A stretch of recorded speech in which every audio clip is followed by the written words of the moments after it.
ಒಂದು ನೋಟಿಸ್ ಮಾಡಿದೀರಾ, ಮೆಟ್ರೋದಲ್ಲಿ ಹೆಣ್ಮಕ್ಳು ಯಾರು ಹೀಲ್ಸ್ ಹಾಕೊಂಡು ಪ್ರಯಾಣಿಕರೇ ಗಮನಿಸಿ. ಅವರು ಫಸ್ಟ್ ಜನರೇಷನ್ ಆಂಟ್ರಪ್ರನರ್, ತುಮಕೂರು ಹತ್ತಿರದ ಅಮ್ಮಸಂದ್ರ ಅನ್ನೋಂತ ಒಂದು ಸಣ್ಣ ಹಳ್ಳಿಯಿಂದ ಬಂದಂತವ್ರು. ಅದು ಒಂದು ಮಿನಿ ಭಾರತ. ಹಳ್ಳಿಯಲ್ಲಿ ಮಿನಿ ದಿಲ್ಲಿ ಸಿಕ್ತು ನಿಮ್ಗೆ. ನಮ್ಮ ಜೊತೆ ಇದ್ದಾರೆ ಹೈವ್ ಮೈಂಡ್ ಸಂಸ್ಥೆಯ ಸ್ಥಾಪಕಿ ಜ್ಯೋತಿರ್ಮಯಿ ಜೇಟಿ ಅವರು. ಇವತ್ತು ನಾವು ಒಂದು 1500 ಕೋಟಿ ಮೀಡಿಯಾ ಮ್ಯಾನೇಜ್ ಮಾಡ್ತೀವಿ ಹೈ ಮೈಂಡ್. ಹಲ್ಲಲ್ಲಿ ನೋವಿದೆಯಾ ಅಥವಾ ಜುಮ್ ಅಂತಿದೆಯಾ ಅನ್ನೋ ಬದಲು ನಿಮ್ಮ ಹಲ್ಲುಗಳಲ್ಲಿ ಸಂವೇದನಾಶೀಲತೆ ಇದೆ. ಸಂವೇದನಾಶೀಲತೆಯಿಂದ ತಕ್ಷಣವೇ ಆರಾಮ ಪಡೆಯಿರಿ. ಹುಚ್ಚರು ಅನ್ಬೇಕು.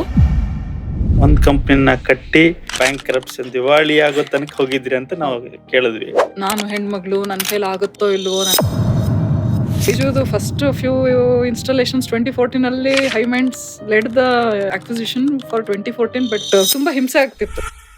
Is MBA in marketing dead. ನಾನು ಮಾರ್ಕೆಟಿಂಗ್ ಅಂತ ತುಂಬಾ ಈಗ ಆಲ್ರೆಡಿ ಮಾತಾಡ್ತಾ ಇದ್ದೀನಿ. ಹಾಗೆ ಮಾರ್ಕೆಟಿಂಗ್ ಅಲ್ಲಿ ಯಾವುದೇ ರೀತಿಯ ಫಾರ್ಮಲ್ ಬ್ಯಾಕ್ ಗ್ರೌಂಡ್ ಇಲ್ಲ. ನಿಮ್ಮಲ್ಲಿ ಸಾಕಷ್ಟು ಛಲ ಇರೋದು ಕಾಣಿಸುತ್ತೆ. ಡಾಮಿನೋಸ್ ಅಲ್ಲಿ ನನಗೆ ಒಬ್ರು CEO ಅವಾಗ ಹೇಳಿದ್ದು ಅಂದ್ರೆ, ಜೊತೆ you can't create customers, you can only.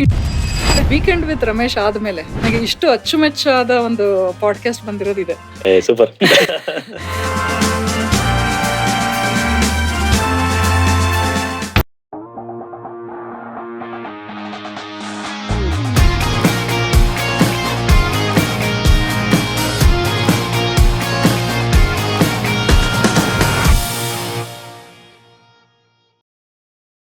ಮುಂದೆ ಬನ್ನಿ ಪಾಡ್ಕಾಸ್ಟ್ ನೋಡ್ತಿರುವ ಎಲ್ಲರಲ್ಲೂ ಒಂದು ಮನವಿ. ನಾವು ತುಂಬಾ ಪ್ರೀತಿಯಿಂದ, ಕಾಳಜಿಯಿಂದ, ಶ್ರದ್ಧೆಯಿಂದ ಈ ಪಾಡ್ಕಾಸ್ಟ್ ಸರಣಿನ ರೂಪಿಸ್ತಾ ಇದ್ದೀವಿ. ಇದ್ರ ಮೂಲಕ ಉದ್ಯಮಕ್ಕೆ ಬರ್ಬೇಕು ಅನ್ನೋರಿಗೆ ಒಂದು ಸ್ಫೂರ್ತಿ ಮತ್ತು ಕಲಿಕೆ ಎರಡು ಸಿಗ್ಬೇಕು ಅನ್ನುವಂಥ ಒಂದು ಉದ್ದೇಶ ಇಟ್ಕೊಂಡು ಇದನ್ನ ಮಾಡ್ತಾ ಇದೀವಿ. ಈ ಚಾನಲ್ನ ಸಬ್ಸ್ಕ್ರೈಬ್ ಮಾಡಿ, ಬೆಲ್ ನೋಟಿಫಿಕೇಶನ್ ಆನ್ ಮಾಡಿ. ಹಾಗೇನೆ ನಮ್ಮ ಮುಂದೆ ಬನ್ನಿ ಫೋರಮ್ ಕೂಡ ಇದೆ ವಾಟ್ಸ್ಆ್ಯಪಲ್ಲಿ. ಅಲ್ಲಿ ನೀವು ಉದ್ಯಮದ ಆಸಕ್ತಿ ಇದ್ರೆ ನೀವು ಬಂದು ಜಾಯ್ನ್ ಆಗ್ಬೋದು. ಅಲ್ಲಿ ಸಾಕಷ್ಟು ತಿಳುವಳಿಕೆ, ಚರ್ಚೆ ಎಲ್ಲ ನಡೀತಾ ಇರುತ್ತೆ, ಅದರ ಪ್ರಯೋಜನ ಪಡ್ಕೊಳ್ಬೋದು. ಮುಂದೆ ಬನ್ನಿ .com ಹೋದ್ರೆ ನಿಮಗೆ ನಮ್ಮ ನ್ಯೂಸ್ ಲೆಟರ್ ಕೂಡ ಸಬ್ಸ್ಕ್ರೈಬ್ ಮಾಡ್ಕೊಳ್ಬೋದು. ಕನ್ನಡದಲ್ಲಿ ಸಾಕಷ್ಟು ವಿಚಾರಗಳನ್ನ, ಫಂಡಿಂಗ್ ನ್ಯೂಸ್ ಇರ್ಬೋದು, ಗವರ್ಮೆಂಟ್ ಸ್ಕೀಮ್ಸ್ ಇರ್ಬೋದು, ಎಲ್ಲದ್ರ ಬಗ್ಗೆ ತಿಳಿ ಹೇಳುವಂತ ಒಂದು ತಿಂಗಳಿಗೆ ಒಂದು ಬರುವಂತ ನ್ಯೂಸ್ ಲೆಟರ್ ಕೂಡ ನಾವು ಮಾಡ್ತಾ ಇದೀವಿ. ನಿಮ್ಮ ಬೆಂಬಲ ಇರಲಿ, ಯಾಕಂದ್ರೆ ನಿಮ್ಮ ಬೆಂಬಲದಿಂದನೇ ನಾವು ಇಲ್ಲಿವರೆಗೆ ಬಂದಿದ್ದೀವಿ. ಇನ್ನೂ ಇದನ್ನ ದೊಡ್ಡದಾಗಿ ಈಗ 2026ರಲ್ಲಿ ಶೇಪ್ ಮಾಡ್ತೀವಿ. ನಿಮ್ ಸಪೋರ್ಟ್ ಇರಲಿ. ನಮಸ್ಕಾರ ಎಲ್ರಿಗೂ. ಮುಂದೆ ಬನ್ನಿ ಪಾಡ್ಕಾಸ್ಟ್ ನ ಒಂದು ಹೊಸ ಎಪಿಸೋಡ್ಗೆ ನಿಮ್ಮೆಲ್ರಿಗೂ ಸ್ವಾಗತ. ನಾನು ನಿಮ್ಮ ಹೋಸ್ಟ್ ವಸಂತ್, ನನ್ನ ಜೊತೆ ಇದ್ದಾರೆ ನನ್ನ co host Kiran. Hi Kiran. So ಇವತ್ತು ಒಂದು ವಿಶೇಷ ಸಂಚಿಕೆ, ಯಾಕೆಂದ್ರೆ ಇನ್ನೊಬ್ರು ವಿಶೇಷ ಅತಿಥಿ ನಮ್ಮ ಜೊತೆ ಇದ್ದಾರೆ. ಇಲ್ಲಿವರೆಗೆ ಟೆಕ್ ಫೌಂಡರ್ಸ್ ಬಂದಿದ್ದಾರೆ, D2C ಫೌಂಡರ್ಸ್ ಬಂದಿದ್ದಾರೆ, ಡೀಪ್ ಟೆಕ್ ಹಾರ್ಡ್ವೇರ್ ಅಲ್ಲಿ ಬಿಲ್ಡ್ ಮಾಡ್ತಿರೋರು ಬಂದಿದ್ದಾರೆ. ಆದ್ರೆ ಇವತ್ತು ಬಂದಿರೋ ಅತಿಥಿಯ ವಿಶೇಷತೆ ಏನಪ್ಪಾ ಅಂತಂದ್ರೆ, ಅವರು ಭಾರತದ ಸಾಕಷ್ಟು ದೊಡ್ಡ ದೊಡ್ಡ ಕಾರ್ಪೊರೇಟ್ ಸಂಸ್ಥೆಗಳಿಗಿರ್ಬೋದು, ಸ್ಟಾರ್ಟ್ಅಪ್ಸ್ ಗಳಿಗಿರ್ಬೋದು, ಆ ಬ್ರ್ಯಾಂಡ್ಗಳನ್ನ ಡಿಜಿಟಲ್ ಜಗತ್ತಲ್ಲಿ ತಗೊಂಡ್ ಬರೋ ವಿಷಯದಲ್ಲಿ ಒಂದ್ ರೀತಿಲಿ ಕಿಂಗ್ ಮೇಕರ್ ಅಲ್ಲಲ್ಲ ಕ್ವೀನ್ ಮೇಕರ್ ತರ ಕೆಲಸ ಮಾಡಿದಂಥವ್ರು. ನಮ್ಮಲ್ಲಿ ಈ ಬ್ರ್ಯಾಂಡ್ಗಳು ನಿಮ್ಗೆಲ್ಲ ಪರಿಚಯ ಇರುತ್ತೆ. Pidilite, Godrej, Airtel, Tanishq, BigBasket, Urban Ladder, Cleartrip, ಈ ತರ ನಾವು ದಿನನಿತ್ಯ ಬಳಸುವಂತಹ ಹಲವಾರು ಬ್ರ್ಯಾಂಡ್ಗಳ ಒಂದು ಡಿಜಿಟಲ್ ಮಾರ್ಕೆಟಿಂಗ್ ಪ್ರೆಸೆನ್ಸ್ ನ ಬಿಲ್ಡ್ ಮಾಡಿರುವಂತಹ ಸಂಸ್ಥೆನ ಅವ್ರು ಕಟ್ಟಿದ್ದಾರೆ. ಅವರು ಫಸ್ಟ್ ಜನರೇಷನ್ ಆಂಟ್ರಪ್ರನರ್, ತುಮಕೂರು ಹತ್ತಿರದ ಅಮ್ಮಸಂದ್ರ ಅನ್ನೋಂತ ಒಂದು ಸಣ್ಣ ಹಳ್ಳಿಯಿಂದ ಬಂದಂತವ್ರು. ಒಂದು ಸಣ್ಣ ಕೋಣೆಯಿಂದ ಶುರುವಾದ ಅವರ ಸಂಸ್ಥೆ ತುಂಬಾ ದೊಡ್ಡದಾಗಿ ಬೆಳೆದಿದೆ. ಬೂಟ್ ಸ್ಟ್ರ್ಯಾಪ್ ಆದಂತ ಸಂಸ್ಥೆ. ಇವತ್ತು ಅದು ಭಾರತದಲ್ಲಿ ಅಲ್ಲ ಜಗತ್ತಿನಲ್ಲೇ 4ನೇ ದೊಡ್ಡ ಮೀಡಿಯಾ ಏಜೆನ್ಸಿ, ಮ್ಯಾಡಿಸನ್ ಮೀಡಿಯಾ ಅಂತ. ಅವರು ಅದನ್ನ ಅಕ್ವೈರ್ ಮಾಡ್ಕೊಂಡ್ರು. ಅದಾದ ಮೇಲೆ ಅವರಿಗೆ ಒಂದು ಹೊಸ ಪ್ರಯಾಣಕ್ಕೆ ಸಜ್ಜಾಗ್ತಾ ಇದ್ದಾರೆ. ಇವತ್ತು ವೆಲ್ಕಮ್ ಮಾಡೋಣ. ನಮ್ಮ ಜೊತೆ ಇದ್ದಾರೆ ಹೈವ್ ಮೈಂಡ್ ಸಂಸ್ಥೆಯ ಸ್ಥಾಪಕಿ ಜ್ಯೋತಿರ್ಮಯಿ ಜೇಟಿ ಅವರು. ಜ್ಯೋತಿ ಅವರೇ ನಮಸ್ಕಾರ. ನಮಸ್ತೆ. Welcome to the show. Welcome to the show Jyothirmayi ಅವರೇ. ಧನ್ಯವಾದಗಳು. ನಮ್ಮ ಮುಂದೆ ಬನ್ನಿ ಇಲ್ಲಿ ತನಕ ಇಬ್ರು ಮಹಿಳಾ ಉದ್ಯಮಿಯವರು ಬಂದು ಹೋಗಿದ್ದಾರೆ. So Soumya world of Mysore Pak ಅವರು, ಆಮೇಲೆ ಶ್ವೇತಾ ಇಂಡಿಯಾ ಸ್ವೀಟ್ ಹೌಸ್ ಅವರು, ನೀವು 3ನೇ ಅವರು. ಅವರಿಬ್ರದ್ದು ಸ್ವೀಟ್ ಸ್ಟೋರಿ ಆಗಿತ್ತು, ಇದು ಮಾರ್ಕೆಟಿಂಗ್ ಸ್ಟೋರಿ. ಸಾಕಷ್ಟು ಕುತೂಹಲ ಇದೆ ನಿಮ್ಗೆ ಕೇಳಕ್ಕೆ. ಹೈ ಮೈಂಡ್ಸ್ ಹೇಗೆ ವರ್ಕ್ ಮಾಡುತ್ತೆ ಅಂದ್ರೆ, ಈಗ ನನ್ನ ಹತ್ರ ಒಂದು ಮೊಬೈಲ್ ಪ್ರಾಡಕ್ಟ್ ನಾನು ಲಾಂಚ್ ಮಾಡ್ತಾ ಇದ್ದೀನಿ, ನಿಮ್ಮನ್ನು ನಾನು ಒಂದು ಮಾರ್ಕೆಟಿಂಗ್ ಏಜೆನ್ಸಿ ಆಗಿ ಆನ್ ಬೋರ್ಡ್ ಮಾಡ್ತೀವಿ ಅಂತ ಇಟ್ಕೊಳ್ಳಿ.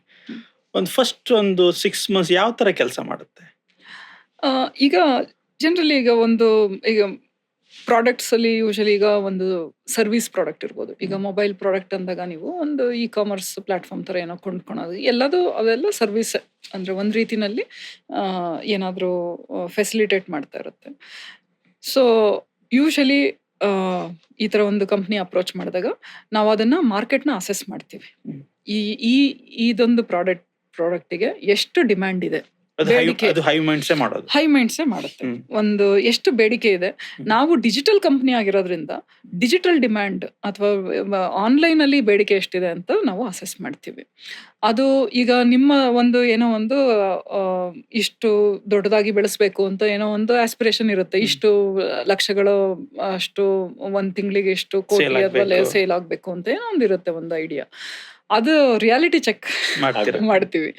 ಅದು ವೆರಿ ಇಂಪಾರ್ಟೆಂಟ್. ಯಾಕೆಂದ್ರೆ ಸುಮಾರು ಹೈಮಂಡ್ಸ್ ಬೆಳೆದಿದ್ದೆ ಫೌಂಡರ್ಸ್ ಜೊತೆ ಕೆಲಸ ಮಾಡಿ. ಈಗ ಫೌಂಡರ್ಸ್ ಪ್ರಾಡಕ್ಟ್ ನ ತುಂಬಾ ಅವರು ಪ್ರೀತಿಯಿಂದ ಕಟ್ಟಿರ್ತಾರೆ, passionately they would have built. ಅದ್ರಲ್ಲಿ ಏನಾಗ್ಬಿಡುತ್ತೆ ಒಂದ್ಸತಿ ಮಾರ್ಕೆಟ್ ಸೆನ್ಸ್ ಏನಿರುತ್ತೆ, ಪಲ್ಸ್ ಸ್ವಲ್ಪ ಎಡವಿರೋ ಚಾನ್ಸಸ್ ನೋಡಿದೀನಿ ನಾನು, ಸುಮಾರು ನೋಡಿದ್ದೀನಿ. ಅವ್ರಿಗೆ ಪ್ರಾಡಕ್ಟ್ ಬಗ್ಗೆ ಫೋಕಸ್ ತುಂಬಾ ಇರುತ್ತೆ ಹೊರತು ಈ ಮಾರ್ಕೆಟ್ ಅಸೆಸ್ಮೆಂಟ್, ಕೆಲವು ಫೌಂಡರ್ಸ್ ಮಾರ್ಕೆಟ್ ಫಸ್ಟ್ ಆಗಿ ಬಿಲ್ಡ್ ಮಾಡ್ತಾರೆ, ಮಾರ್ಕೆಟ್ ನೋಡಿ ಪ್ರಾಡಕ್ಟ್ ಬಿಲ್ಡ್ ಮಾಡ್ತಾರೆ. ಇನ್ಫ್ಯಾಕ್ಟ್ ಮೈ ಸಜೆಷನ್ ಟು ಎಲ್ಲ ಫೌಂಡರ್ಸಿಗೆ ನಾನು ಹೇಳೋದು, ಫಸ್ಟ್ ಮಾರ್ಕೆಟ್ ನೋಡಿ, ಅದಾದ್ಮೇಲೆ ಪ್ರಾಡಕ್ಟ್ ನ ಅದಕ್ಕೆ ಅಳವಡಿಸ್ಕೊಳ್ಳಿ ಅಂತ ಹೇಳ್ತೀನಿ. ಬಟ್ ಆದ್ರೆ ಸುಮಾರು ಜನ ಪ್ರಾಡಕ್ಟ್ ಬಿಲ್ಡ್ ಮಾಡಿ ಮಾರ್ಕೆಟ್, ನೀವು ಹೇಳಿದ ಹಾಗೆ ನಾನೊಂದು ಪ್ರಾಡಕ್ಟ್ ಇದೆ ಅದನ್ನ ಹೇಗೆ ತಗೊಳೋದು ಅಂತ. ಈಗ ಆ ರೀತಿ ಇದ್ದಾಗ ಒಂದ್ ಮಾರ್ಕೆಟ್ ಅಸೆಸ್ ಮಾಡಿ ಇಷ್ಟು ಮತ್ತೆ ಅದು ಹಂತವಾಗಿ ಬೆಳಿಬೇಕು. ಈಗ ಅಸೆಸ್ ಮಾಡಕ್ಕೆ ಏನೋ ಟೂಲ್ಸ್ ಇದೆಯಾ? ಅಂದ್ರೆ ಹೇಗ್ ಸುಮಾರು ಗೂಗಲ್ ಮಾಡಿದ್ರೆ ಆಯ್ತಾ? ಅದು ಆ ತರ ಅಲ್ಲ. ಅಂದ್ರೆ ಗೂಗಲ್ ಅಡ್ವರ್ಟೈಸಿಂಗ್ ಅಲ್ಲಿ ಒಂದು ದೊಡ್ಡ ಸಂಸ್ಥೆ. ನಾವೆಲ್ಲ ಅದನ್ನ ಸರ್ಚ್ ಅಥವಾ ಒಂದು ಪ್ರಾಡಕ್ಟ್ ಆಗಿ ನೋಡ್ತೀವಿ, ಆದ್ರೆ advertising is their main revenue, correct right? So Google back end ಅಲ್ಲಿ ಗೂಗಲ್ ಸುಮಾರು ಪ್ರಾಡಕ್ಟ್ಸ್ ಕೊಡುತ್ತೆ. ಗೂಗಲ್ ಕೀವರ್ಡ್ ಪ್ಲಾನರ್ ಅಂತ ಸರ್ಚ್ ಅಲ್ಲಿ ಡಿಮ್ಯಾಂಡ್ ಇದೆ, ಡಿಸ್ಪ್ಲೇ ಪ್ಲಾನರ್ ಅಂತ, ಎಷ್ಟು ಯೂಟ್ಯೂಬ್ ಅಲ್ಲಿ ಅಡ್ವರ್ಟೈಸ್ಮೆಂಟ್. ಈಗ ಮುಂದೆ ಬನ್ನಿ ಪಾಡ್ಕಾಸ್ಟ್ ನ ವೀಕ್ಷಕರ ಎಲ್ಲಾ ಡೆಮೋಗ್ರಫಿಕ್ಸ್ ನಾನು ತೆಗಿಬಹುದು. ಅದು ಅಂದ್ರೆ ಪ್ರೈವಸಿ ಏನು ಬ್ರೀಚ್ ಆಗೋದಿಲ್ಲ ಯಾಕೆಂದ್ರೆ ಒಬ್ಬ ಮನುಷ್ಯನ ಒಂದು ಡೆಮೋಗ್ರಫಿಕ್ಸ್ ಏನ್ ಬರೋದಿಲ್ಲ, ಅವ್ರ ಏಜ್, ಅವ್ರ ಯಾವ ಊರಲ್ಲಿ ಇದಾರೆ ಅಂತ ಬರೋದಿಲ್ಲ.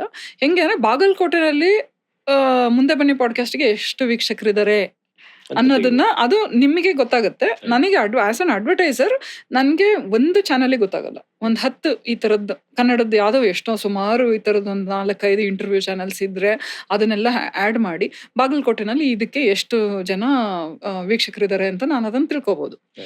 ಈ ಅಸೆಸ್ಮೆಂಟ್ ಮಾಡಿ ಈಗ ನಿಮ್ಮ ಪ್ರಾಡಕ್ಟಿಗೆ ಅಲ್ಲಿ ಆ ಬಾಗಲಕೋಟೆನಲ್ಲಿ ಅದಕ್ಕೆ ಕನ್ಸ್ಯೂಮರ್ಸ್ ಇದಾರೆ, ಅದನ್ನ ಚೆಕ್ ಮಾಡ್ಬೇಕು. ಮತ್ತೆ ಈಗ ನಿಮ್ಮ ಪ್ರಾಡಕ್ಟ್ ಅಲ್ಲಿ ಅದನ್ನ ಇನ್ನೊಂದು ಅಪ್ಗ್ರೇಡ್ ಅಂತ ಬರುತ್ತೆ. ಇವತ್ತಿನ ಲೆಕ್ಕಕ್ಕೆ ಆ ಪ್ರಾಡಕ್ಟ್ ಯೂಸ್ ಮಾಡೋರು ಯಾರು ಇರೋದಿಲ್ಲ. ಅದ್ರ ಬಗ್ಗೆ ನಾವೊಂದು ಅರಿವು ಮೂಡಿಸಿದ್ರೆ ಅದನ್ನ ಯೂಸ್ ಮಾಡ್ತಾರೆ.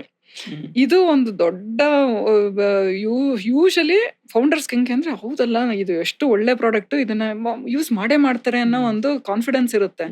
ಅಲ್ಲಿ ಈ ಮಾರ್ಕೆಟಿಂಗ್ ಕಮ್ಯುನಿಕೇಶನ್ ಏನಿದೆ ಅದು ಒಂದು ವೆರಿ ಇಂಪಾರ್ಟೆಂಟ್ ರೋಲ್ ಪ್ಲೇ ಮಾಡುತ್ತೆ. ಅಲ್ಲಿ ನಮಗೆ ಬೇಕಾಗೋದು ಕನ್ಸ್ಯೂಮರ್ ಇನ್ಸೈಟ್. ಕನ್ಸ್ಯೂಮರ್ಸ್ಗೆ ಇದು ಲೇಟೆಂಟ್ ನೀಡ್ ಅಂತ ಹೇಳ್ತೀವಿ, ಅಂದ್ರೆ ಅವ್ರಿಗೆ ಅದು ಅದ್ ಬೇಕಿರುತ್ತೆ, ಅವ್ರಿಗೆ ಅದು ಬೇಕು ಅಂತ ಗೊತ್ತಿರಲ್ಲ. ಆ ತರ ಈಗ ಏನೋ ಒಂದು ಮನೆಯಲ್ಲಿ ನಾನು ನಮ್ಮ ತಂದೆ ತಾಯಿಗೆ ಏನೋ ಒಂದು ಈಗ ಸುಮಾರು ವರ್ಷಗಳಿಂದ ಜಸ್ಟ್ ನೀರ್ ಕಾಸೋದಕ್ಕೆ ಕೆಟಲ್ ತಗೊಂಡೋಗಿ ಇಟ್ಟಿದ್ದೆ. ನಮ್ಮ ಅಪ್ಪಾಜಿ ಈಗಲೂ ಹೇಳ್ತಾರೆ, ಅದೇನು ದೊಡ್ಡ ಇನೋವೇಷನ್ ಏನಲ್ಲ, ಅದೇನು ಏನೋ ಮೈಕ್ರೋ ಓವನ್ ಅಥವಾ ಕನ್ವೆಕ್ಷನ್ ಓವನ್ ಅಲ್ಲ, ಕೆಟಲ್. ನೋಡಮ್ಮ ಇದು ನಮ್ಗೆ ಚಳಿಗಾಲದಲ್ಲಿ ತುಂಬಾ ಹೆಲ್ಪ್ ಆಗ್ತಿದೆ ಕಣಮ್ಮ, 2 ನಿಮಿಷ ನಾವೀಗ ಯೋಚಿಸಲ್ಲ, ರೂಮಲ್ಲಿ ಇಟ್ಕೊಂಡ್ಬಿಡ್ತೀವಿ, ನೀರು ಬಿಸಿ ಮಾಡ್ಕೊಂತೀವಿ ಅಂತ. This is a latent need. ಯಾಕೆಂದ್ರೆ ಅವರು ಅನುಕೂಲವಾಗಿ ಅದನ್ನ ನೋಡ್ಬೇಕು ಅಂತ ನನ್ಗೆ ಇದೇ ತರ ಬೇಕು ಅಂತ ಎಂದೂ ಕೇಳಲಿಲ್ಲ. ಬಟ್ ಅದು ಇಟ್ಸ್ ಅ ಲೇಟೆಂಟ್ ನೀಡ್. ಅಲ್ಲಿ ಅದನ್ನ ಇಂಟ್ರೊಡ್ಯೂಸ್ ಮಾಡ್ಬೇಕಾದ್ರೆ ಹೇಗ್ ಮಾಡ್ತೀರಾ? ಅವರು ನಿಮ್ಗೆ ಅದು ನೀವು ಈ ಚಳಿಗಾಲದಲ್ಲಿ ಅಥವಾ ನಿಮ್ಗೆ ಹುಷಾರಿಲ್ದಾಗ 2 ನಿಮಿಷದಲ್ಲಿ ನೀರು ಕಾಸ್ಬೋದು ಅಂತ ಒಂದು ಹೇಳ್ಬೇಕಾಗತ್ತೆ. This is ಮಾರ್ಕಾಮ್. ಅಲ್ಲಿ ನಮ್ಗೆ ಅದು ಕನ್ಸ್ಯೂಮರ್ ಇನ್ಸೈಟ್ ಬೇಕು. ಇನ್ನೊಂದು ತುಂಬಾ ವಿಚಿತ್ರವಾದ ಕನ್ಸ್ಯೂಮರ್ ಇನ್ಸೈಟ್ ಹೇಳ್ತೀನಿ. ನಾವು ಬಜಾಜ್ ಮತ್ತೆ ಕ್ರಾಂಪ್ಟನ್ ಕಂಪ್ನಿ ಎರಡಕ್ಕೂ ಮಾರ್ಕೆಟಿಂಗ್ ಮಾಡ್ತೀವಿ ಇ ಕಾಮರ್ಸ್ ಅಲ್ಲಿ. ಈ ವಾಟರ್ ಹೀಟರ್ ಇರುತ್ತಲ್ಲ, ಯೂಶಲಿ ಬೆಂಗಳೂರಲ್ಲಿ ಯಾವ ತರ ವಾಟರ್ ಹೀಟರ್ ನೋಡಿದಿರ? ಉದ್ದಕ್ಕೆ ಇಷ್ಟುದ್ದ ಇರುತ್ತೆ, ಎತ್ತರಕ್ಕಿರುತ್ತೆ. ಬಾಂಬೆನಲ್ಲಿ ಅಡ್ಡಡ್ಡ ವಾಟರ್ ಹೀಟರ್ ಸೇಲ್ ಆಗುತ್ತೆ, ಮತ್ತೆ ಚಿಕ್ಕ ಸೇಲ್ ಆಗ್ತವೆ. ಏನಕ್ಕೆ ಅಂತ ಈಗ ನನಗೂ ಹೊಳಿಲಿಲ್ಲ. ಈಗ ನೀವು ಹಳ್ಳಿಯಿಂದ ಬಂದ ಹೆಂಗೆ ಅಂತ ಅಂದಂಗೆ ಆ ಪ್ರದೇಶದಲ್ಲಿ ಬೆಳೆದವ್ರಿಗೆ ಅದು ಅರ್ಥ ಆಗತ್ತೆ. ಬಾಂಬೆನಲ್ಲಿ ಮನೆಗಳ ಹೈಟ್ ಕಮ್ಮಿ, ಎಲ್ಲಾ ದೊಡ್ಡ ದೊಡ್ಡ ಅಪಾರ್ಟ್ಮೆಂಟ್ ಅಲ್ಲೂ 10 ಅಡಿಗಿಂತ ಮೇಲಂತೂ ಇರೋದು ತುಂಬಾ ಕಮ್ಮಿ. ಅಲ್ಲಿ ಅವರು ವರ್ಟಿಕಲ್ ವಾಟರ್ ಹೀಟರ್ ಹಾಕೋದಕ್ಕೆ ಆಗದೇ ಇಲ್ಲ. This is a consumer insight. So ಈಗ ನೀವು ಮೊಬೈಲ್ ಆ್ಯಪ್ ಆದರೂ ಕೂಡ ಅದರ ಒಂದು ಬೇಡಿಕೆ ಇರಬಹುದು. ಬೇಡಿಕೆ ಇಲ್ಲ ಅಂದರೆ ಅದರ ಅರಿವು ಮೂಡಿಸೋದಕ್ಕೆ ನನಗೆ ಅಲ್ಲಿ ಏನು ಕನ್ಸ್ಯೂಮರಿಗೆ ಬೇಕಾಗಿರೋಂಥ ಒಂದು ಏನು ಪ್ರಾಬ್ಲಮ್ ಇದೆ ಅಂತ ಹುಡುಕ್ಬೇಕು. ಅದನ್ನ ನಾನು ಫೋನ್ರಿ ಕಮ್ಯುನಿಕೇಶನ್ ಅಲ್ಲಿ ಅದನ್ನ ಕ್ರಿಯೇಟಿವ್ ಆಗಿ ಅದನ್ನ ಬರಿಬೇಕು. ಮತ್ತೆ ಆಗ್ಲೇ ಮಾತಾಡ್ದಂಗೆ ಬೇರೆ ಬೇರೆ ಭಾಷೆ ಸಂಸ್ಕೃತಿಯಲ್ಲಿ ಬಂದವರು ಕಲ್ಚರಲ್ಲಿ ಸೆಟ್ಟಿಂಗ್ಸ್ ಅಲ್ಲಿ ಅದನ್ನ ಬೇರೆ ರೀತಿಯಾಗಿ ಹೇಳ್ಬೇಕಾಗತ್ತೆ. ಅದೆಲ್ಲ ಪ್ಲಾನ್ ಮಾಡೋದಕ್ಕೆ ಈ ತರ ನೀವು ಹೇಳಿ ಫೌಂಡರ್ ಯಾರೋ ಇಲ್ಲ ಅವ್ರ ಇನ್ಸ್ಟಿಂಕ್ಟ್ ಅಲ್ಲೇ ಮುಂದೆ ಹೋಗಿ ನಿಮ್ಮ ಅಸೆಸ್ಮೆಂಟ್ ವಿರುದ್ಧ ಆಗಿದ್ದಿದೆಯಾ? ಸುಮಾರಿದೆ. ಅದು ನನಗೆ ತುಂಬಾ ನನ್ನ ಆಸ್ ಅ ಫೌಂಡರ್ ಎಕ್ಸ್ಪೀರಿಯನ್ಸ್ ನನಗೆ ಹೈಮೈಂಡ್ಸ್ ಕಟ್ಟಿದ ಖುಷಿಕ್ಕಿಂತ ಈ ಫೌಂಡರ್ ಜೊತೆ ಕೆಲಸ ಮಾಡಿರೋ ಖುಷಿ ಜಾಸ್ತಿ ಇದೆ. ಒಂದು ಬಿಗ್ ಬಾಸ್ಕೆಟ್ ಎಕ್ಸಾಂಪಲ್ ತಗೊಂತೀನಿ. ಹೋಪ್ಫುಲಿ ಸುಧಾಕರ್ ಇದನ್ನ ಮೈಂಡ್ ಮಾಡಲ್ಲ. ಒಂದು ಇವರು ರವಿಶಂಕರ್ ಅವತ್ತು ಹೇಳ್ದಂಗೆ ಎಲ್ಲ ಕಂಪ್ನಿ ಸ್ಟಾರ್ಟ್ಅಪ್ಸ್ ಆನ್ಬೋರ್ಡ್ ಮಾಡ್ಬೇಕಾದ್ರೆ ಎಂಥದ್ದು ಇವತ್ತಿನಗೆ ಅದು ದೊಡ್ಡ ಕಂಪ್ನಿ ಎಲ್ಲರಿಗೂ ಗೊತ್ತು. ಹಾಗೆ ಯಾವ್ದಪ್ಪ ಬಿಗ್ ಬಾಸ್ಕೆಟ್ ಅಂತ ಗಣೇಶ್ ಇಂಟ್ರೊಡ್ಯೂಸ್ ಮಾಡಿಸಿದ್ರು. ಹಂಗಾಗಿ ಏನೋ ಕರೆಕ್ಟ್ ಒಳ್ಳೆ ಕಂಪ್ನಿನೇ ಇರಬೇಕು ಅಂತ. ಆದ್ರೂ ನಾನು ಫಸ್ಟ್ ನಮ್ಮ ಕಂಪ್ನಿನಲ್ಲಿ ಸ್ನಾಕ್ಸ್ ಆರ್ಡರ್ ಮಾಡಿ ಅದು ಆರ್ಡರ್ ಡೆಲಿವರಿ ಆದ್ಮೇಲೆ ಅವ್ರನ್ನ ಹೋಗಿ ಮೀಟ್ ಆಗಿದ್ದು. ಆದ್ರೆ ಫೌಂಡರ್ಸ್ ಮೀಟ್ ಆದಾಗ ಒಂದು ಇವರು ಆಲ್ರೆಡಿ 2000 ಅವರು ಫ್ಯಾಬ್ ಮಾರ್ಟ್ ಮಾಡಿದ್ರು. ಹಾಗಾಗಿ very experience founders, one of the best team I have seen. ಹಾಗಾಗಿ ಇವ್ರ ಜೊತೆ ನಾನು ಅವ್ರಿಗೂ ನಮ್ಮ ಎಕ್ಸ್ಪೀರಿಯನ್ಸು ಮತ್ತೆ ನಾವೇನ್ ಪ್ರೆಸೆಂಟೇಶನ್ ನೀವು ಕೇಳಿದ್ರಿ ನಾವೆಲ್ಲ ಈ ಮಾರ್ಕೆಟ್ ಅಸೆಸ್ಮೆಂಟ್ ಎಲ್ಲ ಪ್ರಿಪೇರ್ ಮಾಡ್ಕೊಂಡು ತೊಗೊಂಡು ಹೋಗ್ತೀವಿ. ನೋಡಿ ಅವ್ರಿಗೂ ಒಂದು ಖುಷಿ ಆಯ್ತು. ಓಕೆ ಕೆಲಸ ಮಾಡೋಣ ಅಂತ 2012 ಬಿಗ್ ಬಾಸ್ಕೆಟ್ ಇನ್ನೂ ಬರೀ ಯಶವಂತಪುರ್ FC ಸ್ಟಾರ್ಟ್ ಮಾಡಿರ್ಲಿಲ್ಲ, ಬರೀ ವೈಟ್ ಫೀಲ್ಡ್ ಅಲ್ಲಿ ಇದ್ರು. ನಾವು Hymind started working with big basket in 2012. We continue to work with them. So it has been a together journey of high growth. So 2014 almost 2-3 ವರ್ಷ ಆಗಿತ್ತು. ಈ 90 minute delivery start ಆಯ್ತು. ಇವತ್ತಿಗೆ ನಾವು ಅದನ್ನ ನಗಬೇಕು. 90 ಮಿನಿಟ್ ತುಂಬಾ ನಿಧಾನ. 90 ಮಿನಿಟ್ ಸ್ಟಾರ್ಟ್ ಆಯ್ತು. ನಾನು ಹೋಗ್ಬಿಟ್ಟು ಫೌಂಡರ್ಸ್ಗೆ ಹೇಳ್ದೆ, ನೋಡಿ ನಮ್ಮ ಆಫೀಸಲ್ಲೇ ನಾವು ಇವಾಗ ಬೇರೆ ಕಂಪ್ನಿಯಿಂದ ಆರ್ಡರ್ ಮಾಡಕ್ಕೆ ಹಿಡಿದ್ಬಿಟ್ಟಿದೀವಿ. ಯಾಕಂದ್ರೆ ಬಿಸ್ಕೆಟ್ ಏನಾದ್ರು ಸ್ನಾಕ್ಸ್ ಬೇಕು ಅಂದಾಗ ಟಕ್ ಅಂತ ಬರುತ್ತೆ, 90 ಮಿನಿಟ್ಸ್ ಟಕ್ ಅಂತ ಬಂದಂಗ ಅವತ್ತಿನ ಲೆಕ್ಕಕ್ಕೆ ಇದನ್ನ ಮಾಡ್ಬೇಕಲ್ವಾ ಅಂತ. ಇಲ್ಲ ಆಗಲ್ಲ, ಇದು it will bleed on operations ಅಂತ ಹೇಳಿದ್ರು. Which is true. We all know today right, like from operationally ಇವತ್ತು dark stores solution is a different approach. But ಅವತ್ತು ಹೇಳಿದ್ರು ಹಿಂಗೆ ಒಂದು 6 ತಿಂಗಳು ನಡೀತು. ನಾನು ಎಕ್ಸ್ಪ್ರೆಸ್ ಡೆಲಿವರಿ ಬೇಕು. ಒಂದಿನ ಜ್ಯೋತಿ ಬನ್ನಿ ಇಲ್ಲಿ ನಿಮ್ಗೆ ಒಂದು ಹಬ್ ಅಂಡ್ ಸ್ಪೋಕ್ ಮಾಡಲ್ದೊಂದು ಲೆಸನ್ ಕೊಡ್ಬೇಕು ನಿಮ್ಗೆ ಅಂದ್ಬಿಟ್ಟು ಒಂದು ಫುಲ್ ಲಾಜಿಸ್ಟಿಕ್ಸ್ ಲೆಸನ್ ಕೊಟ್ರು. ಆಯ್ತು ಅಂತ ಅವತ್ತಿಂದ ನಾನು ಸ್ವಲ್ಪ ಅದನ್ನ ಕಮ್ಮಿ ಮಾಡಿದೆ. ಅದು 2 ರೀತಿನೇ ಹೋಯ್ತು. ನೀವು ನೋಡ್ಬೇಕು ಅಂದ್ರೆ ಅವತ್ತಿನಿಗೆ ಅವರು they didn't do a bleed on the books. So it's a very stably built, sustained, sustainability focused built right decision then. Right decision, not from a market capture. ಈ VC outlook ಇಂದ maybe it was a slow decision. However, from a sustainable business, I think it was a right decision. ಮತ್ತೆ at the right time they have brought in quick delivery and everything. ಅದೇ ರೀತಿ even ಈ ಸುಮಾರು ಈ recharge ಕಂಪ್ನಿಗಳ ಜೊತೆ ಕೆಲಸ ಮಾಡಿದಾಗ bill payments ಬಂತು. ಬಿಲ್ ಪೇಮೆಂಟ್ ಸ್ವಿಚ್ ಆಗೋದಕ್ಕೆ ಕನ್ಸ್ಯೂಮರ್ಗೆ ತುಂಬಾ ಅಡಚಣೆಗಳಿದ್ವು. Even though it was a big demand. ಎಲ್ಲೋ ಈ ಬೆಸ್ಕಾಮ್ದು API ವರ್ಕ್ ಆಗಲ್ಲ, ಬೇರೆ ಬೇರೆ ರಾಜ್ಯಗಳಲ್ಲಿ ಬೇರೆ ಬೇರೆ APIs ಇದ್ವು. ಆ ಥರದ್ದು ಸುಮಾರು ನೀವು ಕೇಳ್ದಂಗೆ ಎಷ್ಟೊಂದು ಕಂಪ್ನಿಗಳಲ್ಲಿ ಈ ಥರ ಎಕ್ಸ್ಪೀರಿಯನ್ಸ್ ಆಗಿದೆ. ಎಡ್ಟೆಕ್ ಅಲ್ಲಿ ಪರ್ಟಿಕ್ಯುಲರ್ಲಿ ನನಗೆ ಆಸ್ ಎ ಟೀಚರ್ಸ್ ಮಗಳಾಗಿದ್ದರಿಂದ ಏನು ಫಾಸ್ಟ್ ಪೇಸ್ಡ್ ಅಕ್ವಿಸಿಷನ್ ನಡೀತಿತ್ತು, ನನಗೆ ತುಂಬಾ ಹಿಂಸೆ ಆಗ್ತಿತ್ತು. ಬೈಜೂದು first few installations 2014 Hyminds led the acquisition for 2014, but by 2015 we stopped working with them. ಯಾಕಂದ್ರೆ ಈ ಹೈ ಪೇಸ್ಡ್ ಅಕ್ವಿಸಿಷನ್ ಅಲ್ಲಿ servicing was almost ignored. So ಒಂದು ಹೈ ಗ್ರೋತ್ ಇದ್ದಾಗ ಒಂದೊಂದು ಕಡೆ ಆ ಡಿಸ್ಕಷನ್ ಆಗುತ್ತೆ. As equals you will discuss. But ನಮ್ಮ ಇಂಡಸ್ಟ್ರಿನಲ್ಲಿ ಏನಿದೆ ಅಂದ್ರೆ, luckily I have had the good respect from founders to sit across table and discuss. But ಸುಮಾರು ಸತಿ ಏನಾಗುತ್ತೆ ಅಂದ್ರೆ, ನಾವು ಒಬ್ಬ ವೆಂಡರ್ ಆಗ್ತೀವಿ. We are an agency, we are a service provider. So ಸುಮಾರು ಸತಿ ಇದನ್ನ ಕಮ್ಯುನಿಕೇಟ್ ಮಾಡೋದಕ್ಕೆ ಇವನ್ ಈ ಆಸ್ ಅನ್ ಏಜೆನ್ಸಿ ನಾವು ಈಗ ಸುಮಾರು ಈಗ ನಾನು 15 ವರ್ಷದಲ್ಲಿ ಒಂದು 400 ಕಂಪ್ನಿಗಳ ಜೊತೆ ಕೆಲಸ ಮಾಡಿರ್ಬೋದು. ಸೊ ಅಷ್ಟು ಎಕ್ಸ್ಪೀರಿಯನ್ಸ್ ಅಕ್ಯುಮುಲೇಟ್ ಆಗಿದ್ರು ಕೂಡ ಆ ಕಂಪನಿಯ ಎಲ್ಲ ಐಡಿಯಾಸು ನಮ್ಗೆ ಇಮ್ಮರ್ಸಿವ್ ಆಗಿ ನಾವು ತಿಳ್ಕೊಂಡಿರೋದಕ್ಕಾಗಲ್ಲ. Founders control and like even thinking would be much more deep. So ಎಲ್ಲ ಬಟ್ ಹೇಳೋದು ನಮ್ಮ ಧರ್ಮ ಅಂದಂಗೆ. ಯಾಕೆಂದ್ರೆ as a service provider we should state it. ಈ ಪ್ರಾಡಕ್ಟ್ ಇಷ್ಟ್ರ ಮಟ್ಟಿಗೆ ಅಷ್ಟೇ ಬೆಳೆಯಕ್ಕೆ ಸಾಧ್ಯ. ಯಾಕೆಂದ್ರೆ ಈ ಎಡ್ಟೆಕ್ ಸ್ಟಾರ್ಟ್ಅಪ್ಸ್ ಏನ್ ವೇವ್ ಬಂತು, there are lot of niche products. ಅದಕ್ಕೆ ಮಾರ್ಕೆಟ್ ವಾಸ್ ಲಿಮಿಟೆಡ್. ಈಗ ನಾಟ್ ಫ್ರಮ್ ಇಂಟ್ರೆಸ್ಟ್. ಈಗ ನಿಮ್ಮ ಮಕ್ಳಿಗೂ ನೀವು ಎಲ್ಲಾ ರೀತಿ ಆರ್ಟು, ಕ್ರಾಫ್ಟು, ಡ್ಯಾನ್ಸ್ ಎಲ್ಲ ಹೇಳ್ಕೊಡ್ಬೇಕು ಅಂತ ಆಸೆ ಇರುತ್ತೆ. ಟೈಮ್ ಇರ್ಬೇಕಲ್ಲ. ಸ್ಕೂಲ್ಗೂ ಹೋಗ್ತಾರೆ, ಅಲ್ಲೆಲ್ಲ ಒಂದ್ ಕಡೆ ಪಾಠಕ್ಕೆ ಹೋಗ್ತಾರೆ, ಯಾವುದೋ ಒಂದು ಡ್ಯಾನ್ಸ್ ಕ್ಲಾಸ್ಗೆ ಹೋಗ್ತಾ ಇದಾರೆ. ಆನ್ಲೈನ್ ಎಲ್ಲಿ ಮಾಡಿಸ್ತೀರಾ? ಸೊ ವ್ಯಾಲೆಟ್ ಶೇರ್ ಮತ್ತೆ ದುಡ್ಡು ವ್ಯಾಲೆಟ್ ಶೇರ್ ಅಂತ ಹೇಳ್ತೀವಿ. ಅಂದ್ರೆ ನಿಮ್ಮ ಪರ್ಸನ್ಲಿ ಎಷ್ಟು ಭಾಗ ಯಾವ್ದಕ್ ಹೋಗುತ್ತೆ ಅಂತ. ನೀವೊಂದ್ ಮನೆ ಬಾಡಿಗೆನೂ ಕಟ್ಟಬೇಕು ಅಥವಾ ಒಂದು ಸ್ಕೂಲಿಗೆ ಕಟ್ಟಬೇಕು, ಇನ್ನೊಂದೇನೋ ತಗೋಬೇಕು ಅಂತ ಅಂದಾಗ ವೆಕೇಶನ್ ಪ್ಲಾನ್ ಮಾಡ್ತೀರಾ, ಇರ್ಲಿ ಅಂತ. ಸೊ ವ್ಯಾಲೆಟ್ ಶೇರ್ ಅಸೆಸ್ಮೆಂಟ್ ಅದು ಎಲ್ಲದೂ ಈ ಅಸೆಸ್ಮೆಂಟ್ ಅಲ್ಲಿ ಬರುತ್ತೆ, ಆಡಿಟ್ ಅಸೆಸ್ಮೆಂಟ್ ಅಲ್ಲಿ. ಭಾರತದಲ್ಲಿ ಮಾರ್ಕೆಟಿಂಗ್ ಬಂದ್ರೆ ಒಂದು ಎಪಿಸೆಂಟರ್ ಅಂತ ತಗೊಂಡ್ರೆ ಬಾಂಬೆ. ಅಲ್ಲೇ ನಡೆಯೋದು, ಅಲ್ಲಿ ಬರೋರು ಕೂಡ ಬಿಗ್ ಸಿಟಿಯಿಂದ ಓದ್ಕೊಂಡು ಬಂದಿರ್ತಾರೆ. ಬಟ್ ನಿಮ್ದು ಸ್ವಲ್ಪ ಡಿಫ್ರೆಂಟ್ ಆದಂಥ ಸ್ಟೋರಿ. ಕರ್ನಾಟಕದ ತುಮಕೂರಿನ ಅಮ್ಮಸಂದ್ರ ಒಂದು ಹಳ್ಳಿಯಿಂದ ಹೋಗ್ತೀರಾ.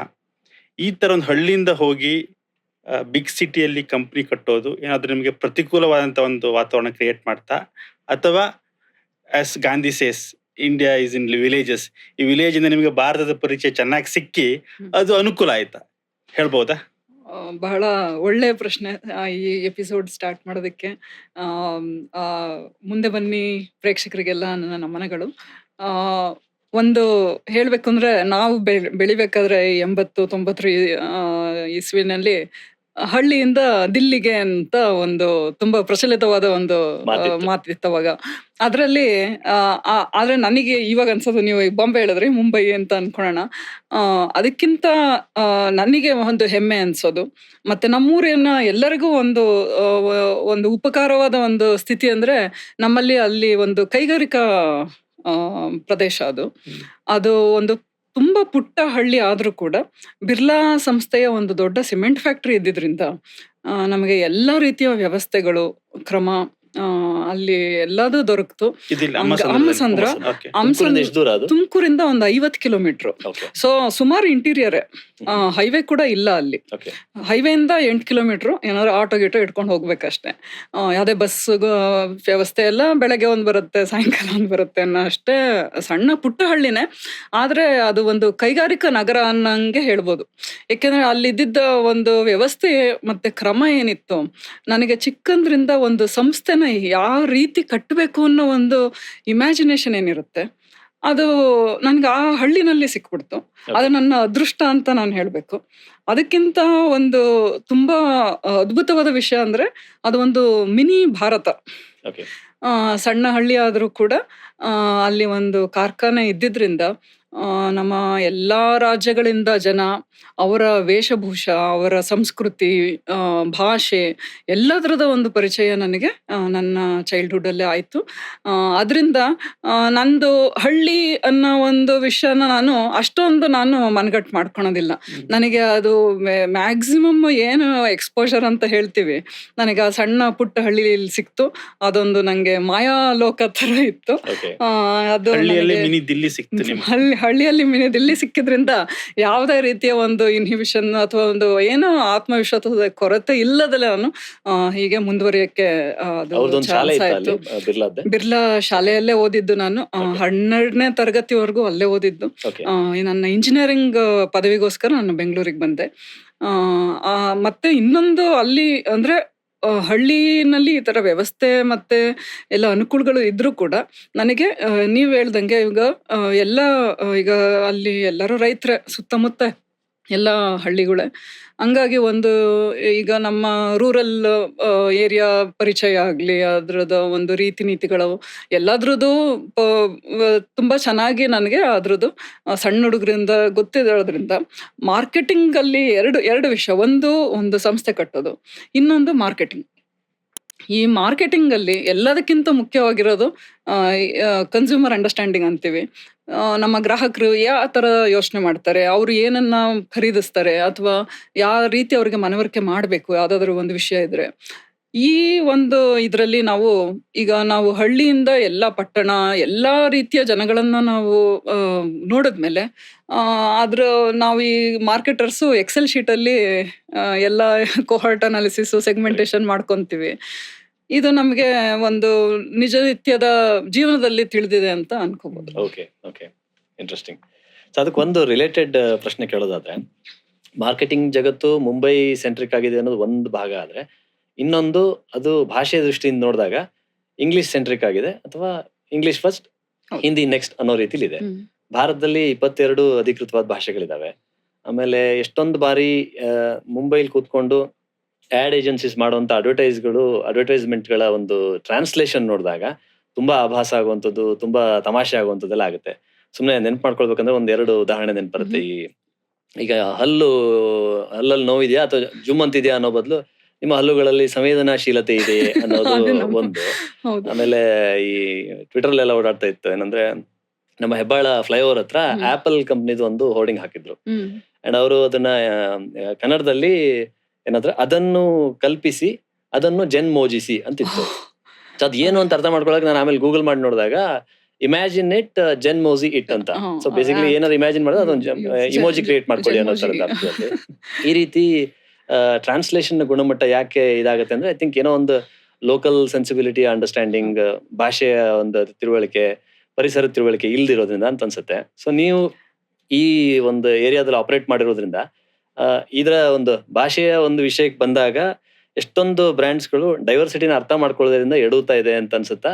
ಹೌದು. ನಿಮ್ಮ ಅನುಭವ ಏನು? ಇದು ಭಾರಿ ಆಘಾತ ಆಗೋಂಥ ವಿಷಯ ಕೂಡ ಅಂತಾನು ಅನ್ಕೋಬೇಕು. ಯಾಕೆಂದ್ರೆ ಒಂದು ಲ್ಯಾಂಗ್ವೇಜ್ ಅಂತ ನಾವು ಭಾಷೆ ಅಂತ ಏನಂತೀವಿ, ಅದು ಬರೀ ಒಂದು ಕಾನ್ವರ್ಸೇಷನ್ ಅಥವಾ ಒಂದು ಏನೋ ಒಂದು ವಿಷಯ ಮಾತಾಡೋದಕ್ಕೋಸ್ಕರ ಬಳಸೋದು ಅಂತಲ್ಲ. Language is an emotion. ಅದು ಈಗ ನಾವು ಮಾರ್ಕೆಟಿಂಗಲ್ಲಿ ಒಂದು ಮಟ್ಟಿಗೆ ಏನಾದರೂ ಒಂದು ಪರಿಚಯ ಮಾಡ್ಬೋದು, ಅದ್ರ ಬಗ್ಗೆ ಎಜುಕೇಶನ್ ಅಥವಾ ಅವೇರ್ನೆಸ್ ಮಾಡ್ಬೋದು. ಬಟ್ ಸುಮಾರು ಸತಿ ಮಾರ್ಕೆಟಿಂಗಲ್ಲಿ it is a emotional story. Right. ಏನೋ ಒಂದು ಹೃದಯಕ್ಕೆ ಮುಟ್ಟಬೇಕು ಅನ್ನೋ ಒಂದು ಏನೋ ಆಬ್ಜೆಕ್ಟಿವ್ ಇದ್ದೇ ಇರುತ್ತಲ್ಲಿ ಒಂದು ಮಾರ್ಕೆಟಿಂಗ್ ಕಮ್ಯುನಿಕೇಶನ್ ಅಂತ ಬಂದಾಗ. ನನಗನ್ಸೋ ಪ್ರಕಾರ ಈ ನಮ್ಮ ಕಾಪಿ ರೈಟರ್ಸ್ ಏನಿರ್ತಾರೆ ಅಥವಾ ಮಾರ್ಕಾಮ್ ಡಿಪಾರ್ಟ್ಮೆಂಟ್, ದೊಡ್ಡ ದೊಡ್ಡ ಡಿಪಾರ್ಟ್ಮೆಂಟ್ಸೇ ಇರುತ್ತೆ ಈ ಕಂಪ್ನಿಗಳಲ್ಲಿ. ಎಸ್ಪೆಷಲಿ ಈಗ FMCG, ಏನೋ ಹಲ್ಲು ನೋವು ಅಂತ ಅಂದಾಗ FMCG ಪ್ರಾಡಕ್ಟ್ ಇರುತ್ತೆ. ಒಂದು ಸ್ವಲ್ಪ ನಿಗಾವಹಿಸಿ ಮಾಡ್ಬೇಕದನ್ನ. ಈಗ 22 ಲ್ಯಾಂಗ್ವೇಜ್ ಅಂದಾಗ ಅಲ್ಲಿ ಏನಾಗ್ತಾ ಇದೆ ಅಂತ ನಾನು ಒಂದು ಪ್ರಾಕ್ಟಿಕಲ್ ವಾಸ್ತವಿಕವಾದ ಒಂದು ಸ್ಥಿತಿ ಏನಿದೆ ಅಂದ್ರೆ, ಹಿಂದಿ ಸ್ಪೀಕಿಂಗ್ ಬೆಲ್ಟ್ ಅಂತ ಬರುತ್ತೆ ನಮ್ಗೆ ಇಲ್ಲಿ ಮಾರ್ಕೆಟಿಂಗ್ ಅಲ್ಲಿ. ನೀವು ಈವನ್ ಈ ವಿಕಿಪೀಡಿಯಾ ಆರ್ಟಿಕಲ್ ತೆಗೆದು ನೋಡಿದ್ರು ಕೂಡ ಒಂದು ಭಾರತದ ಮ್ಯಾಪ್ ಅಲ್ಲಿ ಸುಮಾರು 1/3 ಭಾಗ ಅದು ಹಿಂದಿ ಸ್ಪೀಕಿಂಗ್ ಬೆಲ್ಟ್, ಅದಕ್ಕಿಂತ ಜಾಸ್ತಿನೇ ಇದೆ. ಹಾಗಾಗಿ ಏನಾಗ್ಬಿಡುತ್ತೆ, ಎಲ್ಲ ಹೆಚ್ಚಿನ ಎಫರ್ಟ್ ಅಲ್ಲಾಗ್ತಾರೆ. ಹಿಂದಿ ಇಂಗ್ಲಿಷ್ ಆಯ್ತು, ಹಿಂದಿ ಆಯ್ತು, ಅದಾದ್ಮೇಲೆ ಬೇರೆ ಲ್ಯಾಂಗ್ವೇಜಸ್ಗೆ ಬರ್ತಾರೆ. ನಮ್ಮ ಸೌತ್ ಇಂಡಿಯಾ ಹೆಂಗೆ ಅಂದ್ರೆ, it is very rich in culture and language. There are so many, ಎಷ್ಟು ಮಿನಿಮಮ್ 5 ಲ್ಯಾಂಗ್ವೇಜ್ ಅಲ್ಲಿ ಮಾಡ್ಲೇಬೇಕು. ಮರಾಠಿ, ಕನ್ನಡ, ತೆಲುಗು, ಮಲಯಾಳಂ ಮತ್ತೆ ತಮಿಳು. ಇದು ಭಾಷೆ ವೆರಿ ಇಂಪಾರ್ಟೆಂಟ್ ಟ್ರಾನ್ಸ್ಲೇಟ್ ಮಾಡೋದಕ್ಕೆ. ಮತ್ತೆ ಅದು ಬಿಟ್ರೆ ಇವನ್ ಗುಜರಾತಿ, ಬೆಂಗಾಲು ಹೈ ಪಾಪ್ಯುಲೇಷನ್. ಇಷ್ಟು ಈ 7 ಲ್ಯಾಂಗ್ವೇಜ್ಗಳು ಅಟ್ಲೀಸ್ಟ್ ಬೇರ್ ಮಿನಿಮಮ್ ಯಾವುದೇ ಒಂದು ಮಾರ್ಕೆಟಿಂಗ್ ಕಂಪ್ನಿ ಮಾಡಬೇಕಾಗತ್ತೆ. ಅಷ್ಟು ಎಫರ್ಟ್ ಹಾಕೋದಕ್ಕೆ ಮತ್ತೆ ಅಷ್ಟು ರಿಸೋರ್ಸಸ್ನ ಅರೇಂಜ್ ಮಾಡೋದಕ್ಕೆ ಸ್ವಲ್ಪ ಹಿಂದೇಟಾಗ್ತಾರೆ ಅಂತ ಅನ್ಸುತ್ತೆ. ಆದರೆ ಇವತ್ತಿನ ಈಗ ಮುಂಚೆ ಗೂಗಲ್ ಟ್ರಾನ್ಸ್ಲೇಟು ಅದು ಇದು ಬಳಸಬೇಕಾದ್ರೆ ಅಷ್ಟು ಒಳ್ಳೆ ಟ್ರಾನ್ಸ್ಲೇಷನ್ಸ್ ಬರ್ತಿರ್ಲಿಲ್ಲ. ಈ ರೀತಿಯಲ್ಲಿ ಆಕ್ಚುಲಿ ಒಂದು ಅತ್ಯುತ್ತಮವಾದ ಒಂದು ಇನೋವೇಷನ್. ಯಾಕೆಂದ್ರೆ ಅದು ಟ್ರಾನ್ಸ್ಲಿಟ್ರೇಟ್ ಮಾಡೋದಿಲ್ಲ. ಅಂದ್ರೆ ಸುಮ್ಮನೆ ಜಸ್ಟ್ ಟ್ರಾನ್ಸ್ಲೇಟ್ ಮಾಡಿ ವರ್ಡ್ ಟು ವರ್ಡ್ ಶಬ್ದಕೋಶದಲ್ಲಿ ನೋಡ್ಕೊಂಡು ಬರ್ದಂಗಲ್ಲ. ಅದು ಸ್ವಲ್ಪ ಇನ್ನೂ ಇನೋವೇಟಿವ್ ಆಗಿ ಏನಾದರೂ ಒಂದಿಷ್ಟು ಮಾಡುತ್ತೆ. ಅದರಿಂದ ನನ್ಗನ್ಸೋದು ಸ್ವಲ್ಪ ನಿಗಾವಹಿಸಿ ಮಾಡಿದ್ರೆ ಮಾರ್ಕೆಟಿಂಗ್ ಕಂಪ್ನಿಗಳು ಮಾಡ್ಬೋದು. ಇದು ಈವನ್ ಬ್ರ್ಯಾಂಡ್ಸ್ಗೂ ನಾವೇನು ಒಳ್ಳೆ ಒಂದು ಮಾರ್ಕೆಟಿಂಗ್ ಮಾಡ್ತಾ ಇಲ್ಲ, ಕನ್ಸ್ಯೂಮರ್ಸ್ಗಂತೂ ಅದು ಒಂದು ಅವಮಾನ ಆಗೋ ಥರ ಒಂದು. ಯಾಕೆಂದ್ರೆ ಭಾಷೆ ಪ್ರೀತಿ ಇರೋರಿಗೆ ಈ ತರ ಓದ್ಬೇಕಾದ್ರೆ ಅದು ಒಂಥರ ಇನ್ನೂ ಹರ್ಟ್ ಆಗತ್ತೆ. ಅದರಿಂದ ಡಿಸ್ಕನೆಕ್ಟ್ ಎಲ್ಲಿದೆ ಅನ್ಸುತ್ತೆ ಡಿಸ್ಕನೆಕ್ಟ್ ಒಂದು ಕಾಸ್ಟ್ ಎಫರ್ಟ್ ಅನ್ನೋದು. ಎರಡನೇದು ಭಾಷೆ ಗೊತ್ತಿರೋರು ಇರಲ್ವಾ ಅಲ್ಲಿ? ಗೊತ್ತಿರೋರು. ಆದ್ರೆ ಒಂದು ಹೇಳ್ತೀನಿ, ನಾವು ಒಂದು ವಿಚಾರ 2012ರಲ್ಲಿ ಸೊನಾಟಾ ವಾಚಸ್, ಟೈಟನ್ ಕಂಪನಿಯ ಸೊನಾಟಾ ವಾಚಸ್ ನಮ್ಮನ್ನ ಹೈ ಮೈಂಡ್ಸ್ ಏಜೆನ್ಸಿನ ಆನ್ಬೋರ್ಡ್ ಮಾಡ್ತು. ನಾವು ಫೆಬ್ರವರಿ 2012, ಅದಾದ್ಮೇಲೆ ಮೊದಲನೇ ಒಂದು ಹಬ್ಬ ಅಂತ ಇದ್ದಿದ್ದು ಹೋಲಿ ಬಂದು ಹೋಯ್ತು. ಹೋಲಿ ಏನು ಇಡೀ ಭಾರತದಲ್ಲೆಲ್ಲ ಏನು ಇರೋದಿಲ್ಲ, ಆಚರಿಸಲ್ಲ. ಯುಗಾದಿ ಬಂತು. ಯುಗಾದಿ ಎಲ್ಲ ನಮ್ಮ ದಕ್ಷಿಣ ಭಾರತದಲ್ಲಿ ಸುಮಾರು ಎಲ್ಲ ಕಡೆನೂ ಯಾವ್ದೋ ಒಂದ್ ರೀತಿನಲ್ಲಿ, ಮತ್ತೆ ಲೋರಿ ಮತ್ತೆ ಮಹಾರಾಷ್ಟ್ರದಲ್ಲಿ ಎಲ್ಲ ಕಡೆನೂ ಒಂದು ಯಾವ್ದೋ ಒಂದ್ರಲ್ಲಿ ಇರುತ್ತೆ. ಮತ್ತೆ ಅದು ಆಲ್ಸೋ ನಮ್ಮ ಹಿಂದೂ ಕ್ಯಾಲೆಂಡರ್ನ ಬಿಗಿನಿಂಗ್ ಇರೋದ್ರಿಂದ ಎಲ್ಲ ಕಡೆ ಏನೋ ಒಂದು ಪ್ರತೀಕ ಇದ್ದೇ ಇರುತ್ತೆ ಅದ್ರದ್ದು. ನಾವು 7 ಭಾಷೆನಲ್ಲಿ ಅದ್ರ ಟ್ರಾನ್ಸ್ಲೇಷನ್ ತಗೊಂಡ್ವಿ. ಅದು ಬರೀ ಭಾಷೆ ಟ್ರಾನ್ಸ್ಲೇಷನ್ ಅಲ್ಲ, ಈವನ್ ಈ ಸ್ಟುಡಿಯೋ ತರ ಫೋಟೋಗಳು ಕೂಡ. ಅವತ್ತಿನ ದಿನಕ್ಕೆ ನಾವು ತುಂಬಾ ಸಣ್ಣ ಕಂಪನಿ, ನಮ್ಮ ಮನೆಯಿಂದನೇ ನಾನು ನಂದೊಂದು ಸೀರೆ, ಒಂದು ಮಾವಿನ ಹಣ್ಣು, ಒಂದಿಷ್ಟು ಎಳ್ಳು ಬೆಲ್ಲ ತಂದಿದ್ದೆ. ಇನ್ನೊಬ್ರು ಯಾರೋ ಆಂಧ್ರದವರು ಪಚಡಿ ತಂದಿದ್ರು. ನಾವು ಫೋಟೋಗಳನ್ನು ಕೂಡ ಬೇರೆ ಬೇರೆ ತರ ಮಾಡಿದ್ವಿ. ಕರ್ನಾಟಕದಲ್ಲಿ ನಾವು ಇದು ಎಳ್ಳು ಬೆಲ್ಲ ಅಂತೀನಿ, ಬೇವು ಬೆಲ್ಲ, ಅದು ಆಂಧ್ರ ಪಚಡಿ ಸ್ವಲ್ಪ ಆಂಧ್ರ ಕಡೆ ಜಾಸ್ತಿ. ಆ ಥರ ಒಂದು ಸ್ವಲ್ಪ ಇನ್ವಾಲ್ವ್ಮೆಂಟ್ ಬೇಕು. ಅಷ್ಟು ಎಫರ್ಟ್ ಹಾಕೋ ಒಂದು ಪರಿಜ್ಞಾನಿ, ಬದ್ಧತೆ ಬೇಕು, ಒಂದು ಸಿಸ್ಟಮ್ ಬೇಕು. ಅದಕ್ಕೆ ತುಂಬಾ ಒಳ್ಳೆ ರೆಸ್ಪಾನ್ಸ್ ಇತ್ತು. ನಮ್ಗೆ ಸಿಗೋದಕ್ಕಿಂತ ಟೈಟನ್ ಕಂಪನಿಯಿಂದ ನಮಗೆ ಬಹಳ ಒಂದು ಅಪ್ರಿಷಿಯೇಷನ್ ಆಯ್ತು. ಅಲ್ಲಿ ಅವರು ನಾವು ಎಷ್ಟು ಅದಕ್ಕೆ ಫೋಕಸ್, ಅದು ಒಂದು ಜಸ್ಟ್ ಏನೋ ಹ್ಯಾಪಿ ಯುಗಾದಿ ಅಂತ ಹೇಳೋದಷ್ಟೇ. ಅದೇನು ನಾವು ಪ್ರಾಡಕ್ಟ್ ಪ್ರಮೋಷನ್ ಅಲ್ಲ, ಏನೂ ಇಲ್ಲ. ಆದ್ರೆ ಕಸ್ಟಮರಿಗೆ ಅದು ತುಂಬಾ, ಯಾಕೆಂದ್ರೆ Sonata is a tyre 2 penetration ಇರೋ ಅಂತ ಒಂದು ಬ್ರ್ಯಾಂಡು. ಬರೀ ಮೆಟ್ರೋ ಸಿಟಿಗಳಲ್ಲ, ನಾವು ಇಂಗ್ಲಿಷಲ್ಲೋ ಹಿಂದಿಲೋ ಹೇಳಿದ್ರೆ ಸುಮಾರು ಜನಕ್ಕೆ ಅದು ತಲುಪದೇ ಇಲ್ಲ. ಸೊನಾಟಾ ಬ್ರ್ಯಾಂಡಿಗೆ ಇದು ತುಂಬಾ ಅಚ್ಚುಮೆಚ್ಚಿನ ಒಂದು ಕ್ಯಾಂಪೇನ್ ಆಗಿ ಸ್ಟಾರ್ಟ್ ಆಯ್ತು ಆಸ್ ಎ ಬಿಗಿನಿಂಗ್. ಅದಕ್ಕೆ ನಾವು ದುಡ್ಡು ಖರ್ಚು ಮಾಡಲಿಲ್ಲ. ನಮ್ಮದೊಂದು ಸಣ್ಣ ಸ್ಟುಡಿಯೋ ಇದೆ ಆಫೀಸಲ್ಲಿ, ಅಲ್ಲಿ ಫೋಟೋಶೂಟ್ ಆಯ್ತು ಅಷ್ಟೇ. ಸೊ ಇಷ್ಟು ಎಫರ್ಟ್ ಹಾಕ್ಬೋದು. ಅದು ತುಂಬಾ ಹಿಂದೇಟಾಗ್ತಾರೆ ಅಂತಾನೆ ನಾನು ಹೇಳ್ಪಡ್ತೀನಿ ಅದನ್ನ.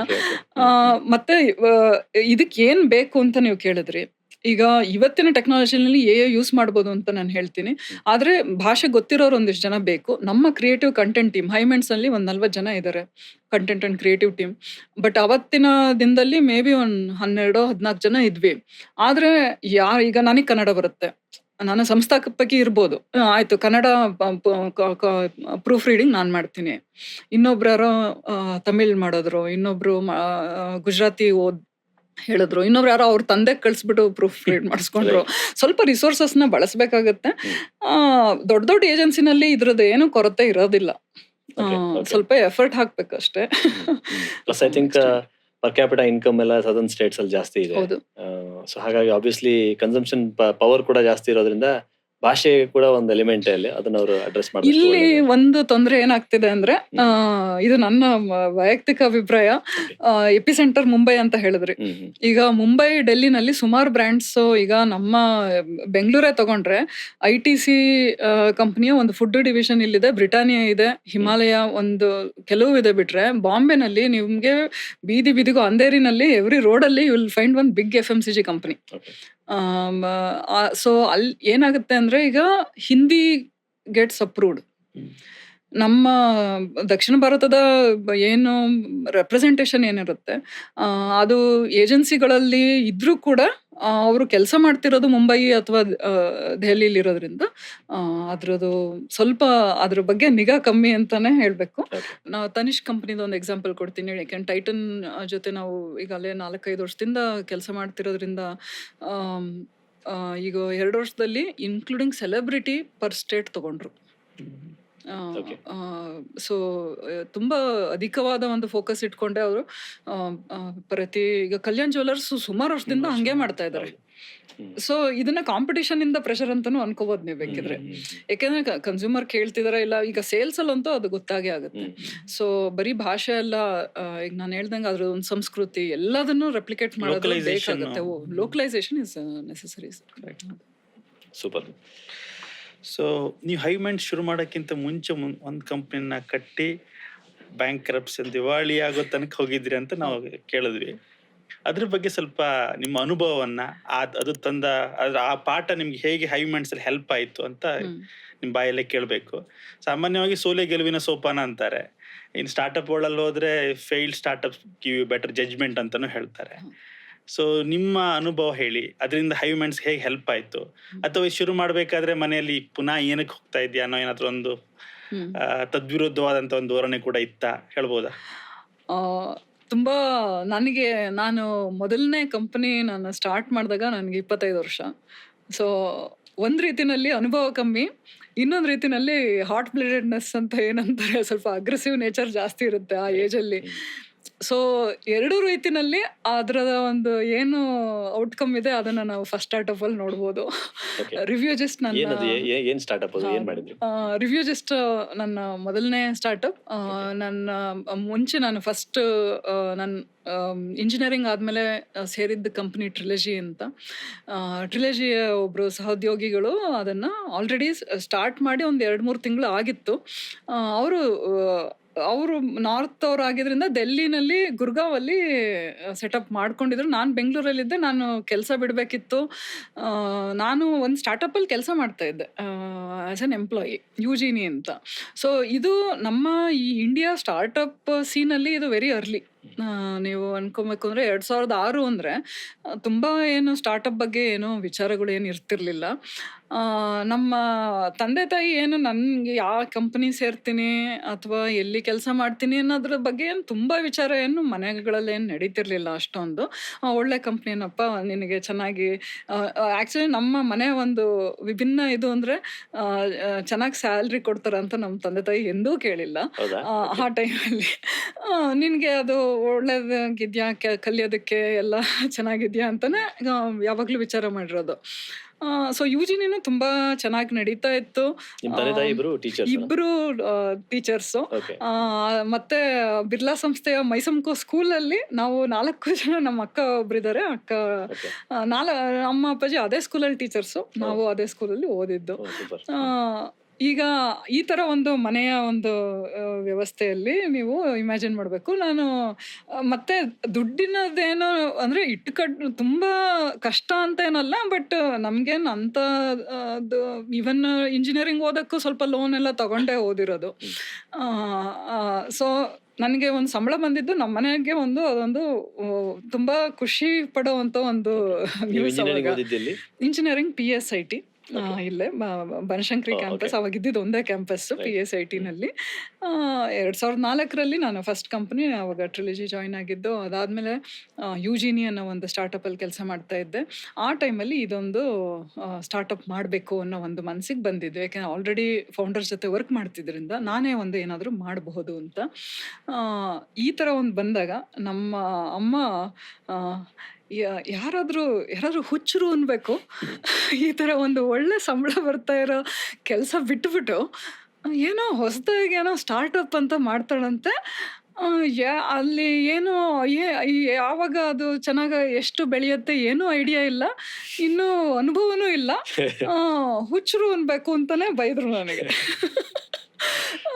ಅದು ನನಗೆ ಒಂಥರ ತಬ್ಬಿಬಾಯ್ತು. ಯಾಕೆಂದರೆ ಇನ್ನೂ ದುಡ್ಡಿಂದ ಯಾವುದೇ ರೀತಿಯ ತೊಂದರೆ ಅಷ್ಟೊತ್ತಿಗೆ ಎಲ್ಲ ಸಾಲ್ವ್ ಆಗಿತ್ತು.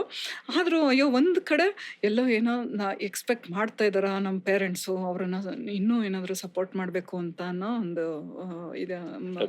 ಆದರೆ ಒಂದು ತುಂಬ ಒಳ್ಳೆ ವಿಷಯ ಏನಾಯಿತು ಅಂದರೆ, ನಮ್ಮಮ್ಮನ ಅಣ್ಣ ಬಾಂಬೆನಲ್ಲಿ ಅವರು ಈಗಾಗಲೇ ಇವತ್ತಿಗೆ 40 ವರ್ಷಗಳ ಮುಂಚೆ ಒಂದು ಸಣ್ಣ ಒಂದು ಕಂಪ್ನಿ ಓಪನ್ ಮಾಡಿ ಅದು ಈ ಟ್ರಾನ್ಸ್ಫಾರ್ಮರ್ ಪ್ರೊಡಕ್ಷನಲ್ಲಿ ಚೆನ್ನಾಗಿ ಎಸ್ಟಾಬ್ಲಿಷ್ ಆಗಿದೆ. ಅವತ್ತು ನಮ್ಮಮ್ಮಂಗೆ ಏನು ಮಾಡಬೇಕು ಅಂತ ಗೊತ್ತಿಲ್ಲ, ಕೆಲಸದ್ದೆಂದು ವಿಚಾರಿಸಿರ್ಲಿಲ್ಲ. ಅವ್ರಿಗೆ ಫೋನ್ ಮಾಡಿದ್ರು, ಅವ್ರ ಅಣ್ಣಂಗೆ ಫೋನ್ ಮಾಡಿಬಿಟ್ಟು, ನೋಡು ಅಣ್ಣ ಹಿಂಗೆ ಜ್ಯೋತಿ ಏನೋ ಸ್ಟಾರ್ಟಪ್ ಅಂತೆ, ಕೆಲಸ ಬಿಡ್ತಾಳೆ ಅಂತ. ಅವರೊಬ್ಬರು ಸ್ವಲ್ಪ ಕೆರಿಯರಲ್ಲಿ ಅಡ್ವೈಸ್ ಮಾಡಲಿ ಅನ್ನಂಗೆ ಅವರೊಬ್ಬರೇ ಇದ್ದಿದ್ದು ಅವಾಗ. ಮಾಡ್ತಾಳಂತೆ, ಏನೋ ಪಾಪು ಮಾಡ್ತಾಳಂತೆ, ಅವಳಿಗೇನೋ ಅದ್ರದ್ದು ಇದೆ ಬಿಡು, ಒಂದು ಧ್ಯೇಯ ಇರುತ್ತೆ ಅವಳಿಗೆ, ಅವಳು ಕ್ಲಿಯರಾಗಿ ಥಿಂಕ್ ಮಾಡಿರ್ತಾಳೆ, ಮಾಡಲಿ ಬಿಡು ಅಂದ್ಬಿಟ್ರು ಅಷ್ಟೇ. ಅಲ್ಲಿಗೆ ಇನ್ನು ವಿಚಾರ ಇನ್ನೇನು ಬರಲಿಲ್ಲ. ಆದರೆ ಇದರಿಂದ ನಾನು ಏನು ನಮ್ಮ ಕೇಳುಗರಿಗೆ ಏನು ಹೇಳಬೇಕು ಅಂದರೆ, ಸುಮಾರು ಮನೆಗಳಲ್ಲಿ ಇದ್ರ ಬಗ್ಗೆ ಭಯ ಇರುತ್ತೆ. ಎಲ್ಲ ಒಂದು ಕೈಯಲ್ಲಿ ಬರ್ತಾರೆ, ಸಂಬಳ ಬಿಟ್ಬಿಟ್ಟು ಏನೂ ಇಲ್ದಲೆ ಸ್ಟಾರ್ಟ್ ಮಾಡೋದು. ಈಗ ಇನ್ವೆಸ್ಟ್ಮೆಂಟ್ ಅಂತ ಏನೀಗ ಶಾರ್ಕ್ ಟ್ಯಾಂಕು ಅಲ್ಲಿ ಇಲ್ಲಿ ಎಲ್ಲ ಕೇಳ್ಕೊಂಡು ಸುಮಾರು ಎಜುಕೇಶನ್ ಆಗಿದೆ, ಅದ್ರ ಬಗ್ಗೆ ಒಂದು ಅರಿವು ಮೂಡಿದೆ. ದುಡ್ಡು ಸಿಗುತ್ತೆ ಹೂಡಿಕೆದಾರರಿಂದ ಅಂತೆಲ್ಲ. ಆದರೂ 2 ವಿಷಯಗಳಲ್ಲಿ ನಮ್ಮ ಇಗ್ನೋರೆನ್ಸ್ ಇನ್ನೂ ಜಾಸ್ತಿನೇ ಇದೆ. ಒಂದು ಸ್ಟಾರ್ಟಪ್ ಅಂದರೆ ಎಷ್ಟು ಮಟ್ಟಿಗೆ ಅದು ಕಷ್ಟದ ಕೆಲಸ, ಒಂದು ಸ್ಟ್ರೆಸ್ ಇರುತ್ತೆ, ಎಷ್ಟೊಂದು ಕಾಂಪ್ರಮೈಸ್ ಆಗಬೇಕಾಗುತ್ತೆ ಲೈಫಲ್ಲಿ. 2ನೇದು, ಈ ದುಡ್ಡು ನಾವು ಏನೇ ಫಂಡ್ ರೈಸ್ ಮಾಡಿರಲಿ, ಬೂಟ್ ಸ್ಟ್ರಾಪ್ ಮಾಡಿರಲಿ, ಆದರೂ ಒಂದು ಹಂತದಿಂದ ಹಂತಕ್ಕೆ ನಾವು ತಗೊಂಡು ಹೋಗ್ಬೇಕಾದ್ರೆ ಅದು ಸುಮಾರು ಕಷ್ಟದ ವಿಚಾರ. ಅದ್ರ ಬಗ್ಗೆ ಭಯ ಇರೋದು ಒಳ್ಳೆಯದೇ, ಆದರೆ ಇತ್ತೀಚೆಗೆ ಸ್ವಲ್ಪ ಅದ್ರ ಬಗ್ಗೆ ಎನ್ಕರೇಜ್ಮೆಂಟ್ ಇದೆ. ತುಂಬಾ ಮುಂಚೆ ಅದ್ರ ಬಗ್ಗೆ ಸಪ್ರೆಷನ್ ಇತ್ತು, ಅಂದ್ರೆ ಕಂಪ್ಲೀಟ್ ಆಪೋಸಿಟ್, ಬೇಡವೇ ಬೇಡ ಅಂತ ಸುಮಾರು ಜನದ ಕೈಲಿ ಆಗ್ತಾ ಇತ್ತು ಅವಾಗ. ಈಗ 2006-7ರಲ್ಲಿ ಸುಮಾರು ಸ್ಟಾರ್ಟ್ಅಪ್ಸ್ ಬರ್ಲಿಲ್ಲ. US ಅಲ್ಲೇ ಅವಾಗ it was a peak season. So ಇಲ್ಲೇನೂ ಬರ್ಲಿಲ್ಲ. ಆದ್ರೆ ಇಷ್ಟೆಲ್ಲ ಆದ್ಮೇಲೆ ನನ್ನ ದುರದೃಷ್ಟನೋ ಏನೋ ಅದು 2006ರಲ್ಲಿ ಅದು 7ನಲ್ಲಿ ನಾನು ಸ್ಟಾರ್ಟ್ ಮಾಡಿದ್ದು. 2007ರಲ್ಲಿ 2008ಕ್ಕೆ ಲೆಮನ್ ಬ್ರದರ್ ಕ್ರಾಶ್ ಆಗಿ ಅದು ಎಕನಾಮಿನೇ ಕ್ರಾಶ್ ಆಯ್ತು, ಗ್ಲೋಬಲ್ ಎಕನಾಮಿ ಕ್ರಾಶ್ ಆಯ್ತು. ಅವಾಗ ಯಾವುದೇ ರೀತಿಯ VC ಮನಿ ಮಾರ್ಕೆಟ್ ಅಲ್ಲಿ ಸಿಗ್ತಾ ಇರಲಿಲ್ಲ. ನಾವು ಏಂಜಲ್ ಇನ್ವೆಸ್ಟ್ಮೆಂಟ್ ರೇಸ್ ಮಾಡಿದ್ವಿ, ಆದ್ರೆ ಅದು ನಮಗೆ 1 ವರ್ಷಕ್ಕೆ ಸಾಕಾಯ್ತು. ಅಷ್ಟು ಬಿಟ್ರೆ ಮುಂದಕ್ಕೆ ಅದು ಸ್ಯಾಲ್ರಿ ಕೊಡೋದಕ್ಕೂ ನಮಗೆ ತುಂಬಾ ಕಷ್ಟ ಇತ್ತು. ಅದು ಅವಾಗಲೇ ಅದು ಬ್ಯಾಂಕ್ರಪ್ಸಿ ಸ್ಟೋರಿ. ಸೊ ಬ್ಯಾಂಕ್ರಪ್ಸಿ ಒಂದು ರೀತಿನಲ್ಲಿ ನನಗೆ ಅದು ಒಂದು ದುಡ್ಡಿನ ಬಗ್ಗೆ ನನ್ನದು ಏನು ರಿಲೇಷನ್ ವಿತ್ ಮನಿ ಅಂತ ಹೇಳ್ತೀವಿ, it changed everything for me. ಎಷ್ಟು ನನಗೆ ಸಾಕಾಗುತ್ತೆ ಅನ್ನೋ ಒಂದು ಪ್ರಶ್ನೆ ಸುಮಾರು ಜನ ಪಾಪ ಕಷ್ಟಪಟ್ಟು ಬದುಕಬೇಕಾದ್ರೆ ಆ ಕ್ವಶನ್ ಕೇಳಿರ್ತಾರೆ.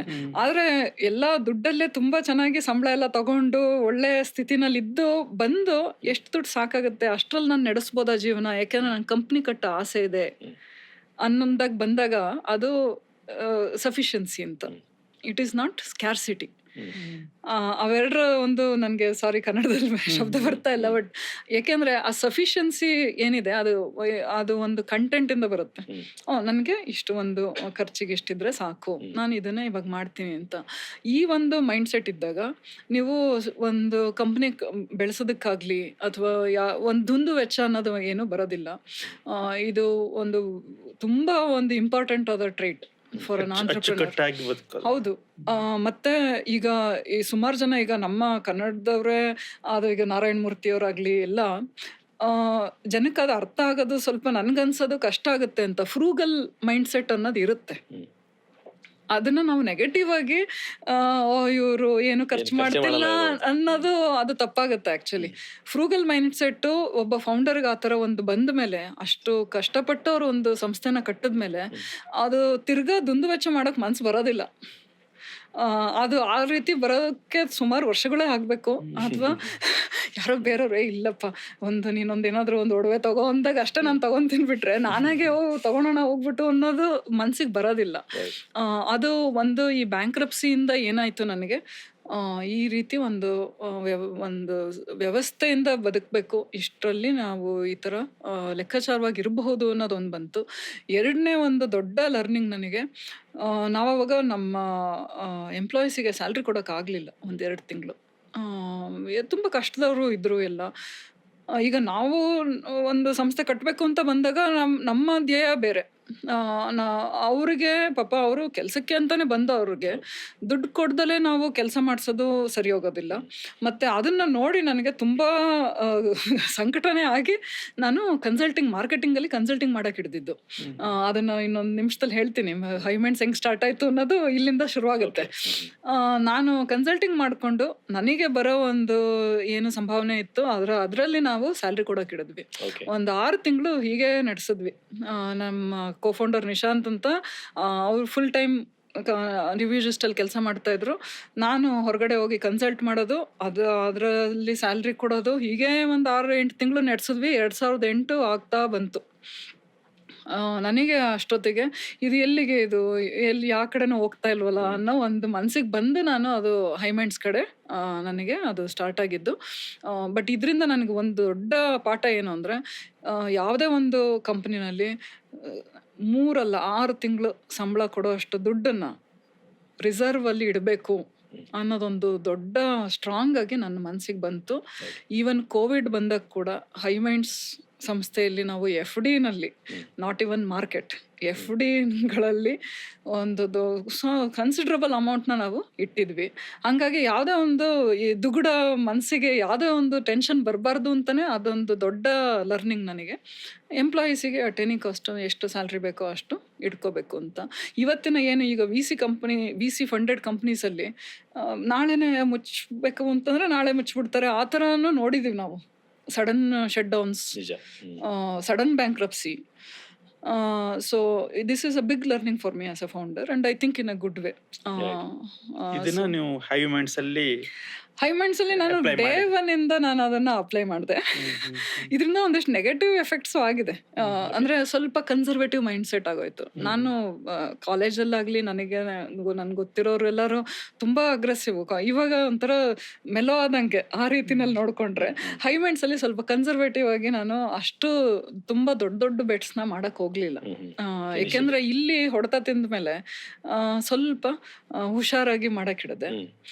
ಅದು ನೆಗೆಟಿವ್ ಅಂತಾನೂ ಹೇಳ್ಬೋದು. ಯಾಕೆಂದ್ರೆ ಆಸ್ ಎ ಸ್ಟಾರ್ಟ್ಅಪ್ ಫೌಂಡರ್ ಈಗ ಫ್ರೂಗಲ್ ಆಗಿರೋದು ಮತ್ತೆ ಸ್ವಲ್ಪ ಹುಷಾರಾಗಿರೋದು ಒಳ್ಳೇದು. ಆದ್ರೆ ತುಂಬಾ ಹುಷಾರಿ ಆಗ್ಬಿಟ್ರೆ ಏನು ಬೆಟ್ಟೆ ತಗೊಳಕ್ಕಾಗಲ್ಲ, ಮೂವ್ ಆಗಲ್ಲ. ಸೊ 1-2 ವರ್ಷ ಆತರ ಇತ್ತು ಮೈಂಡ್ ಸೆಟ್. ತುಂಬಾ ರಿಸ್ಕ್ ಅವರ್ಷನ್ ಬಂದ್ರು ಕಷ್ಟ.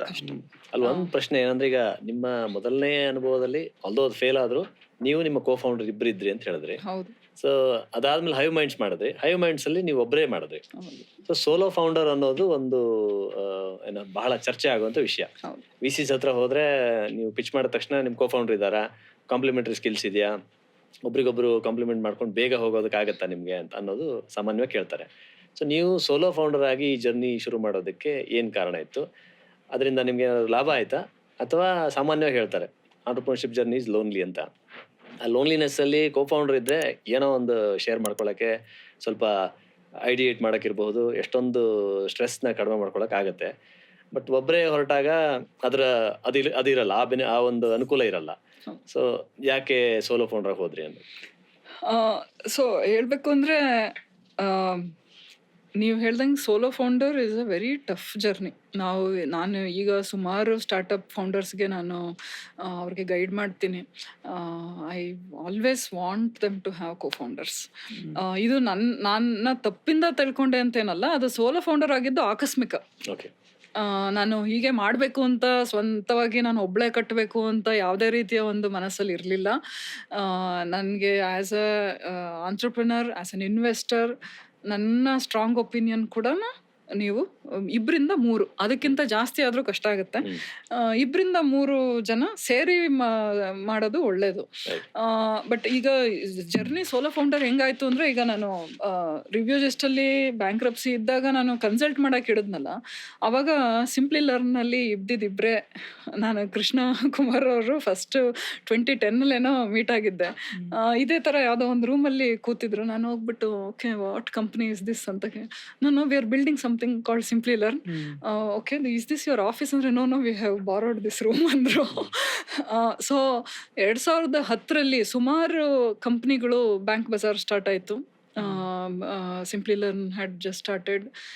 ಮತ್ತೆ ವರ್ಸೆ, ಇವತ್ತಿನ ನ್ಯೂಸ್ ಹಂಟ್ ಏನು ಪಾಪ್ಯುಲರ್ ಇದೆ, ಡೈಲಿ ಹಂಟ್ ಕಂಪ್ನಿನಲ್ಲಿ ಒಂದು 6-8 ಜನ ಇದ್ರು.